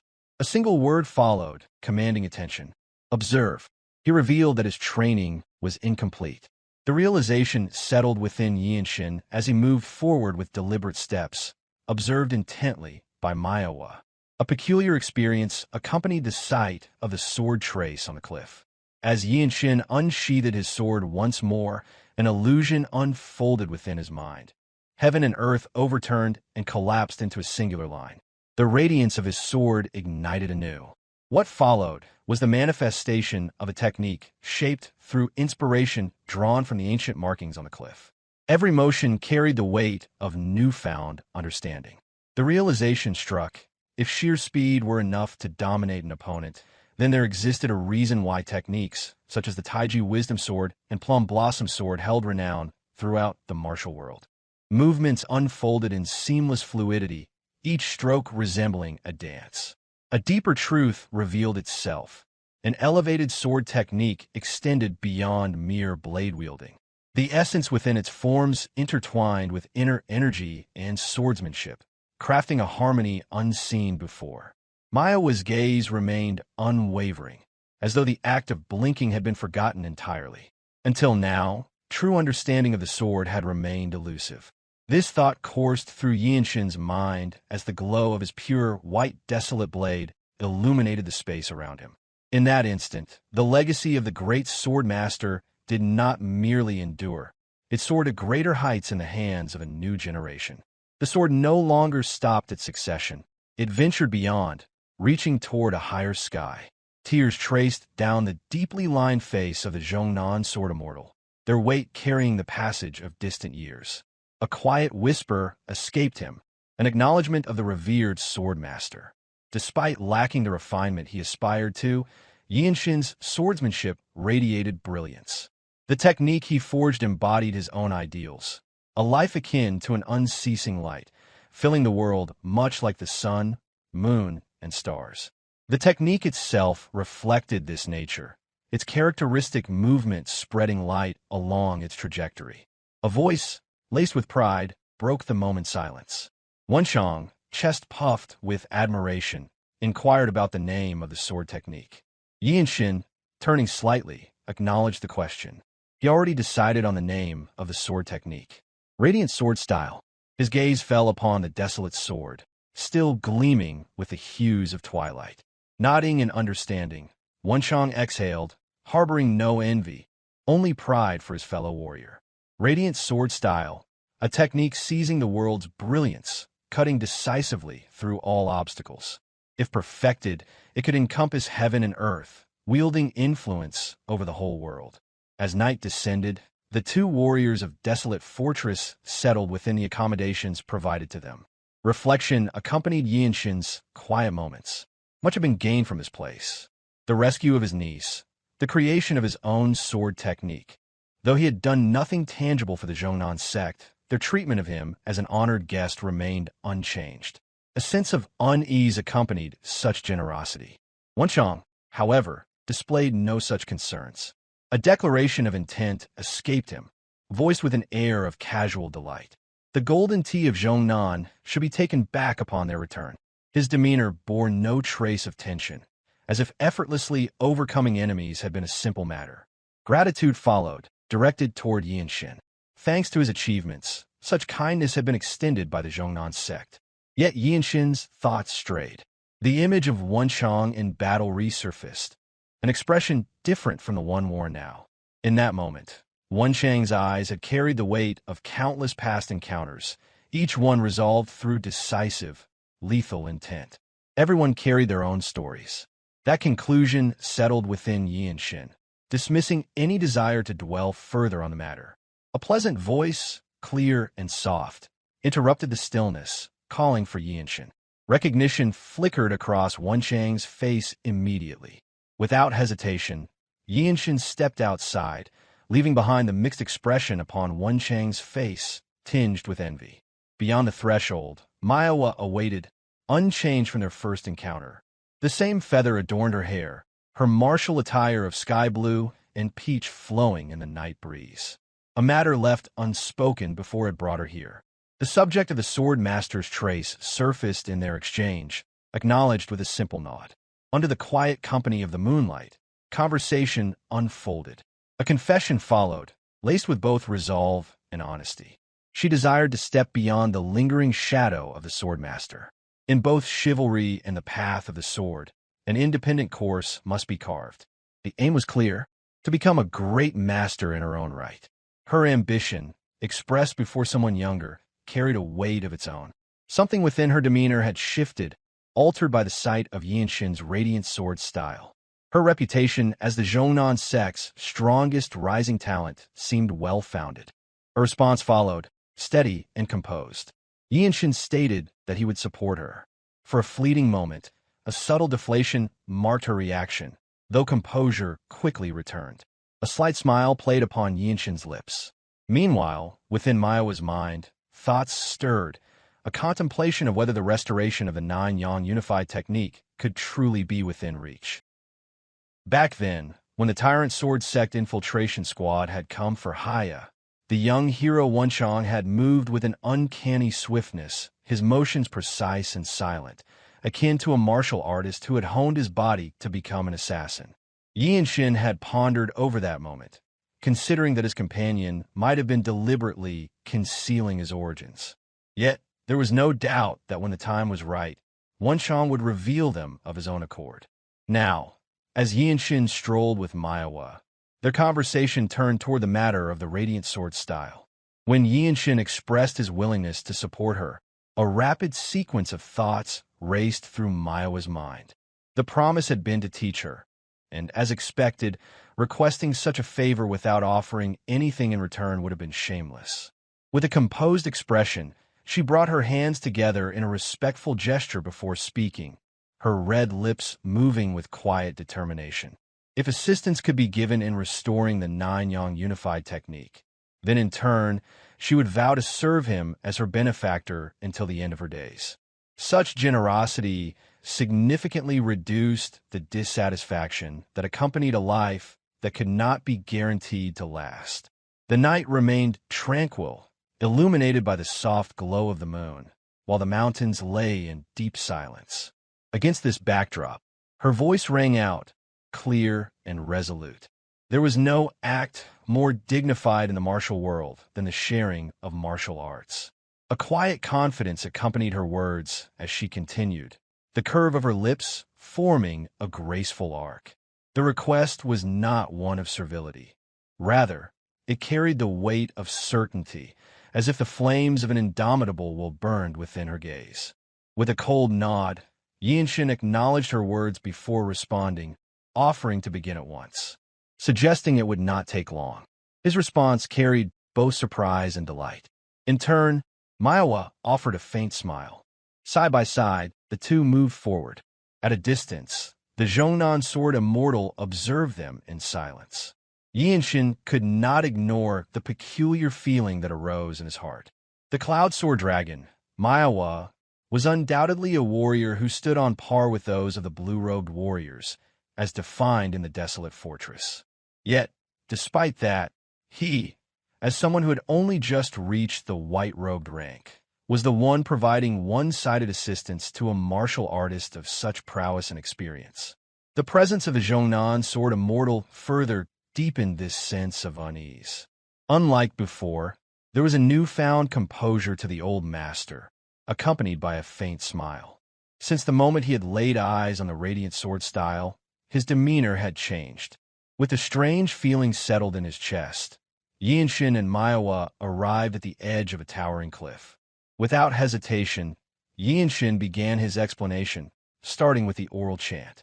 A flicker of disbelief crossed Myohwa's face as the words registered. Surprise filled her voice as she reacted to the revelation. The notion seemed absurd. He had not only discovered clues regarding the technique, but had gone so far as to reconstruct an oral chant for it. Yeonshin explained further, clarifying that while it was indeed an oral chant, it would not be identical to that of the Swordmaster's original technique. The responsibility of refining that aspect lay in the hands of the great hero, Cloud Sword Dragon. Though perplexed, Myohwa listened attentively. The question lingered in her mind. How could such a talent exist in this world? Yeonshin continued, tracing his understanding from the remnants of sword paths left behind. Yet, it was an entirely different challenge from merely retracing the marks of sword's path and reconstructing its movements. Remaining silent, Myohwa absorbed every word.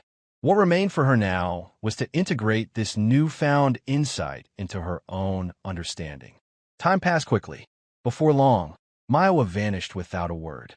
Shortly after, the Jeong sword immortal stood beside Yeonshin and spoke, revealing that she had fallen into her inner demons upon their encounter that night. She was not one to boast of her martial arts, yet it seemed that she had been deeply shaken by what she had witnessed. The old master elaborated further. Among the martial artists of her generation in Shaanxi, none could rival her. People praised her as possessing the greatest martial talent. Yeonshin quietly repeated the words, "the greatest in the world." The phrase carried an unfamiliar weight. With a slow nod, the Jeong sword immortal confirmed it. For the first time, she had encountered a talent so overwhelming that it made her own abilities feel insignificant. She had witnessed Yeonshin grasp the intent hidden within sword marks and instantly create a sword technique before her very eyes. Faced with such a reality, she could not help but compare herself to him. To Yeonshin, however, the thought was meaningless. The great hero Cloud Sword Dragon stood several levels above him. After all, for someone pressed for time like him, such concerns were difficult to comprehend. The Jeong sword immortal chuckled, shaking his head. Heaven had made an error, he mused, to grant such talent, and yet also instill a heart that found satisfaction in nothing. It was among the greatest unfairnesses of the world. Yeonshin dismissed the words, calling them an embarrassing sentiment. Their bond had grown considerably. Someone within the Jeong sect had even compared it to the relationship between a grandfather and his grandchild. Yeonshin somehow found this old master far more comfortable than his maternal grandfather. Just then, Myohwa returned. With her mysterious movement technique, she appeared as if stepping forth from thin air. Bringing her hands together in a martial salute, she acknowledged both men, the old master and the young swordsman, who, in this moment, seemed as close as family. The Jeong sword immortal greeted her arrival with calm words, expressing his certainty that she would swiftly overcome her inner demons. Yeonshin merely offered her a brief greeting. Her presence carried urgency, and her white face, now emaciated, had grown pale. With directness, she turned to Yeonshin, addressing him as brother before posing a question. Since he had obtained the oral chant first, was he also capable of demonstrating the corresponding sword movements? Yeonshin affirmed it without hesitation. A new suggestion followed from Myohwa. If they trained together in the Nine-Yang unified technique, filling in each other's weaknesses, they would improve far more quickly than if they trained alone. Yet Yeonshin's response came without the slightest hesitation. Apologizing, he stated plainly that he barely had enough time to train in his own swordsmanship. The refusal was firm, and Myohwa had not expected it. In the end, unable to press the matter further, she let out a sigh, laced with quiet regret. Since both techniques shared the same origin, simply observing each other's sword movements would suffice. Yeonshin proposed that Myohwa could stand beside him while he trained in the Radiant Sword style, while she, the Cloud Sword Dragon, could continue practicing the Nine Yang Unified technique. A flicker of confusion crossed Myohwa's face as she processed his words. Was he truly suggesting that he would display his martial arts training in its entirety? Yeonshin affirmed it without hesitation, reiterating that she should train in the Nine Yang Unified technique while observing his movements. For the first time, admiration stirred in Myohwa's gaze. The opportunity to witness the training of the Radiant Sword style was no small matter. She acknowledged it plainly. The great master here was not her, but Yeonshin. The Jeong Sword Immortal let out a sigh. Generosity should have its limits, he mused, yet here was one who had already surpassed such boundaries. Though his expression remained unchanged, the goodwill emanating from him deepened. However, Yeonshin found himself momentarily perplexed. There was a fundamental difference between sharing insights and openly demonstrating martial arts training. He recalled the discussions of martial arts that took place within the Radiant Demon Squad ranks, where open discourse was common. Yet in the greater martial world, observing another's training was strictly forbidden, an unspoken rule that all adhered to. Ma Jin had once warned that one must never watch another's martial arts training. Chong Myung had reinforced this sentiment, stating that such an act could easily lead to a duel to the death. Yeonshin had countered that the captain had demonstrated martial techniques for them before, and they had always trained together. Mirio had explained the distinction. What could be shown was vastly different from the private practice of serious martial arts. True training was never to be observed. Upon hearing the words of his seniors, Yeonshin had come to understand this unyielding principle. The two martial masters seemed to uphold that very belief, yet the misunderstanding continued to grow. There was still a distinction between revealing insight and demonstrating an already established technique. Yeonshin contemplated this quietly before setting aside his thoughts. Taking his stance, he prepared to begin, and Myohwa instinctively followed. Almost simultaneously, they drew their swords. The Desolate sword, unveiled beneath the sunlight, gleamed with an eerie yet captivating beauty, appearing even more mysterious than before. Their movements mirrored each other as they stepped forward, thrusting their swords in accordance with their own interpretations of the same foundational sword style. Softly, Yeonshin murmured radiant light as he activated the oral chant. The energy flow of the Radiant Sword style was unlike that of the Eternal Blossom Fist, where the latter relied on severing all strikes in a single motion. The Radiant Sword style embraced continuity, an uninterrupted, flowing form. With each swing, the light reflecting off the Desolate sword intensified, as though the very essence of sunlight had been captured within its steel.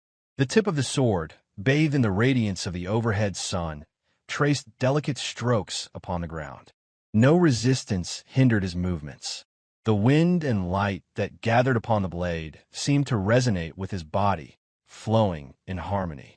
It was at that moment that Yeonshin fully grasped the nature of what he had created. The Radiant Sword style, born from his own comprehension, was a technique designed solely for him. A quiet, unheard sight dissipated into the air. Opposite him, Myohwa's sword came to an abrupt halt. Her stance remained frozen, her eyes locked onto Yeonshin. She had been practicing the Nine Yang Unified technique alongside him, channeling her inner energy with precision. Given her vast experience and knowledge, she had naturally taken the lead in mastering the technique. Yet, as Yeonshin moved, the disparity between them became unmistakable. His swordsmanship had initially seemed rough, yet within moments, he had caught up to her in mastery. Though they had begun learning a new sword technique at the same time, the gap between their martial achievements was immeasurable, undeniable even at a glance.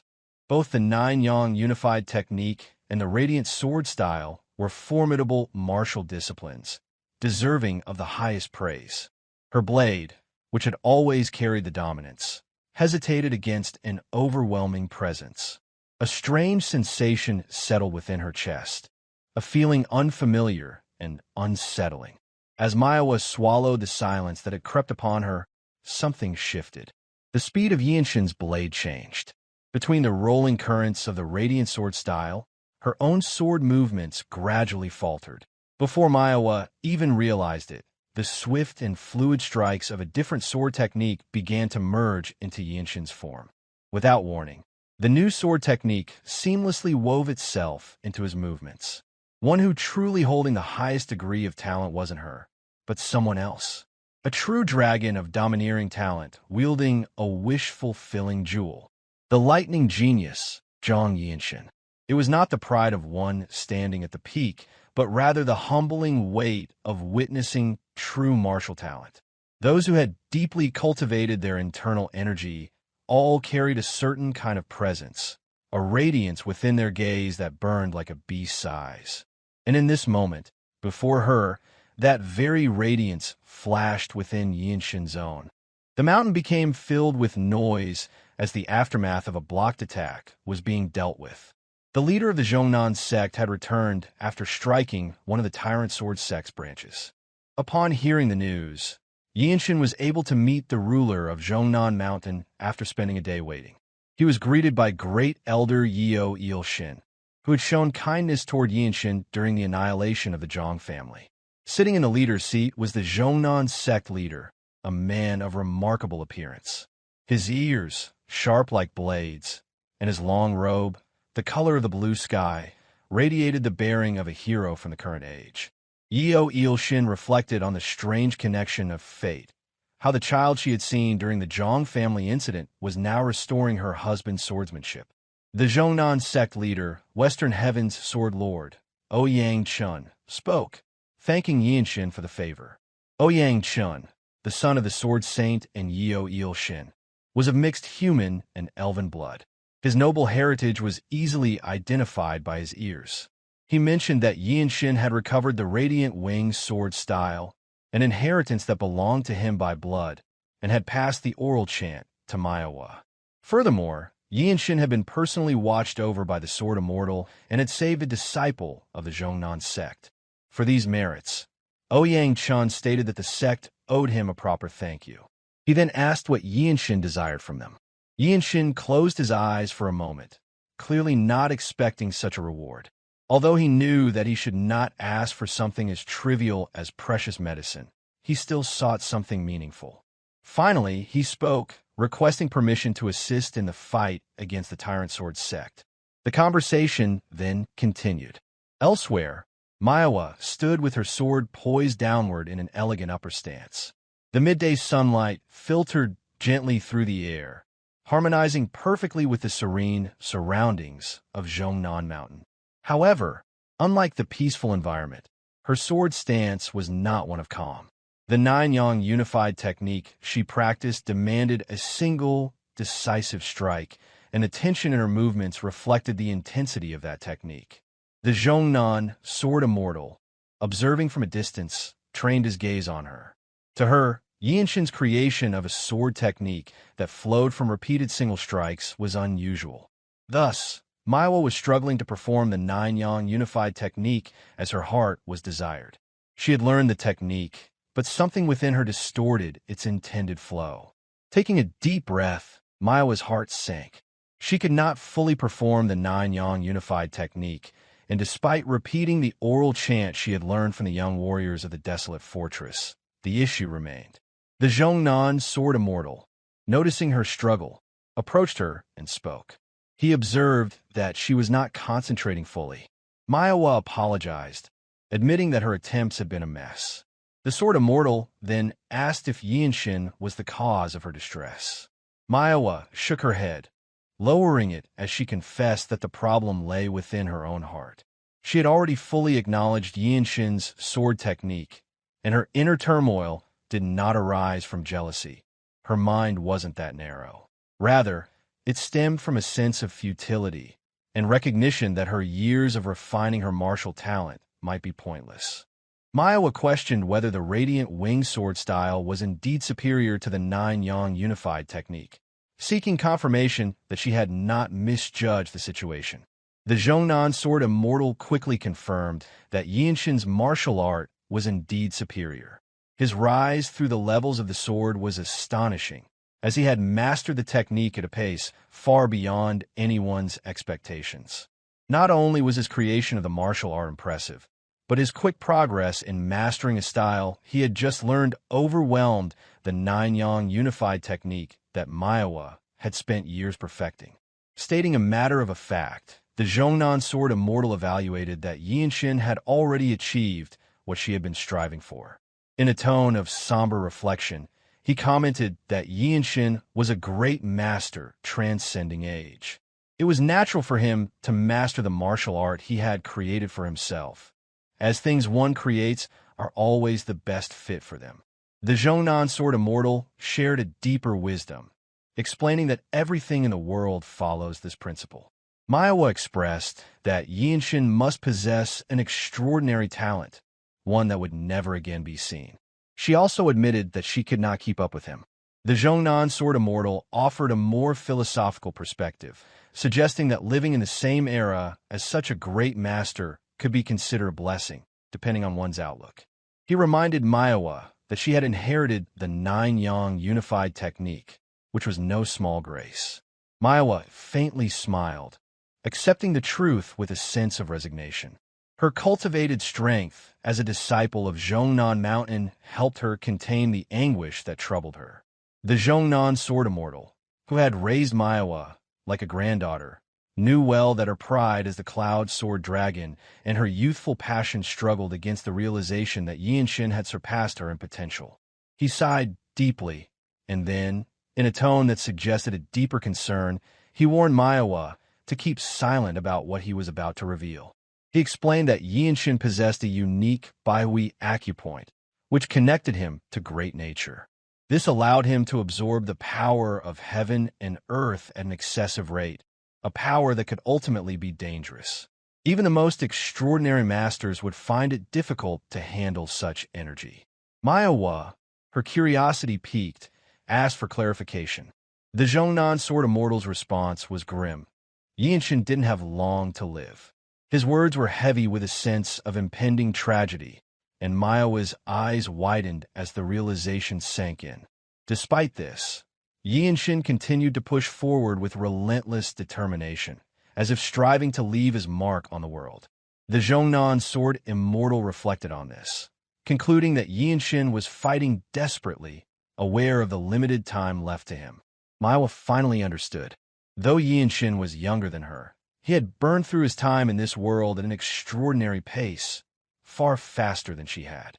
Regardless of martial rank or age, she felt a deep respect for him. The Jeongnan sword immortal echoed this sentiment, voicing his own admiration for the young martial artist. This realization left Myohwa with a sense of pity for Yeonshin, the great young hero, the lightning genius of Desolate Fortress. It was the end of February when the battle between the two sects arrived. The wind, rough and biting, swept across the vast Gwanzhong plain. The forces of Jeongnan Sect and Tyrant Sword Sect stood facing each other across the field.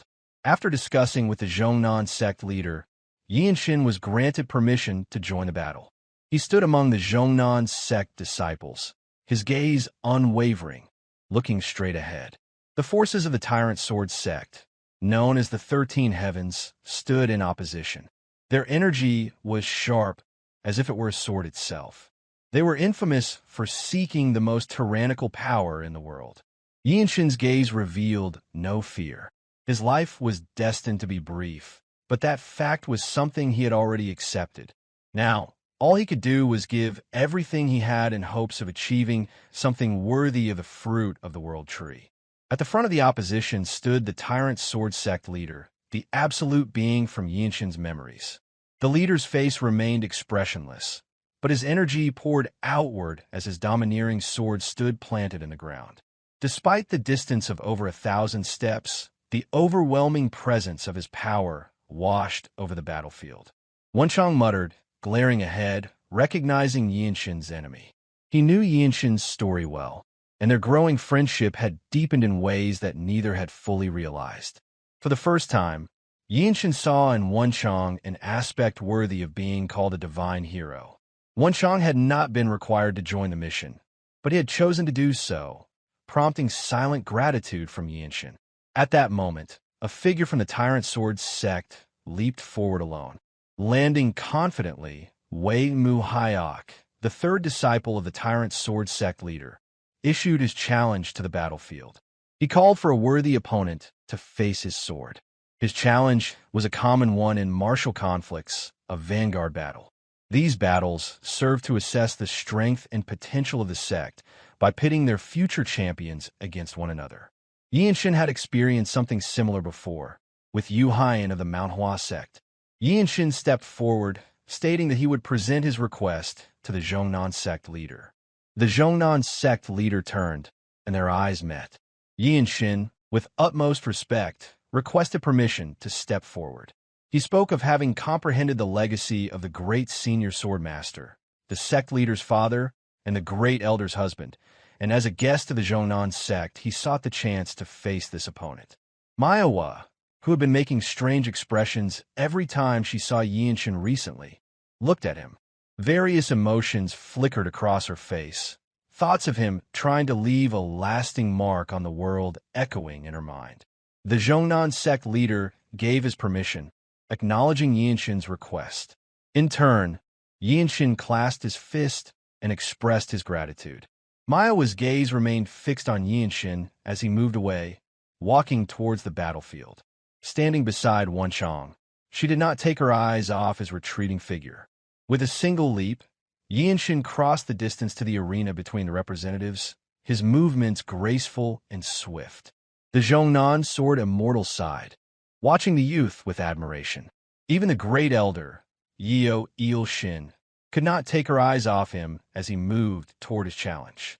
There stood a great master, burning with determination to leave behind a mark on the world, so young yet already a grand figure among martial artists. Yeonshin walked slowly toward his opponent, a sense of quiet resolve in every step. Hyea, facing him, spoke first. He remarked that the fate of the Jeong sect had ended. He seemed to be around 17 or 18, his appearance transitioning from a boy to a young man. Yeonshin did not falter. His gaze remained fixed on the figure behind him, not once acknowledging the young man in front of him. After sizing Yeonshin up, Hyea's eyes widened with recognition. He sneered, recalling Yeonshin from the Jeong family massacre. He had thought he should have killed Yeonshin back then, but now, fate had brought him to this moment. He drew his blade, confident that he could win against the youth who had been so weak in the past. Hyea taunted Yeonshin, suggesting that he had been unable to do anything back then and was destined to die in this life-and-death battle. He mocked Yeonshin, saying that the Tyrant Sword Sect leader would not interfere, as it would only embarrass him.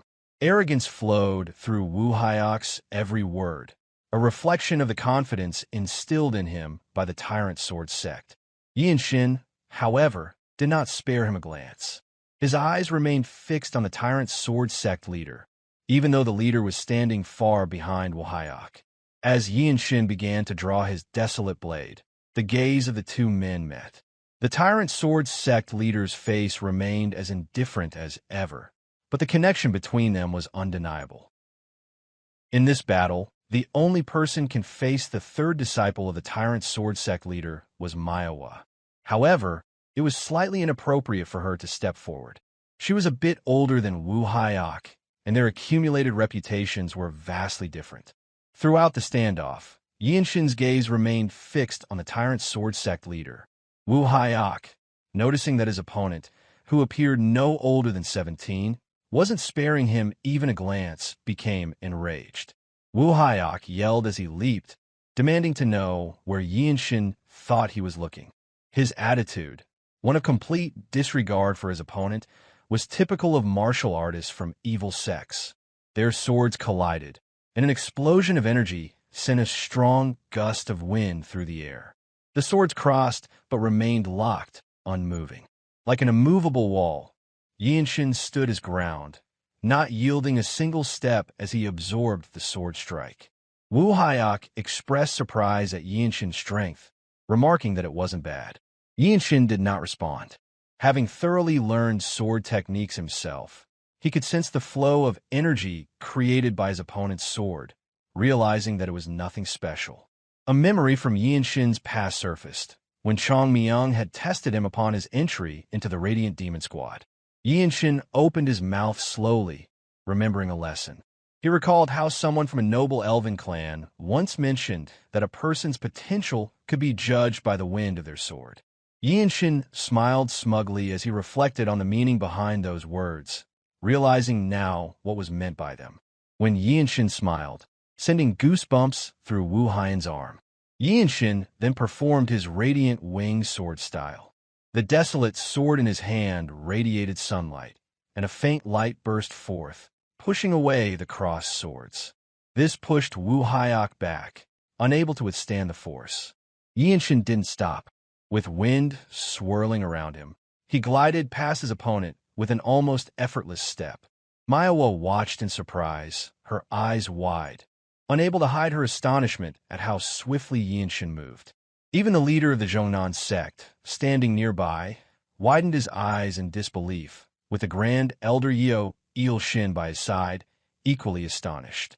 As its name suggested, the radiant winged sword style sliced through the air as if the sword were flying without resistance.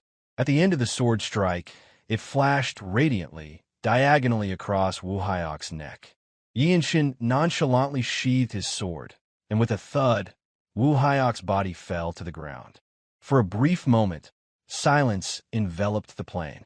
Yeonshin's eyes remained focused ahead, locking onto the figure of the tyrant sword sect leader, who appeared unmoved by the death of his disciple. Without a hint of hesitation, Yeonshin pointed defiantly at the peerless figure, declaring that he would take one of his arms. He knew well that this reckless declaration would likely be seen as nothing more than entertainment. Yet, for the first time, a faint smile appeared on the tyrant sword sect leader's face. He even let out a snicker. A cheer erupted from afar as others watched the spectacle unfold. Even the masters of the 9 orthodox schools, who usually maintained an air of dignity, were caught up in the moment, praising Yeonshin's skill. One of them shouted that Yeonshin was indeed a lightning genius, and that the title was very fitting. Others chimed in, praising the radiant winged sword style as an amazing and powerful technique. Another joined in with their own comments, admiring the technique. From the Tyrant Sword sect, one martial artist expressed disbelief at how Wu Hyok had been so easily defeated, asking how such a powerful sword style could even exist in this world. The Tyrant Sword sect leader then calmly gave his command to kill them all. His voice, imbued with a resonant force, sent a wave of oppressive energy across the Gwangjong plain. Countless martial artists from the Tyrant Sword sect descended the hill, charging toward the opposing force.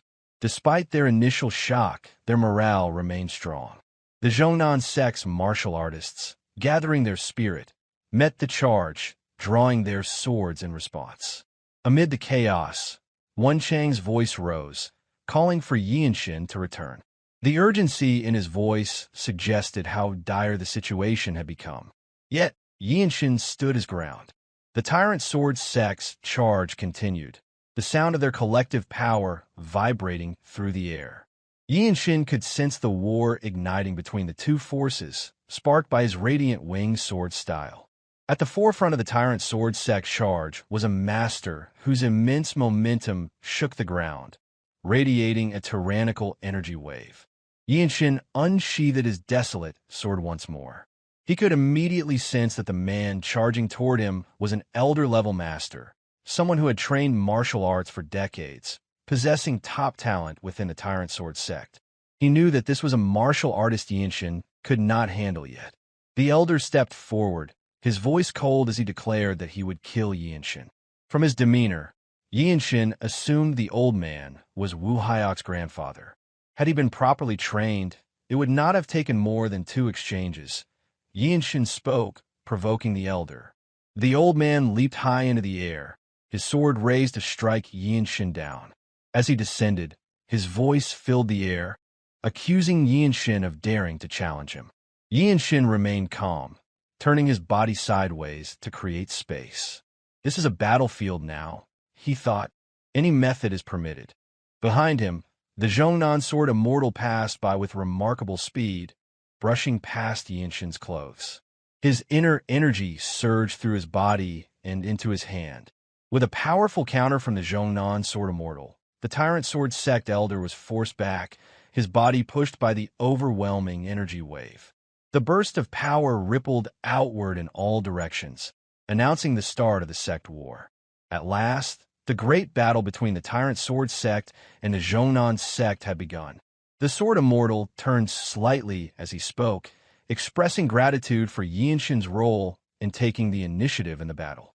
He then added that the old tyrant was his to deal with, and, with that, charged forward, sword drawn once more. Yeonshin remained motionless, scanning his surroundings. To gain merit in this battle, he knew he needed to find opponents he could handle. It was a group battle, so he did not need to overexert himself. Just then, a group of Tyrant Sword Sect young masters charged at him, shouting threats as they aimed to kill him. Yeonshin realized he had already become the main target of the Tyrant Sword Sect. Without hesitation, he stomped the ground, pushing off toward the side as inner energy surged through his body. The number of enemies rushing toward him, weapons drawn, was more than a few. Yet Yeonshin remained confident in his ability to handle them. The first attacker came with a spear, its blade crackling with energy, even laced with killing intent. It was far beyond the level of the praying Mantis sect martial artists. Yeonshin deflected the spear with the scabbard of his sword, never giving his opponent a moment to think. Immersed in the chaos of the battlefield, he did not see his enemies as people, only as obstacles. He swung his sword with the radiant winged sword style, infused with the true energy of the Jeong dynamic technique. A radiant trace of light followed, leaving a mark on the man's neck.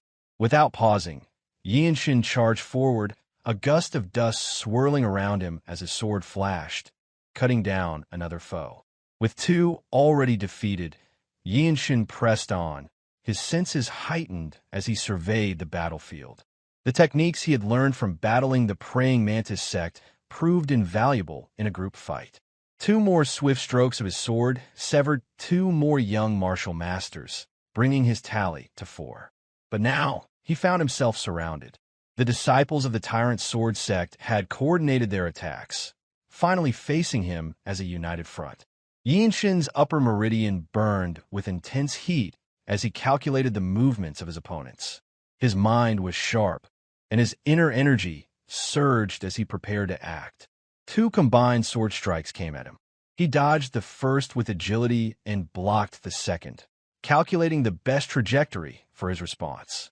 With a single stroke of his blade, the radiant light of the sun followed, cleaving through the two martial artists.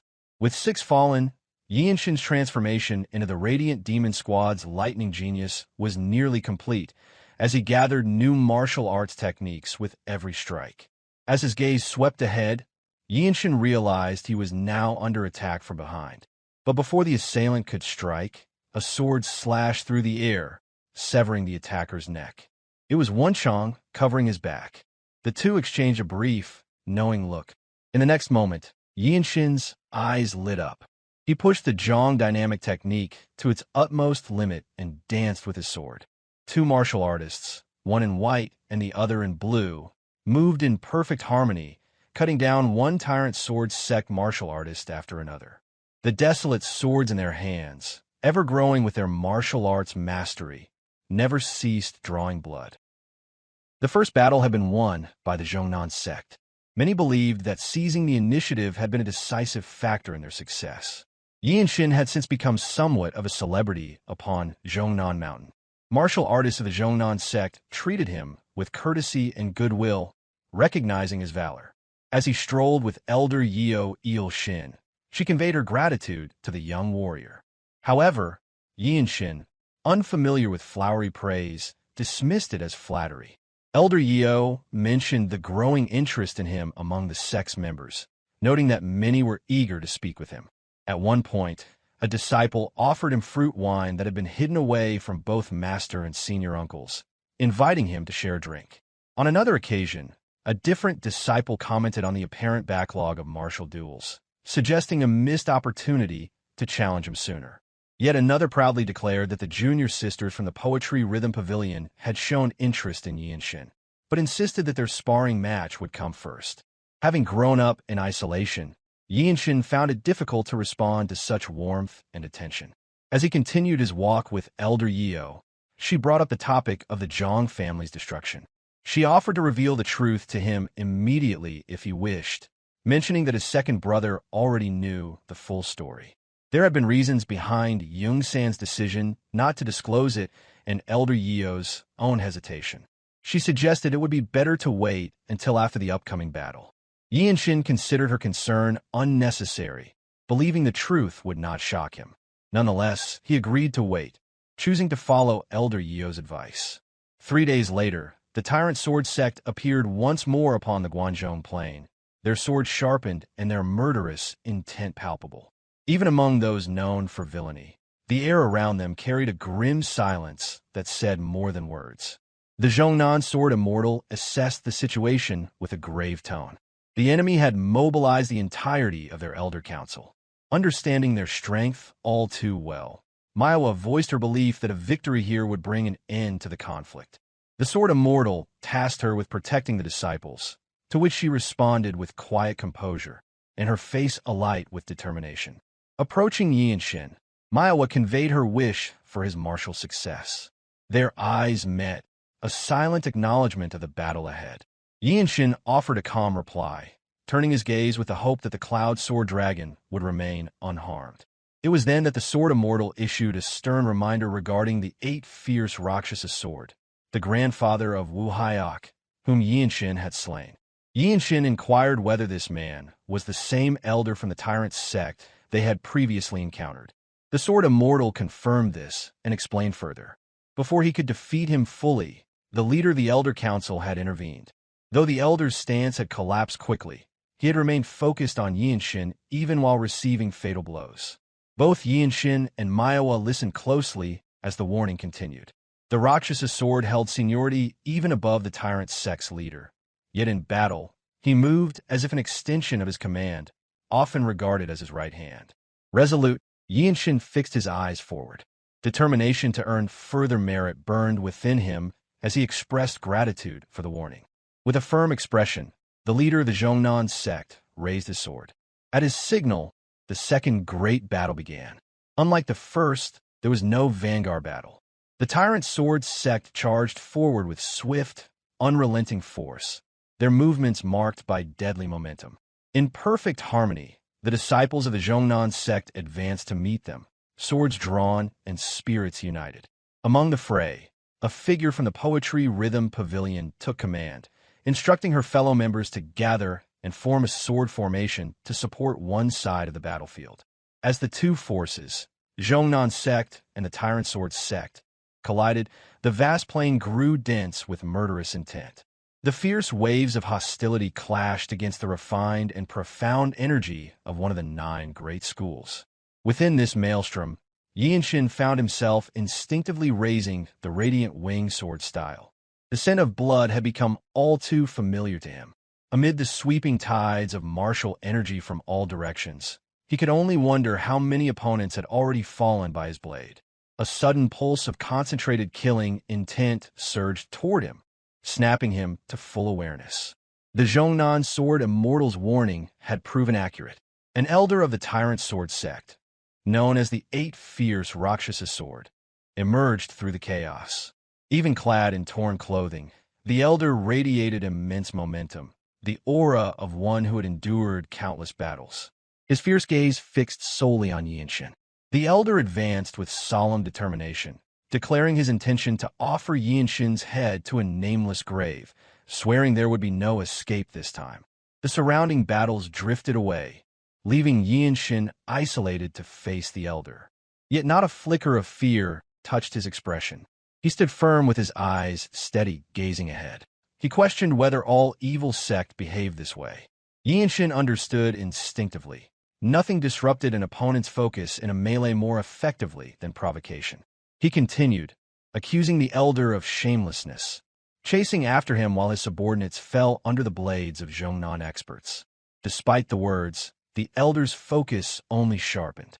Like a lion circling its prey, he moved in with slow, deliberate steps, seemingly intoxicated by his own martial strength. The elder's sword swung with immense force. Yeonshin poured every ounce of internal energy into his defense. The resulting clash of metal rang out thunderously. Though the blade never touched the ground, the impact cracked the earth beneath.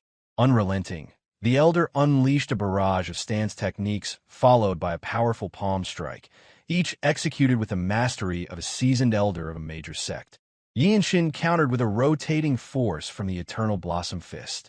Confidence gleamed on the elder's face as he moved in, fully assured of his victory over the younger fighter. Their palms collided, generating an explosive shockwave of martial energy. Yeonshin staggered back, driven several steps away from the sheer force of the strike. Pain welled in his chest. Biting his lip, he recognized the reality. After a single exchange, his internal energy had already faded. At his current level, challenging a master of this caliber was beyond reach. Eyes flashing with urgency, he activated the Jeong dynamic technique. A faint glow stirred in his middle dantian, and the true energy surged forth. It neutralized the residual shock coursing through his body and restored his internal flow. His breathing, once chaotic, began to stabilize. The 8 fierce Rakshasa sword's expression shifted. Seeing the young man endure his strike kindled a flicker of excitement. Then Myohwa, the cloud sword dragon, appeared behind the elder, sword drawn and aimed with precision. She was not alone. The shadowless fist and the precipice sword emerged in unison, intercepting the elder's movements and joining the fight to protect Yeonshin. The 4 martial elites clashed, each vying to gain the upper hand in this sudden shift of momentum. Meanwhile, Yeonshin remained still, his upper dantian fully activated. With perfect clarity, he studied and recorded every motion the elder made. Rage lingered in the old man's heart from his grandson's death, and the interference from Jeong warriors further agitated his technique, making his patterns easier to read. Yeonshin carefully observed everything. The way the elder gripped his sword, the subtle muscle movements preceding each strike, the precise angles of energy release, and the shifting patterns in his footwork. Every nuance, every minor habit became etched into Yeonshin's mind. He dissected the elder's entire martial form down to its most granular elements. The 8 fierce Rakshasa sword continued to be driven back until the exchange reached its 50th move. Myohwa soared high into the air, her blade poised to strike. But this encounter was no mere exchange of blows. It had become a gamble of mutual destruction. To break free from the relentless siege, the elder recognized that he had no other choice. It was a necessary sacrifice. Yeonshin's eyes shone with sharp awareness, analyzing every detail of their movements. Myohwa targeted the elder's left side. In turn, the elder countered with a palm strike aimed at her flank. The palm connected, striking Myohwa's abdomen with brutal precision. Yet to deliver that blow, the elder left his left arm completely vulnerable. Myohwa's sword found its mark. Meanwhile, the shadowless fist and precipice sword continued restraining the rampaging elder. By now, the old man's state had deteriorated. Tattered robes clung to his blood-streaked frame. His left arm hung useless, crimson pooling at the corners of his mouth. Internal damage weighed heavily on his movements. Still, the 8 fierce Rakshasa sword retained the bearing of a renowned elder of the Tyrant Sword Sect. Looking down at Myohwa, who remained immobilized even with her sword in hand, he acknowledged her strength, claiming her reputation had been well earned. Despite her willpower, Myohwa could only grit her teeth. The impact from the devastating palm strike had rendered her body unresponsive. With the shadowless fist and precipice sword forced back, she stood alone before the elder. His sword rose high, ready to send the famed cloud sword dragon into oblivion. At that critical instant, Yeonshin launched forward. With his Jeong dynamic technique fully activated, he reappeared behind the elder, sword gleaming with intent. The old man turned with exhilaration, lighting up his eyes, declaring his long-awaited moment had finally come. Yet Yeonshin remained composed. Within that exact instant, he understood. The stance revealed everything. He could now see precisely which technique the Elder intended to unleash. The Elder's sword slashed upward in a diagonal arc, swift and devastating. As the attack closed in, a burning sensation erupted in Yeonshin's crown. It was as though the sun itself had descended, igniting his upper dantian with blinding heat. That was when he stepped into the realm of foresight. Allowing the Elder's sword flow to pass harmlessly beside him, Yeonshin moved with utter clarity. One move was all it would take. The sword path had already been drawn in his mind, and he was ready. At the perfect moment, he executed the strike. The technique, named by martial artists as destruction, unleashed a dazzling surge of white light. A radiant cluster of falling sunlight shimmered along his blade.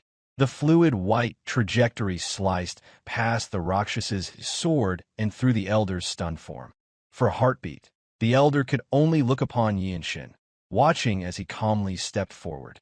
And then, the Elder's body split apart. Blood burst forth, painting the battlefield in deep crimson. Gasps of astonishment rose from Myohwa and the two martial masters who had previously restrained the Elder. Amidst a chaotic field swirling with energies and roaring winds, the space around Yeonshin remained still. With a hollow thud, the body of the 8 fierce Rakshasa sword collapsed to the ground. On another front of the battlefield, the leader of the Tyrant Sword Sect, locked in combat with the Jeong Sect leader, shifted his expression. His gaze turned toward Yeonshin's direction, eyes narrowed as the sight sank in. He had witnessed it. His right-hand man had fallen.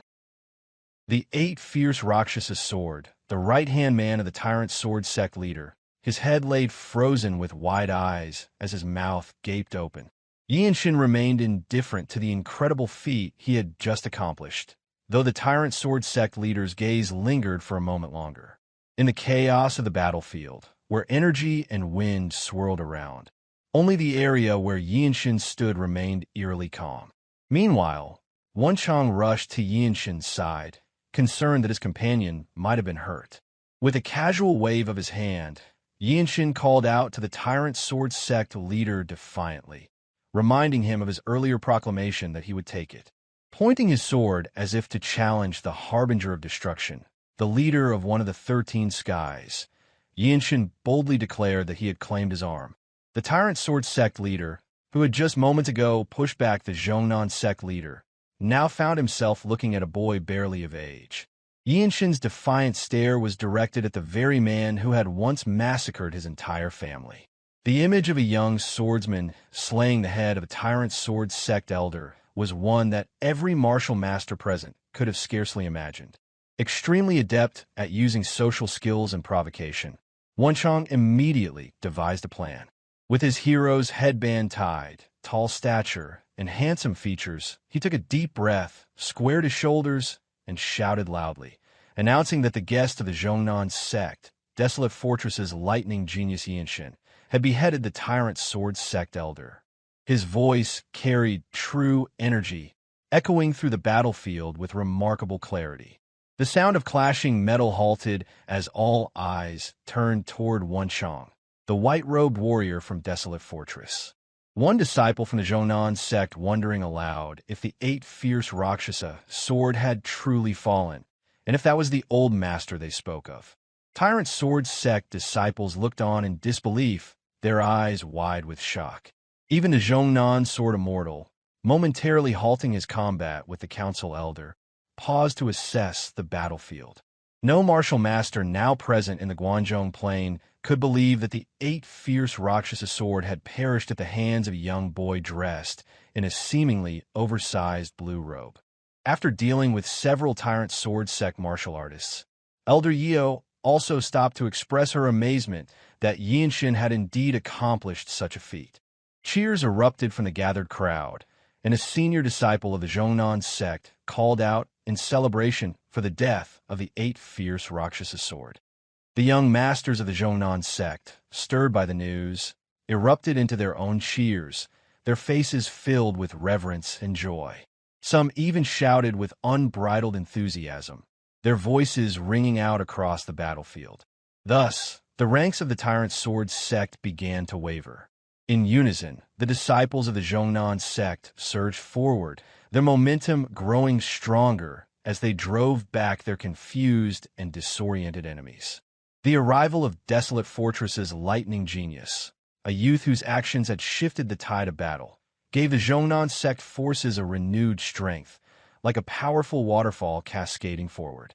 Before charging into the fray, the Sword Immortal muttered under his breath, acknowledging the youth's remarkable achievement. That boy had done it, causing trouble right when it was most needed. The Tyrant Sword sect's forces were helplessly pushed back, with blows that could not easily be recovered from raining down from all directions. The Jeong sect leader, reinvigorated by the tide of battle, charged forward with renewed strength. Now it was the Tyrant Sword sect leader who was being pushed back.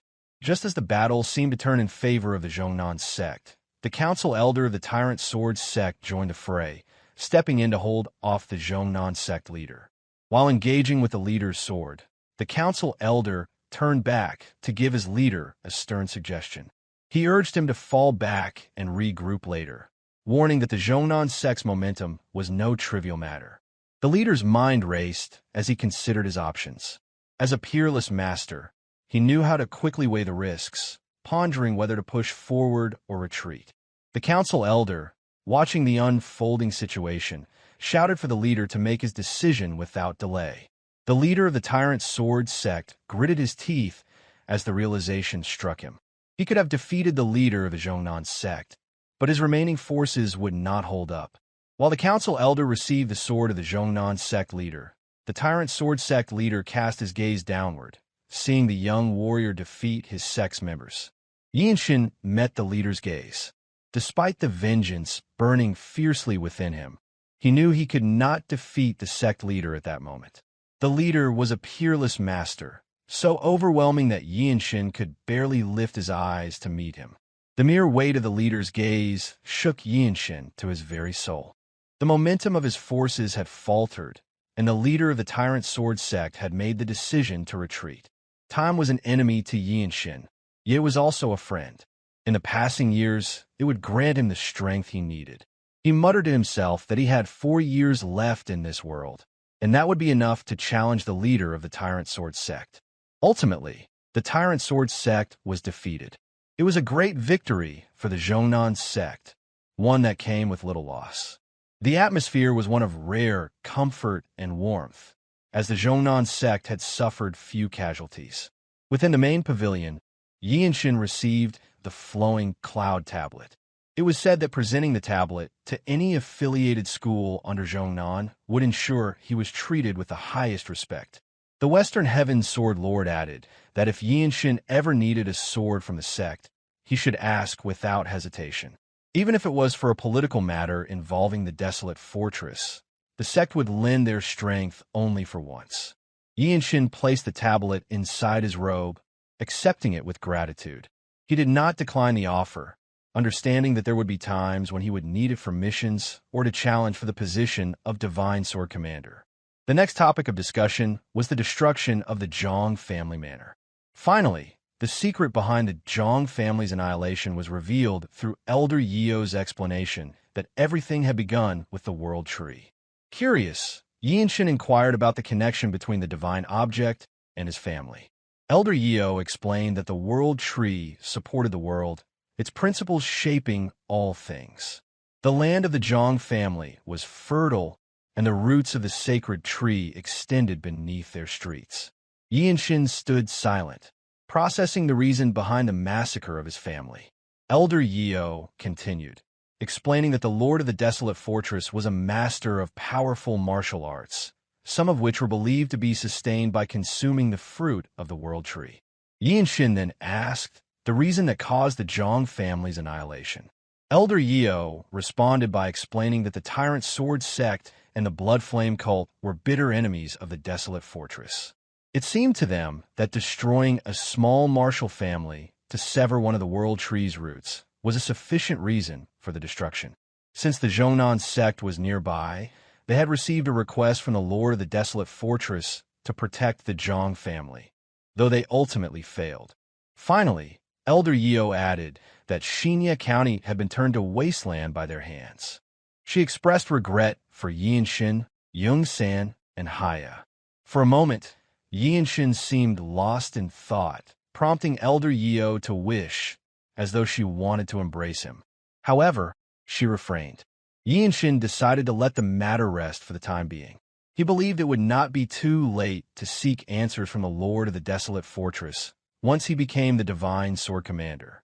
Once the matter had been dealt with, many gathered to see off the two warriors from the Desolate Fortress. Yeonshin tried to reason with his crying, clinging niece, telling her that she could come when she had grown up. He explained that when she became a master, she would be able to visit the Desolate Fortress. Hyea's puffed cheeks reddened, her eyes teary despite her best efforts to hold her tears as she bid farewell to her uncle. Turning to his second brother, Yongsan, Yeonshin noticed his brother staring at him with an expression difficult to describe, a mix of regret and pride. Yeonshin simply nodded in acknowledgement. He then turned to Myohwa, who spoke to him, asking if it would be all right for her to come next time. Yeonshin smiled as he replied, stating that when there was no mission, he would be the one requesting the Cloud Sword Dragon's guidance. The Jeong Sword Immortal laughed heartily, remarking that the eddies behind a strong current had found friendship. It was a sight to behold, especially for an old man who should be thinking about retirement. His words were truly heartwarming. Yeonshin shook his head and responded, jokingly suggesting that the Sword Immortal seemed as though he would live another 100 years. The Sword Immortal smiled benevolently and expressed his hopes for Yeonshin to achieve his goals. His words were layered with meaning, and Yeonshin understood. Along with Wonchong, Yeonshin clasped his fist in a formal farewell. Yeonshin walked off, masking his sadness at parting with his niece once more, wearing a nonchalant and solemn expression. He did not glance back. Meanwhile, Wonchong turned back to wave at the young disciple from the Jeongnan sect, or perhaps trying to steal a glance at the Cloud Sword Dragon. After half a day's journey, the two warriors arrived at a village and took rest at a tavern. The place was crowded with wandering warriors who boasted about their martial prowess or discussed rumors they had heard. Among them, one man spoke loudly, claiming that the Myohwa sect had secretly received help from the Desolate Fortress. He continued, stating that the 9 schools and the Desolate sect were now like setting suns, with only the Jeongnan sect, who had defeated the Tyrant Sword sect, left to act boldly in Shaanxi. At that moment, a young master spoke up.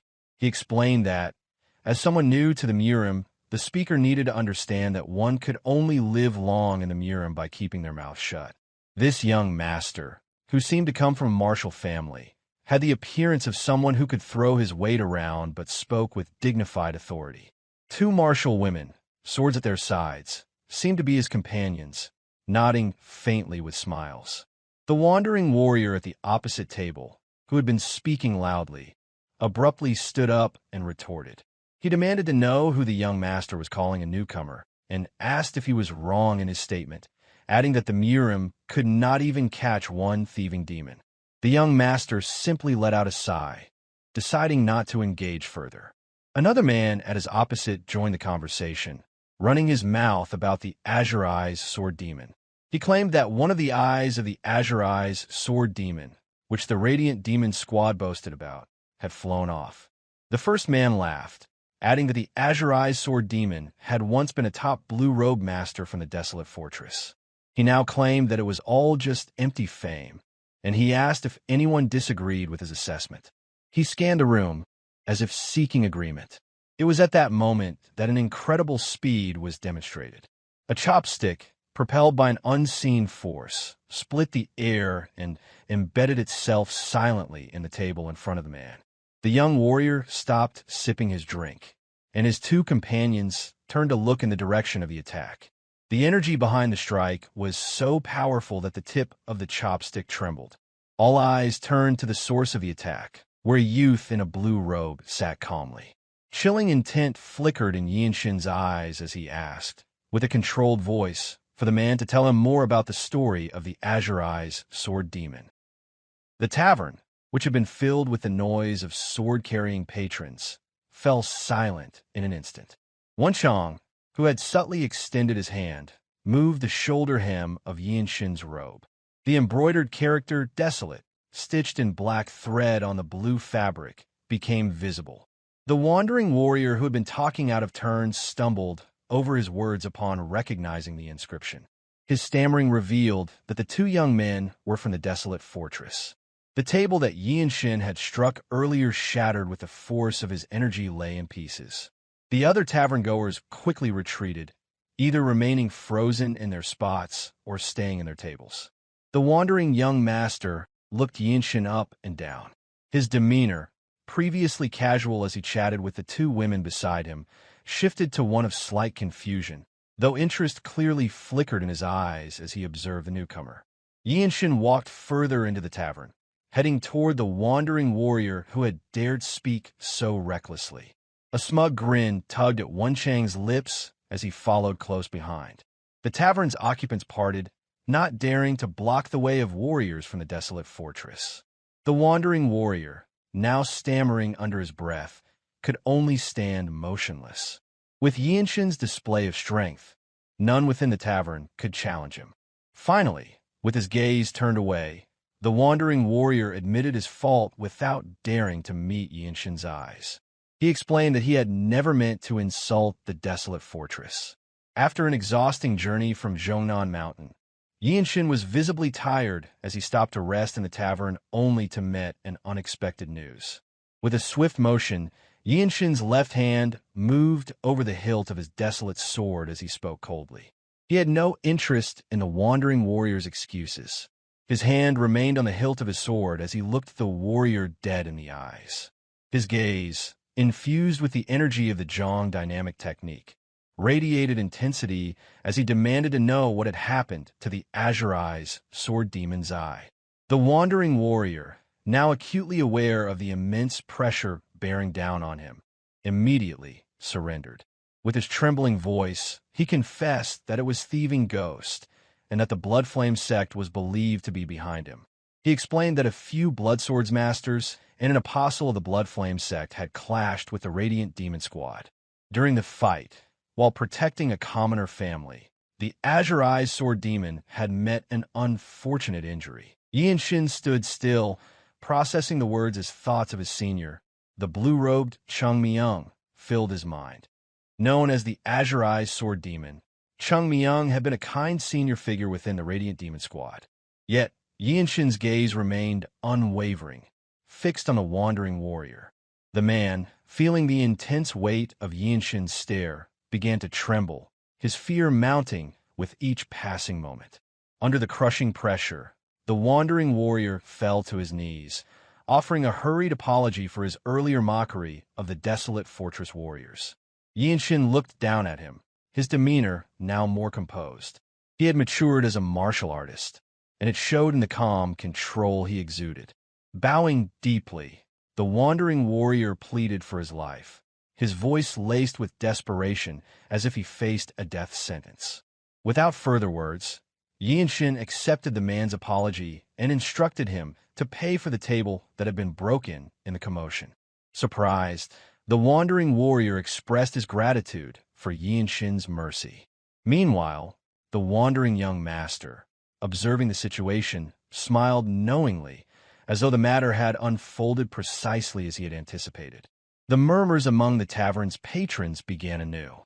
One remarked that someone of such youth, yet immense martial power, could easily grow arrogant. Another noted that a master from a renowned sect was bound to carry an air of dignity. With all eyes on him, Yeonshin remained unfazed by the whispers. His demeanor suggested that he viewed the matter as a display of mercy from a strong individual, not to be mistaken for weakness. The energy waves he had exhibited, enough to gauge the martial strength of others, even with something as simple as chopsticks, only reinforced that impression. The young master stood from his chair and approached Yeonshin, asking if by chance he was the lightning genius.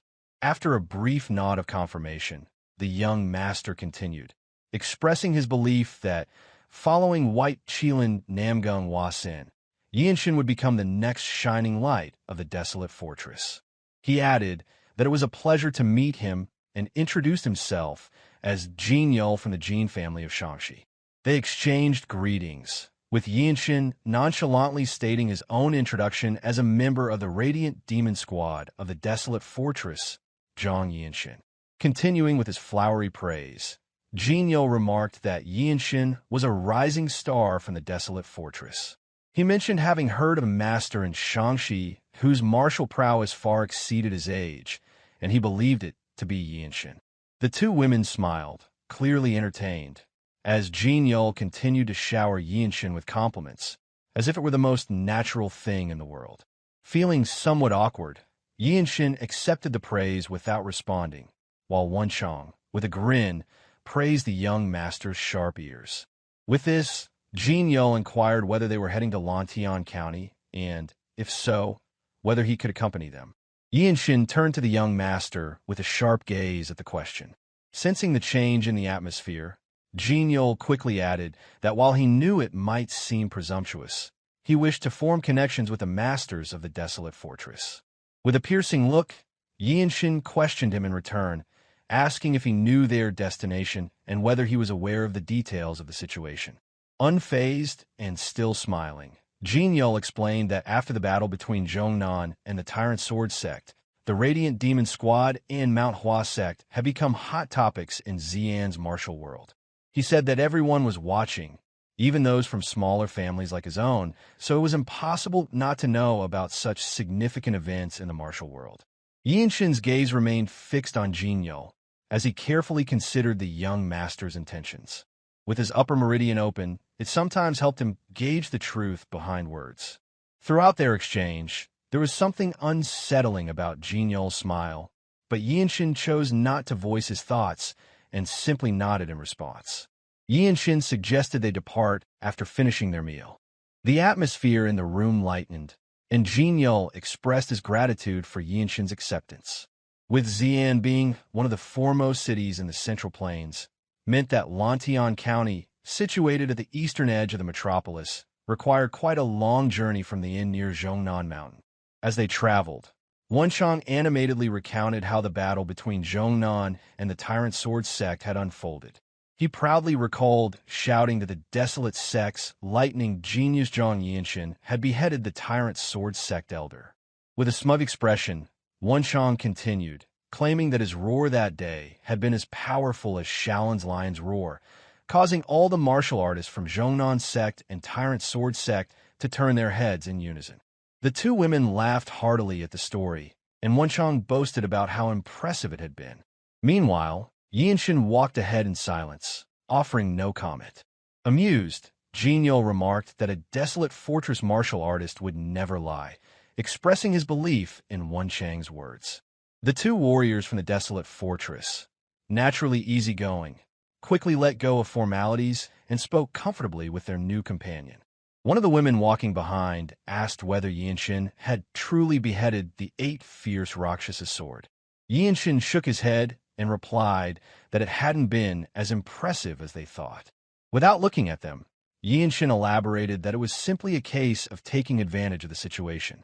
Senior Cloud Sword Dragon, Senior Shadowless Fist, and Precipice Sword had already drained the Elder's strength before he had intervened. Fueled by the enthusiasm of the moment, Wonchong added that he had just finished the fight and was cleaning up the surroundings. However, he quickly emphasized that the final blow, the decisive strike, had come from Yeonshin, and it was truly brilliant. Jeong laughed heartily at Wonchang's words, clearly amused by the story. With a small lake in front of them, Jeong suggested taking a short rest. It was time for a meal, and the stream flowing nearby provided fresh water to drink while they rested. Wonchong turned back, suggesting that he would search for some wild game nearby, as it would be good to have some meat. The two martial ladies exchanged glances, seemingly devising a plan. After a moment, one of them offered to accompany him, and Wonchong, who appeared to be a rather naive martial warrior to them, eagerly agreed. As they left, Yeonshin bent down to fill his flask with water.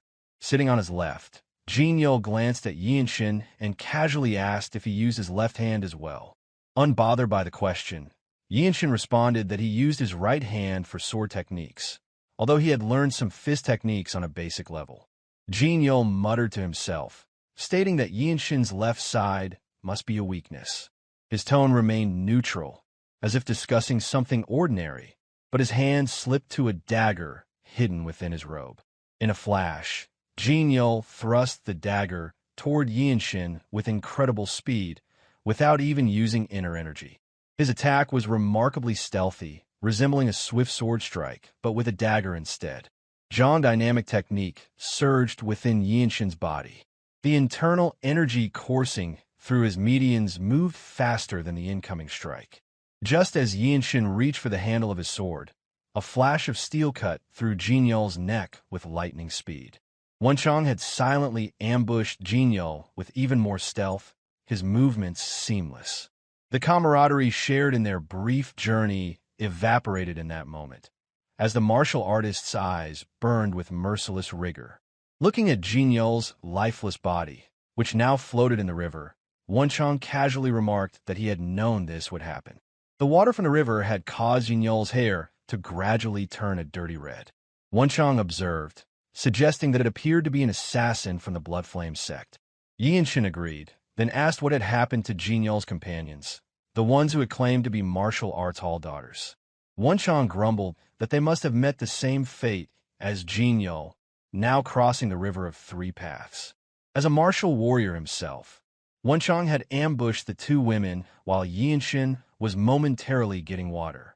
Despite all that had happened, Yeonshin remained composed, reflecting on the situation just as he had done when Jinyo had muttered before his assassination attempt. The day quickly gave way to dusk, with the sun dipping below the horizon. Yeonshin murmured that they would arrive in half a day. As night fell, the two finally arrived at Xi'an. At the inn serving as the base for the Radiant Demon Squad, Chung Myung greeted them. His first words were that he had heard Yeonshin had done something unbelievable. With a wide smile on his face and a cloth wrapped around his head, covering his left eye, Chung Myung remarked that Yeonshin had killed an elder of the 13 skies. He added, with a grin, that even he had never accomplished such a feat. Chung Myung's demeanor remained unchanged, his expression bright and welcoming toward his juniors. Yeonshin stood there, slightly stunned by his senior's casual attitude, while Wonchang's jaw dropped, equally petrified by what he had just witnessed. Even in his disheveled state, Chung Myung's strikingly handsome face could not be hidden. He was a senior whom Yeonshin both appreciated and found somewhat irritating. Yeonshin believed that only he and Wonchong would bring concern to Radiant Demon Wing. Yet, for some reason, Chung Myung continued to smile brightly. Yeonshin silently observed his senior, while Wonchong spoke of how the rumors they had discovered on their return turned out to be true. Mirio approached Yeonshin, her eyes scanning his entire body before she grabbed his shoulders. She remarked that while Chung Myung was a problem, Yeonshin, the lightning genius, was just as reckless. She pointed out that standing up to an elder of the Tyrant Sword sect was no small feat, and that it was fortunate nothing serious had occurred. Once the initial shock had passed, Yeonshin inquired about what had happened and also mentioned the absence of their squad leader. Mirio explained that Ma Jin had joined the Sword Saint and Martial Masters of the Myohwa sect on a pursuit. She went on to say that the Blood Flame cult, the masterminds behind the current events, had revealed themselves. She added that while they weren't sure of the Blood Flame cult's intentions with the Plum Blossom Pill, support from the Desolate Fortress would likely be arriving soon. After addressing these urgent matters, Yeonshin asked about the incident that had caused Chung Myung to lose his eye. Mirio sighed heavily, admitting that she had intended to deal with the Thieving Ghost herself, but had never gotten the chance. She revealed that the Thieving Ghost had used a flying explosive, a hidden weapon of the Jeong Clan, during an encounter when Mirio was battling 3 of the Bloodmaster swordsmen. Chung Myung, whom Mirio considered a fool, could have easily dodged the attack, but there were civilian houses behind him. He had no choice but to block the flying explosive with his sword. Looking sheepish as he was stared down by Mirio and 2 of his juniors, Chung Myung explained the weapon's name, the Flying Strike Bomb, and revealed that he had also severed the Thieving Ghost's left hand in the process.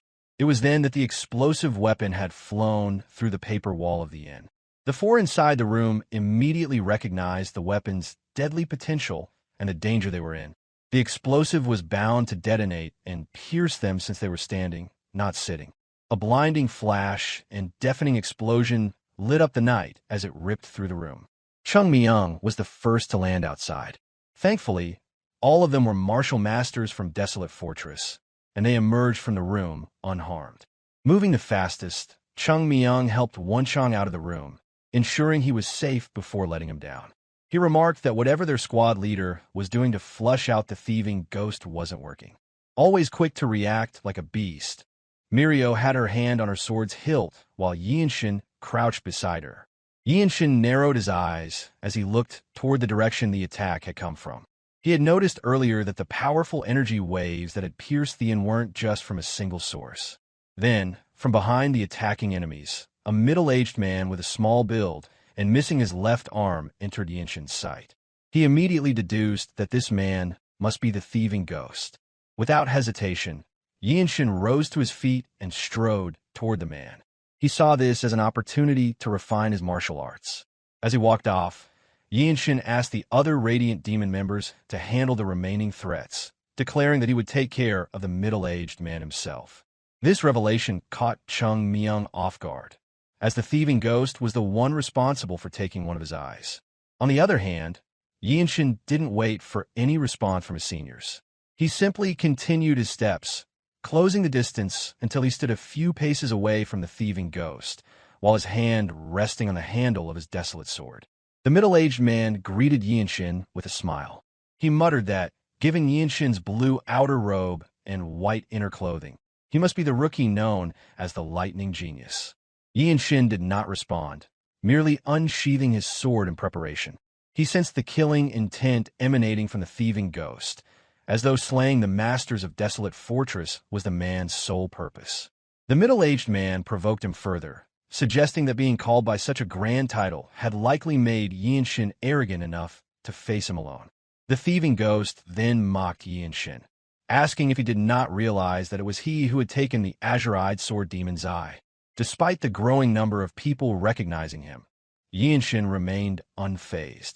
He simply asked the Thieving Ghost what had brought him there, mentioning that the plum blossom pill he had already taken. The Thieving Ghost raised his arm, declaring that he had come to take everything. With inner energy radiating from his hand, he stated that he wanted the head of the one Yeonshin couldn't call senior brother, the azure-eyed sword demon.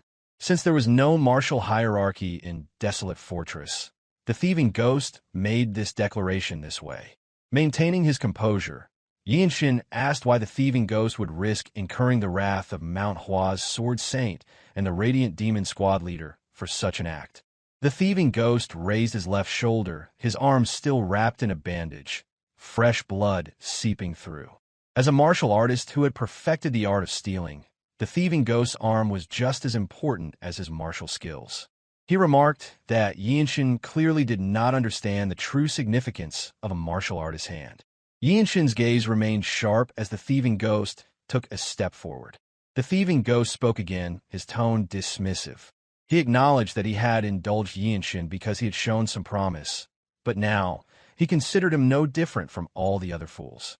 Yeonshin focused his mind on the Jeong dynamic technique he had mastered, channeling his inner energy into his sword as he began to chant the Radiant Wing sword style.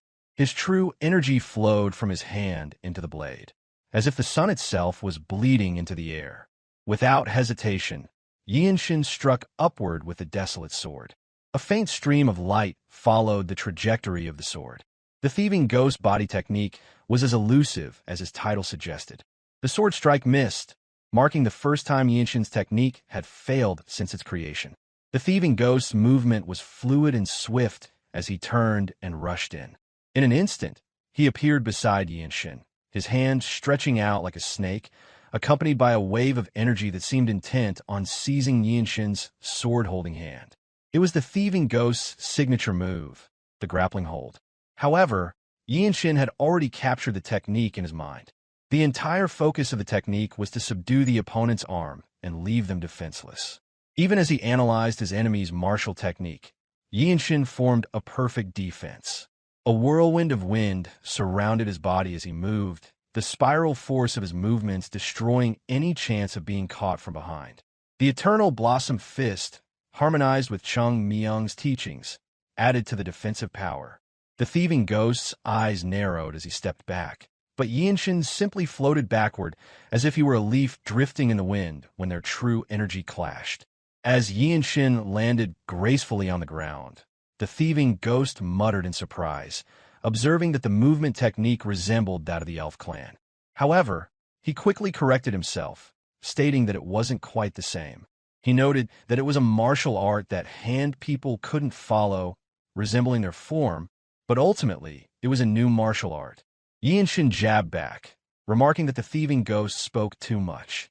Unfazed, the Thieving Ghost continued his provocation. He called Yeonshin a child of the Jeong Clan and taunted him, suggesting that Yeonshin had buried his family members in the back mountain.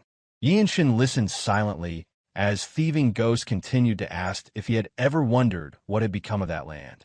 This prompted further elaboration from the Thieving Ghost, who explained that Yeonshin had greatly antagonized the Bloodflame sect. He questioned whether Yeonshin truly believed they would leave his hometown untouched. The Thieving Ghost revealed that they had dug up the mountain and burned all the corpses. A brief jolt of realization stirred in Yeonshin's mind. The Bloodflame sect was a fearsome force, known for responding decisively to potential threats. Not only did they send assassins, but they also dug into the past, uncovering every detail. Yeonshin realized that they had discovered his origins. He was from the Jeong family, which had been annihilated in Hyea County. As memories resurfaced, Yeonshin adjusted his grip on his sword. He recalled the servant who had called him for breakfast every morning, his eldest brother and his wife strolling in the yard, and, finally, his father, whom Yeonshin had always viewed as merely his mother's companion, taking his last breath and, in his final moment, acknowledging Yeonshin as his third son. Despite the provocations, Yeonshin remained unfazed. He raised his true energy once more, and as the fate-defying scripture operated, the intensity of the energy waves fluctuated. The Thieving Ghost's lips twisted into a smile as he taunted Yeonshin, boasting that a youngster like him could never kill him. He claimed he would bury Yeonshin alongside the azure-eyed sword demon's head. Yeonshin did not falter. His senses heightened as he faced this life-or-death battle. His mind pondered the nature of martial artists and when they might experience despair. The first instance, he thought, would be when their sect's master, senior-junior brothers, or they themselves faced death. The second would be when they became unable to practice martial arts. But what would cause martial artists, obsessed with their craft, to receive a shock comparable to these? As the Thieving Ghost launched his martial arts once more, Yeonshin's train of thought continued. He knew that merely cutting off the Thieving Ghost's limbs wouldn't be enough to stop him. The Thieving Ghost's extraordinary body technique unfolded again. The hand that claimed to steal everything in the world unleashed the advanced principles of the grappling hold. Yeonshin lowered his sword, every movement of the Thieving Ghost embedding itself into his mind. With a single step, Yeonshin stretched out his left hand. It was a perfect mimicry of the opponent's grappling hold. The shadow of Yeonshin's hand created a strange afterimage. The Thieving Ghost's smirk vanished the moment he saw the boy before him using the stance of his technique. But he did not stop his charge, thinking it was simply a hasty imitation. With a small but decisive movement, Yeonshin used a single hand gesture to deflect the Thieving Ghost's grappling hold. The trajectory of Yeonshin's move clearly surpassed ordinary martial arts. It was a move from an entirely higher dimension. Fury flared in the Thieving Ghost's eyes as he spat, furious at the audacity of Yeonshin using his own technique against him. They attempted to grasp each other's hands with their respective hand techniques. Yeonshin's innate talent, the Heaven's Mistake, shone through as he deciphered the Thieving Ghost's martial arts and used it against him. In mere moments, they exchanged blows. Though Yeonshin was slower to start, he finished early. His hand, moving with precision, grabbed the Thieving Ghost's wrist first. At the same time, the supernatural strength of the Jeong family technique took effect. The crushing grip sealed the Thieving Ghost's movements completely. No acupoint strikes were even necessary. Cold sweat beaded on the Thieving Ghost's face as he muttered to himself. unable to comprehend how Yeonshin had known his technique. He seemed unable to think of a way to escape. It was hard to believe that he had been so at ease just moments ago. Unfazed, Yeonshin returned the provocation indifferently, stating that this martial art seemed better done his way and that the Thieving Ghost technique wasn't that advanced. The Thieving Ghost's face turned almost panic-stricken. His expression seemingly died with terror. After all, he had witnessed the sight of his unique martial art being instantly stolen and flourishing in the hands of his enemy. Yeonshin stared at his foe with indifferent eyes, savoring the moment when the Thieving Ghost's mind filled with despair. Although Yeonshin was still an infant in the broader martial world, he knew well that this was the way to throw demonic martial artists into despair. To martial artists, their techniques were their lives, built over countless years of dedication. All Yeonshin needed to do was deny that and reveal their own martial art in a superior form right before their eyes. Yeonshin moved closer to the Thieving Ghost, continuing his provocation. With casual ease, he asked if he should teach him the incantation. The Thieving Ghost's face contorted in surprise. Other than flinching, he could do nothing before the young martial artist. This time, Yeonshin smiled, as if he enjoyed the despair he had caused, denying any hope of escape for the Thieving Ghost. The middle-aged man seemed to realize the gravity of the situation as his face slowly changed, from longing to complete despair. Yeonshin had stolen and destroyed his life. Strengthening his grip on the Thieving Ghost's hand, Yeonshin's newfound method of crushing evil path martial artists deep into the abyss became clear. The Thieving Ghost's wrist, trapped in Yeonshin's left hand, was crushed by the sheer physical strength Yeonshin possessed. The Thieving Ghost screamed in agony. His entire life was undone in mere moments, and now, the only hand he had left was being crushed by a mere boy. Yeonshin's gaze did not waver for even a brief moment. After all, the enemy before him was a villain who had shown no hesitation in treating commoners' lives as expendable. He was also the one who had harmed his senior martial warrior of Desolate Fortress. The Thieving Ghost screamed at the top of his lungs. He had made a grave mistake by confronting Yeonshin directly. There was no trace of pity in the youngster's heart for the man before him. The Thieving Ghost, in all his life, had never encountered an opponent like Yeonshin. Chung Myung and the man he was locked in combat with suddenly halted and turned their heads. They watched as Yeonshin effortlessly subdued the man who had once gotten the better of him. Even Myohwa, who had been toying with her opponent, turned to witness the fall of the man who had stolen her martial arts manual. He was defeated by Yeonshin, her cherished junior. With an emotionless expression, Yeonshin raised his desolate sword toward the Thieving Ghost's neck. His eyes were empty, devoid of any emotion, after he had destroyed the very essence of his opponent's life. With a wild, animalistic scream, the Thieving Ghost glared at the young warrior standing before him. As a martial artist, his life was over. All his accomplishments, built over a lifetime, had been undone by a mere child, a fledgling in the world of martial arts. Without hesitation, Yeonshin swung his sword. The sensation of severing his enemy's neck was sharp and clear, yet he thought nothing more of it, as though he had simply dealt with a back-alley thug. Both Chung Myung and Myohwa were stunned by their junior's swift and decisive battle. They had initially believed Yeonshin would engage in a prolonged exchange of blows to sharpen his skills. Instead, they were left bewildered by the sight. Yeonshin's progress, as his title suggested, was as fast as lightning. The Thieving Ghost's lifeless body crumpled to the ground as Yeonshin released his grip. From the folds of his robe, a gleaming wooden box, intricately adorned with plum blossom flowers, fell out.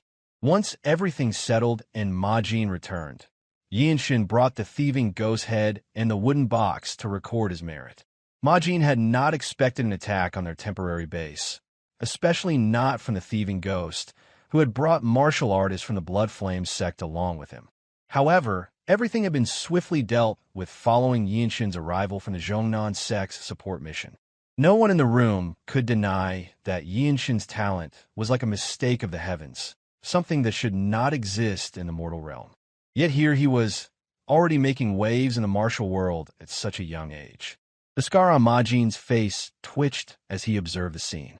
Yeonshin paid no attention to his maternal uncle's complex expression. All that mattered to him was the merit he had earned. Having seemingly witnessed something he shouldn't, Majin opened his mouth several times before letting out a sigh. With the plum blossom pill secured, Yeonshin had earned the highest merits for the mission. Majin finally spoke, explaining that Yeonshin should soon be able to request a promotion to blue rank. He added that it would be the fastest transition from white rank, and Yeonshin would be the youngest to achieve such a feat. Curious, Yeonshin asked about the promotion exam he had heard of and sought more details. However, just as he was about to inquire further, Yeonshin paused, sensing that something more urgent required attention. Quickly realizing the shift in Yeonshin's demeanor, Majin set down the wooden box containing the plum blossom pill. Majin then gestured for Yeonshin to follow and revealed that the Myohwa sect had been attacked. Both Yeonshin and Wonchong were stunned. After all, the Sword Saint himself had descended from Myohwa, leading the martial artists of the sect, indicating that the force behind the attack was anything but trivial. Upon arriving at another guest room, the martial artists present wore expressions of deep sorrow. Standing among them, Yeonshin felt an unreadable emotion cross his face upon seeing the boy lying motionless on the bed. The boy's face was familiar to him. This was the bold friend who had extended a gesture of friendship out of respect and had planned to visit the Desolate fortress after a sparring match with Yeonshin. The Sword Saint Cheonju, who had been seated at the bedside, explained that Yu Hyan had gathered all his remaining energy in a desperate effort to protect his senior brothers. Yeonshin understood. Unlike a fragile porcelain vessel, the Dantian was an organ that contained minute energy from birth. It was said to be damaged if emptied completely. Some even called this minimal energy primordial true energy. Yeonshin recalled hearing that its quality was no different from internal energy and could be drawn upon or stored. He cautiously asked whether the depletion of internal energy could be replenished. Cheonju confirmed Yeonshin's inquiry, explaining that disciples showing similar symptoms had recovered, rising to their feet and continuing on with their duties. Yeonshin suggested that the same could be done for Yu Hyan, as his internal energy must have been similar to that of the others. However, Cheonju revealed that Yu Hyan's case was different. As the sect leader's disciple, Yu Hyan had learned the Purple Mist Divine Technique, a practice unlike the others, with a unique form of internal energy training. Yeonshin then proposed using the Plum Blossom Pill. Cheonju explained that while the Plum Blossom Pill could potentially serve as a substitute for the Purple Mist Divine Technique, a martial master would be required to absorb and transfer the energy in place of the unconscious Yu Hyan. More importantly, Cheonju revealed that Yu Hyan had only an hour left to live, nowhere near enough time to properly absorb the Plum Blossom Pill. He spoke with grave seriousness, his expression unwavering even as the pill was retrieved. At that moment, Majin interrupted, transmitting a message via voice transmission. Cheonju's eyes widened in disbelief as he turned to Majin. The suggestion that the young martial artist standing before him could accomplish the task was beyond his comprehension. Yeonshin noticed the subtlety of the exchange. Both Cheonju and Majin, black-rank martial artists of equal standing, communicated silently through the voice transmission technique. Upon hearing Majin's words, Cheonju's expression shifted. His face was filled with surprise, and although he struggled to believe it, he knew Majin would not deceive him in such a manner. Turning to Yeonshin, Cheonju rose to his feet. Without revealing the specifics of their conversation, Cheonju took up the wooden box containing the Plum Blossom Pill and entrusted it into Yeonshin's hands. Yeonshin asked if Cheonju truly believed he could do it. Majin then affirmed this, urging Yeonshin to swallow the pill and begin immediately, assuring him that it would be recorded as his achievement. Yeonshin did not ask for further details, knowing enough from his previous experiences. He remembered the time when he had faced the Azure Sky Squad Warrior. Majin had witnessed his ability to absorb Desolate Fortress's supply pill at an astonishing speed, before Majin could even place his hand on Yeonshin's life gate acupoint at his waist to assist him. The leader of the Radiant Demon Wing, who was on par with the Sword Saint in martial rank, shared a deep trust with Cheonju, as if they were close friends. At this moment, Yeonshin's ability was the key. Only he could quickly dissolve the energy of the Plum Blossom Pill and transfer it to Yu Hyan within the limited time left. Without hesitation, Yeonshin confirmed that he would proceed. After Yu Hyan was placed in a lotus position with his face down, Yeonshin, with Cheonju's tacit approval, retrieved the pure white pill and swallowed it.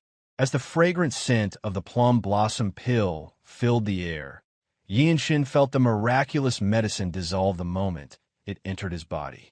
The brief thought that crossed his mind quickly faded, and he immediately moved his true energy from the Stone Gate acupoint, where the middle dantian resided. For someone like Yeonshin, who had not cultivated the Purple Mist Divine technique, it would typically take at least a full year to completely settle the Plum Blossom Pill's true energy into his body. Without undergoing a year of closed-door training, the energy would simply be like someone else's internal energy. This was likely why the Thieving Ghost hadn't seized the opportunity immediately. On the other hand, in the time it would take Yeonshin to absorb the energy, he could have been honing his own martial arts. With that in mind, Yeonshin searched for another way to use the vast amount of energy to aid his cultivation. This was a fortuitous opportunity. By directing the massive energy toward his middle dantian, Yeonshin was able to forcefully open his slightly opened middle dantian. Holding such immense energy within his body, the Plum Blossom Pill was more than sufficient to drastically shorten the time needed for Yeonshin to fully open his middle dantian. As the Jeong dynamic technique's true energy circulated through the major heavenly circuit, the Plum Blossom Pill's energy became sticky as it passed through the middle dantian. Yeonshin realized that this must be what Mirio had mentioned. Cheonju was surprised by the sight before him. This young martial artist had indeed dissolved the Plum Blossom Pill's enormous energy and stored it within his body. Feeling satisfied with his benefit, Yeonshin moved his hand, placing his palm gently on the center of Yu Hyan's back as he sat motionless. He began pouring the circulating energy of the Plum Blossom Pill from his own body into Yu Hyan's. As he strengthened the power flowing into Yu Hyan, Yeonshin spoke, urging him to focus and use the Purple Mist Divine technique to absorb all of the energy being transferred. It was a cross-body power transfer, a technique used to transfer energy from one person to another. For most martial artists, such an act would come with extreme physical exhaustion. But Yeonshin was different. He was even able to speak while performing the transfer, something few others could manage. The Myohwa Sect disciples watched in astonishment. Yeonshin's energy transfer never faltered for a moment. This unwavering consistency was characteristic of the Jeong dynamic technique, which refined internal energy by moving it through the body, and of Yeonshin's innate control over internal energy. After benefiting from the energy himself, Yeonshin's transfer was seamless, ensuring that no energy was wasted. When the transfer was complete, he withdrew his palm, and there was no sign that he had been exhausted by the effort. Finally, Yu Hyan's hollowed eyes opened. Yeonshin rose to his feet as Cheonju approached Yu Hyan to check if he was conscious. Yu Hyan answered affirmatively. Cheonju held Yu Hyan's wrist to check his pulse, his eyes widening in disbelief as he felt it. The pulse seemed so strong that it might tear his skin. His surprise deepened as he realized that Yeonshin had completely dissolved the Plum Blossom Pill's energy and transferred it into Yu Hyan's body without the slightest loss. As a supreme master like the Myohwa Sword Saint, Cheonju could instantly recognize such an accomplishment. He stood speechless for a moment, only managing to take several breaths before letting out a low sound. The fact that Yeonshin had transferred such powerful energy without keeping any for himself was hard to believe. Filled with admiration, Cheonju spoke, explaining how truly noble Yeonshin's actions had been. Yeonshin glanced back at him, suggesting that he understood it as a matter of trust. The emotion on Cheonju's face was undeniable, and it wouldn't fade easily. As Hyea began circulating his inner energy, his complexion improved, and he looked at Yeonshin with the same admiration. Without hiding his reverence, Cheonju spoke again, telling Yeonshin that he had saved Myohwa's future. Having treated the Myohwa sect with such heroic bearing, Yeonshin rightfully deserved compensation. The Myohwa sect disciples looked on in surprise at how their sword saint treated Yeonshin. On the other hand, Majin felt a sense of pride for his nephew. For Yeonshin, however, the formal condescension from the Myohwa sword saint felt awkward. It wasn't until Yeonshin became the Divine Sword Corps commander that he had been expected to pass on cumbersome energy, because there had been no time to properly absorb any of it. Cheonju continued, assuring Yeonshin that he wasn't offering material reward for his actions, but was instead offering his heartfelt gratitude. He mentioned that Hyea had said he would visit the Desolate fortress, and Cheonju would send this with him. Yeonshin responded with a respectful clasp of his fists, acknowledging the gesture. With nothing more to discuss, Yeonshin turned back to Majin, asking if the mission was now complete. Majin let out a sigh, contemplating the achievements of this mere boy before him. It was perplexing. To confirm, Majin answered Yeonshin's question with a resounding affirmation. He added that everything had been done, all achievements claimed by Yeonshin. The young warrior had merely placed chopsticks on a rice bowl, yet in doing so, he had inadvertently concluded all the events. The party led by Majin soon returned to Desolate Fortress for a period of rest and recovery. Yeonshin sat in a lotus position in a personal training room to refine and solidify the martial arts techniques he had recently developed. The peaceful environment within the fortress was rare in the vast martial world. It hadn't even been a full season, and yet Yeonshin had already acknowledged to wear a blue robe over his usual white one, a custom signifying acknowledgement from his senior, Chung Myung. Initially, Yeonshin had planned to request martial arts from the Lord of Desolate Fortress as soon as he returned. The request was a reward granted to him by the Lord after his victory in a spar with Ma Seon, the young heir of the Ma family. However, things had shifted. Yeonshin had already created the Radiant Sword style, although he still needed to find a way to infuse more true energy into the flow of the sword art. In addition to this, he also wanted to figure out how to take a second step on his Radiant Wing step. Lastly, Yeonshin couldn't stop to make progress with the Eternal Blossom Fist technique. With the Radiant Sword style and Radiant Wing step now in his possession, skills that had once seemed unimaginable to acquire, Yeonshin understood there was still much work to be done. Uncertain about which martial art would be most useful next, he decided to wait before making any requests.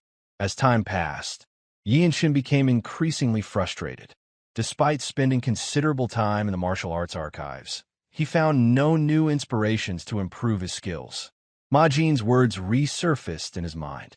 When he had encouraged Yeonshin to spend more time in the martial arena, explaining that the land used by the 17 great squads of Desolate Fortress's Divine Sword Corps was vast and offered numerous opportunities for growth.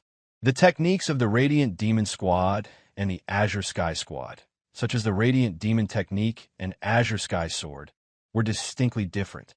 Each of the 17 martial squads, comparable to independent Sect, represented a collective of martial arts innovation established by the Imperial Court, breaking the long-standing rule of non-interference in the martial world.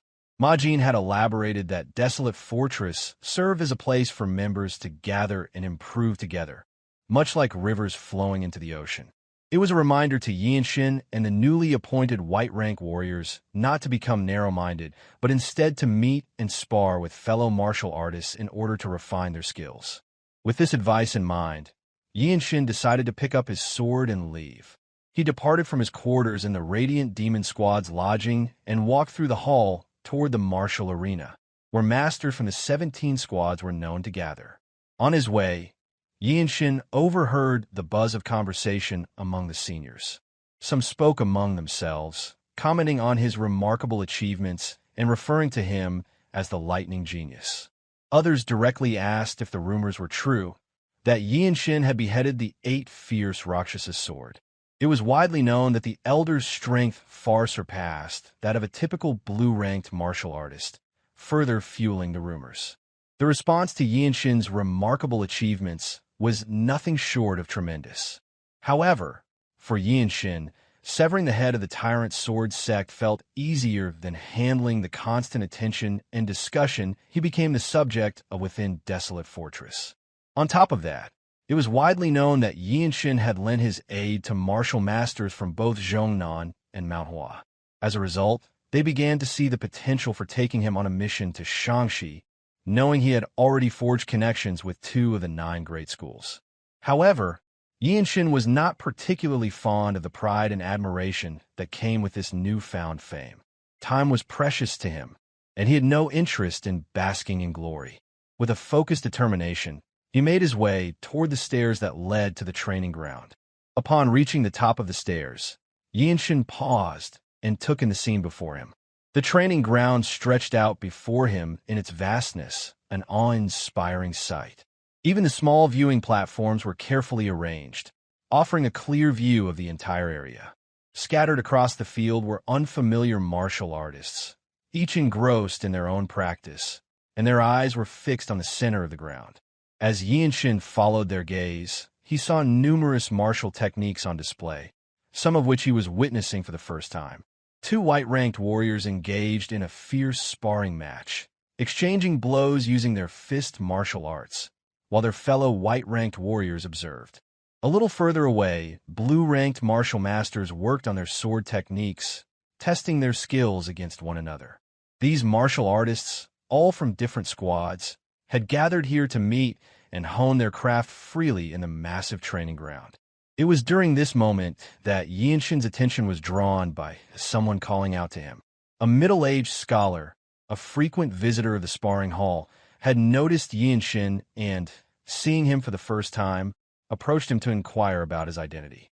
In response, Yeonshin casually asked if this was indeed the martial arts training ground. The middle-aged man immediately confirmed that it was. Observing the young swordsman dressed in blue, he smiled knowingly and remarked that Yeonshin must be the lightning genius. With a polite clasp of his hands, the man introduced himself as Du Yuan from the General Administration Office.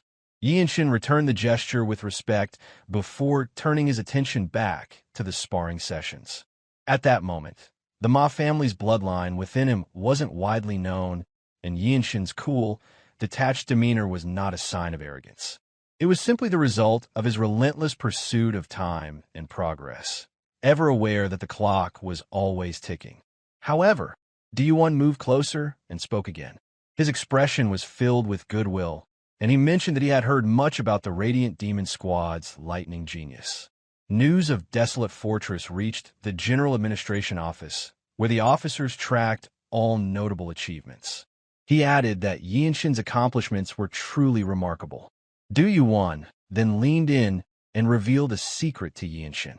Intrigued, Yeonshin focused on him as the administrator shared his insights. He explained that if Yeonshin completed even a small mission, the merit he would earn would be enough to push him forward into a rank promotion exam that will officially elevate him to the status of a blue-ranked martial master. This revelation was the first time Yeonshin showed visible emotion. He let out a short, genuine exclamation. Although this was only the first step toward his ultimate goal, it was progress, and that was something he had been striving for. He had long known that the merit he accumulated was substantial, but hearing it directly from the officers gave it an entirely new significance. Du Yuan smiled slightly, congratulating Yeonshin in advance on his ascension to the blue rank. He turned his gaze back toward the arena and welcomed Yeonshin to the training ground, commenting on how worthwhile his duty of managing the martial arts training ground today would be. Du Yuan then pointed to one of the sparring areas and asked if it wouldn't be interesting to watch the young heir spar. Yeonshin instinctively followed his gesture, confused about who the officer referred to as the heir. But as his gaze landed on the sparring match, he saw a familiar figure. The young heir of the Ma family was engaged in a martial arts match against a martial artist wielding their palm techniques. He wore a white martial uniform with a Desolate character embroidered on it.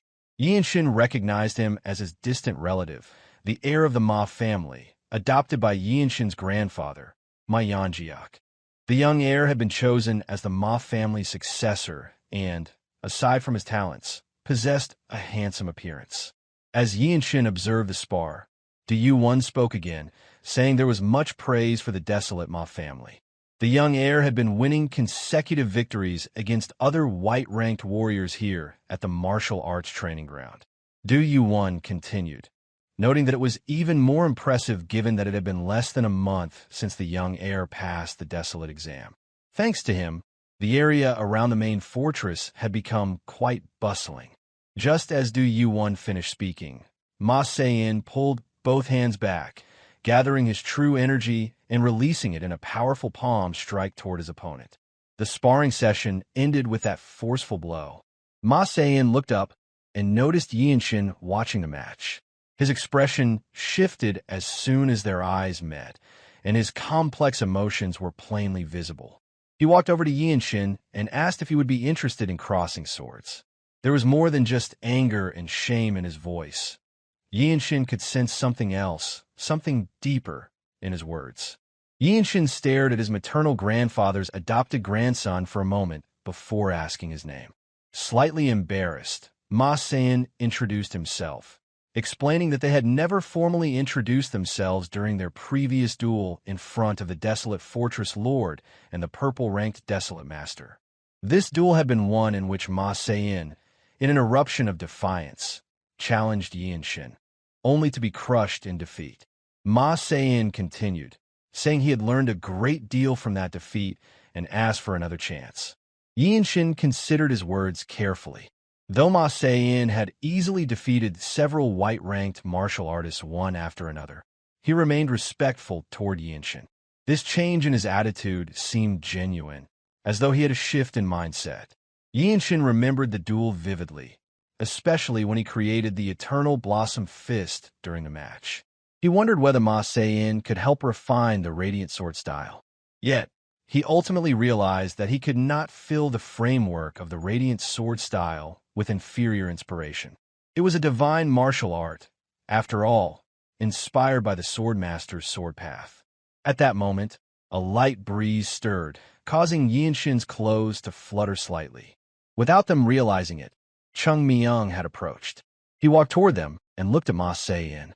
The young heir's face brightened upon seeing a blue-ranked master. With a playful tone, Chung Myung offered to spar with Ma Se-in. The young heir of the Ma family was not one to shy away from a challenge. He immediately accepted and called out Chung Myung's martial moniker, the Azure Sword Demon. Chung Myung chuckled at the exclamation, correcting him with a smile, saying that he now only had one eye. Even with the black patch covering his left eye, he spoke with a cheerful tone.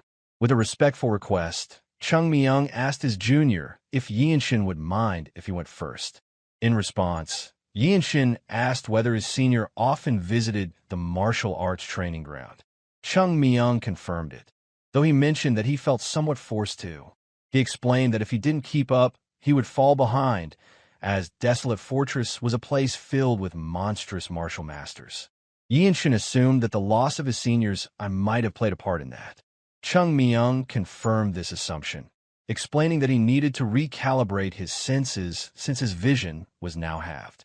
Understanding, Yeonshin did not mind and allowed his senior to spar with his opponent. On the other hand, Ma Se-in's face lit up with excitement at the opportunity to spar with such a master. Both of them were outstanding in their own right and would make for a fine training partnership. As the two walked side by side toward the sparring arena, Du-Won spoke, expressing how strange it was and mentioning that the rumors must be true. He elaborated, saying that the Azure Sword Demon treated people according to their talent. Puzzled, Yeonshin asked for clarification, wondering if he meant senior Chung Myung. Du-Won explained that Chung Myung was known to be a cold person. He said that the records indicated this behavior, and the rumors suggested that Chung Myung applied a merciless standard to martial artists who weren't commoners, both in terms of talent and character. It was said that he treated people poorly, especially those from Orthodox Sect, with many of them losing their heads for hypocrisy. Yeonshin reflected that, Like him, Chung Myung had his own reasons for joining Desolate Fortress, beyond just protecting commoners. Du Yuan added that this was why Chung Myung was known as the Sword Demon, because of his harsh standards. Yeonshin was puzzled by this, as Chung Myung had been particularly kind toward him. He had also treated Wan Chong with the same demeanor. With a thoughtful expression, Yeonshin muttered that he had not noticed such harshness. Du Yuan reasoned that Yeonshin's exceptional talent likely spared him from such treatment. He elaborated that most other blue-ranked masters tried to avoid Chung Myung when they could, let alone the white-ranked warriors. It was then that Du Yuan clicked his tongue as he observed the swift end of the sparring match between Chung Myung and Ma Seyin. The blue-ranked master's palm struck Ma Seyin's solar plexus with precision and speed, without even looking. The strike was a flawless and rapid palm technique that Chung Myung appeared to demonstrate as a teaching tool for Ma Seyin. Du Yuan noticed that this wasn't the bullying of a higher-ranked martial master toward Junior. On the other hand, Yeonshin observed that Chung Myung seemed to have compensated for the blind spot left by his lost eye with an enhanced sense of energy. This indicated that Chung Myung had reached a truly high level of martial skill.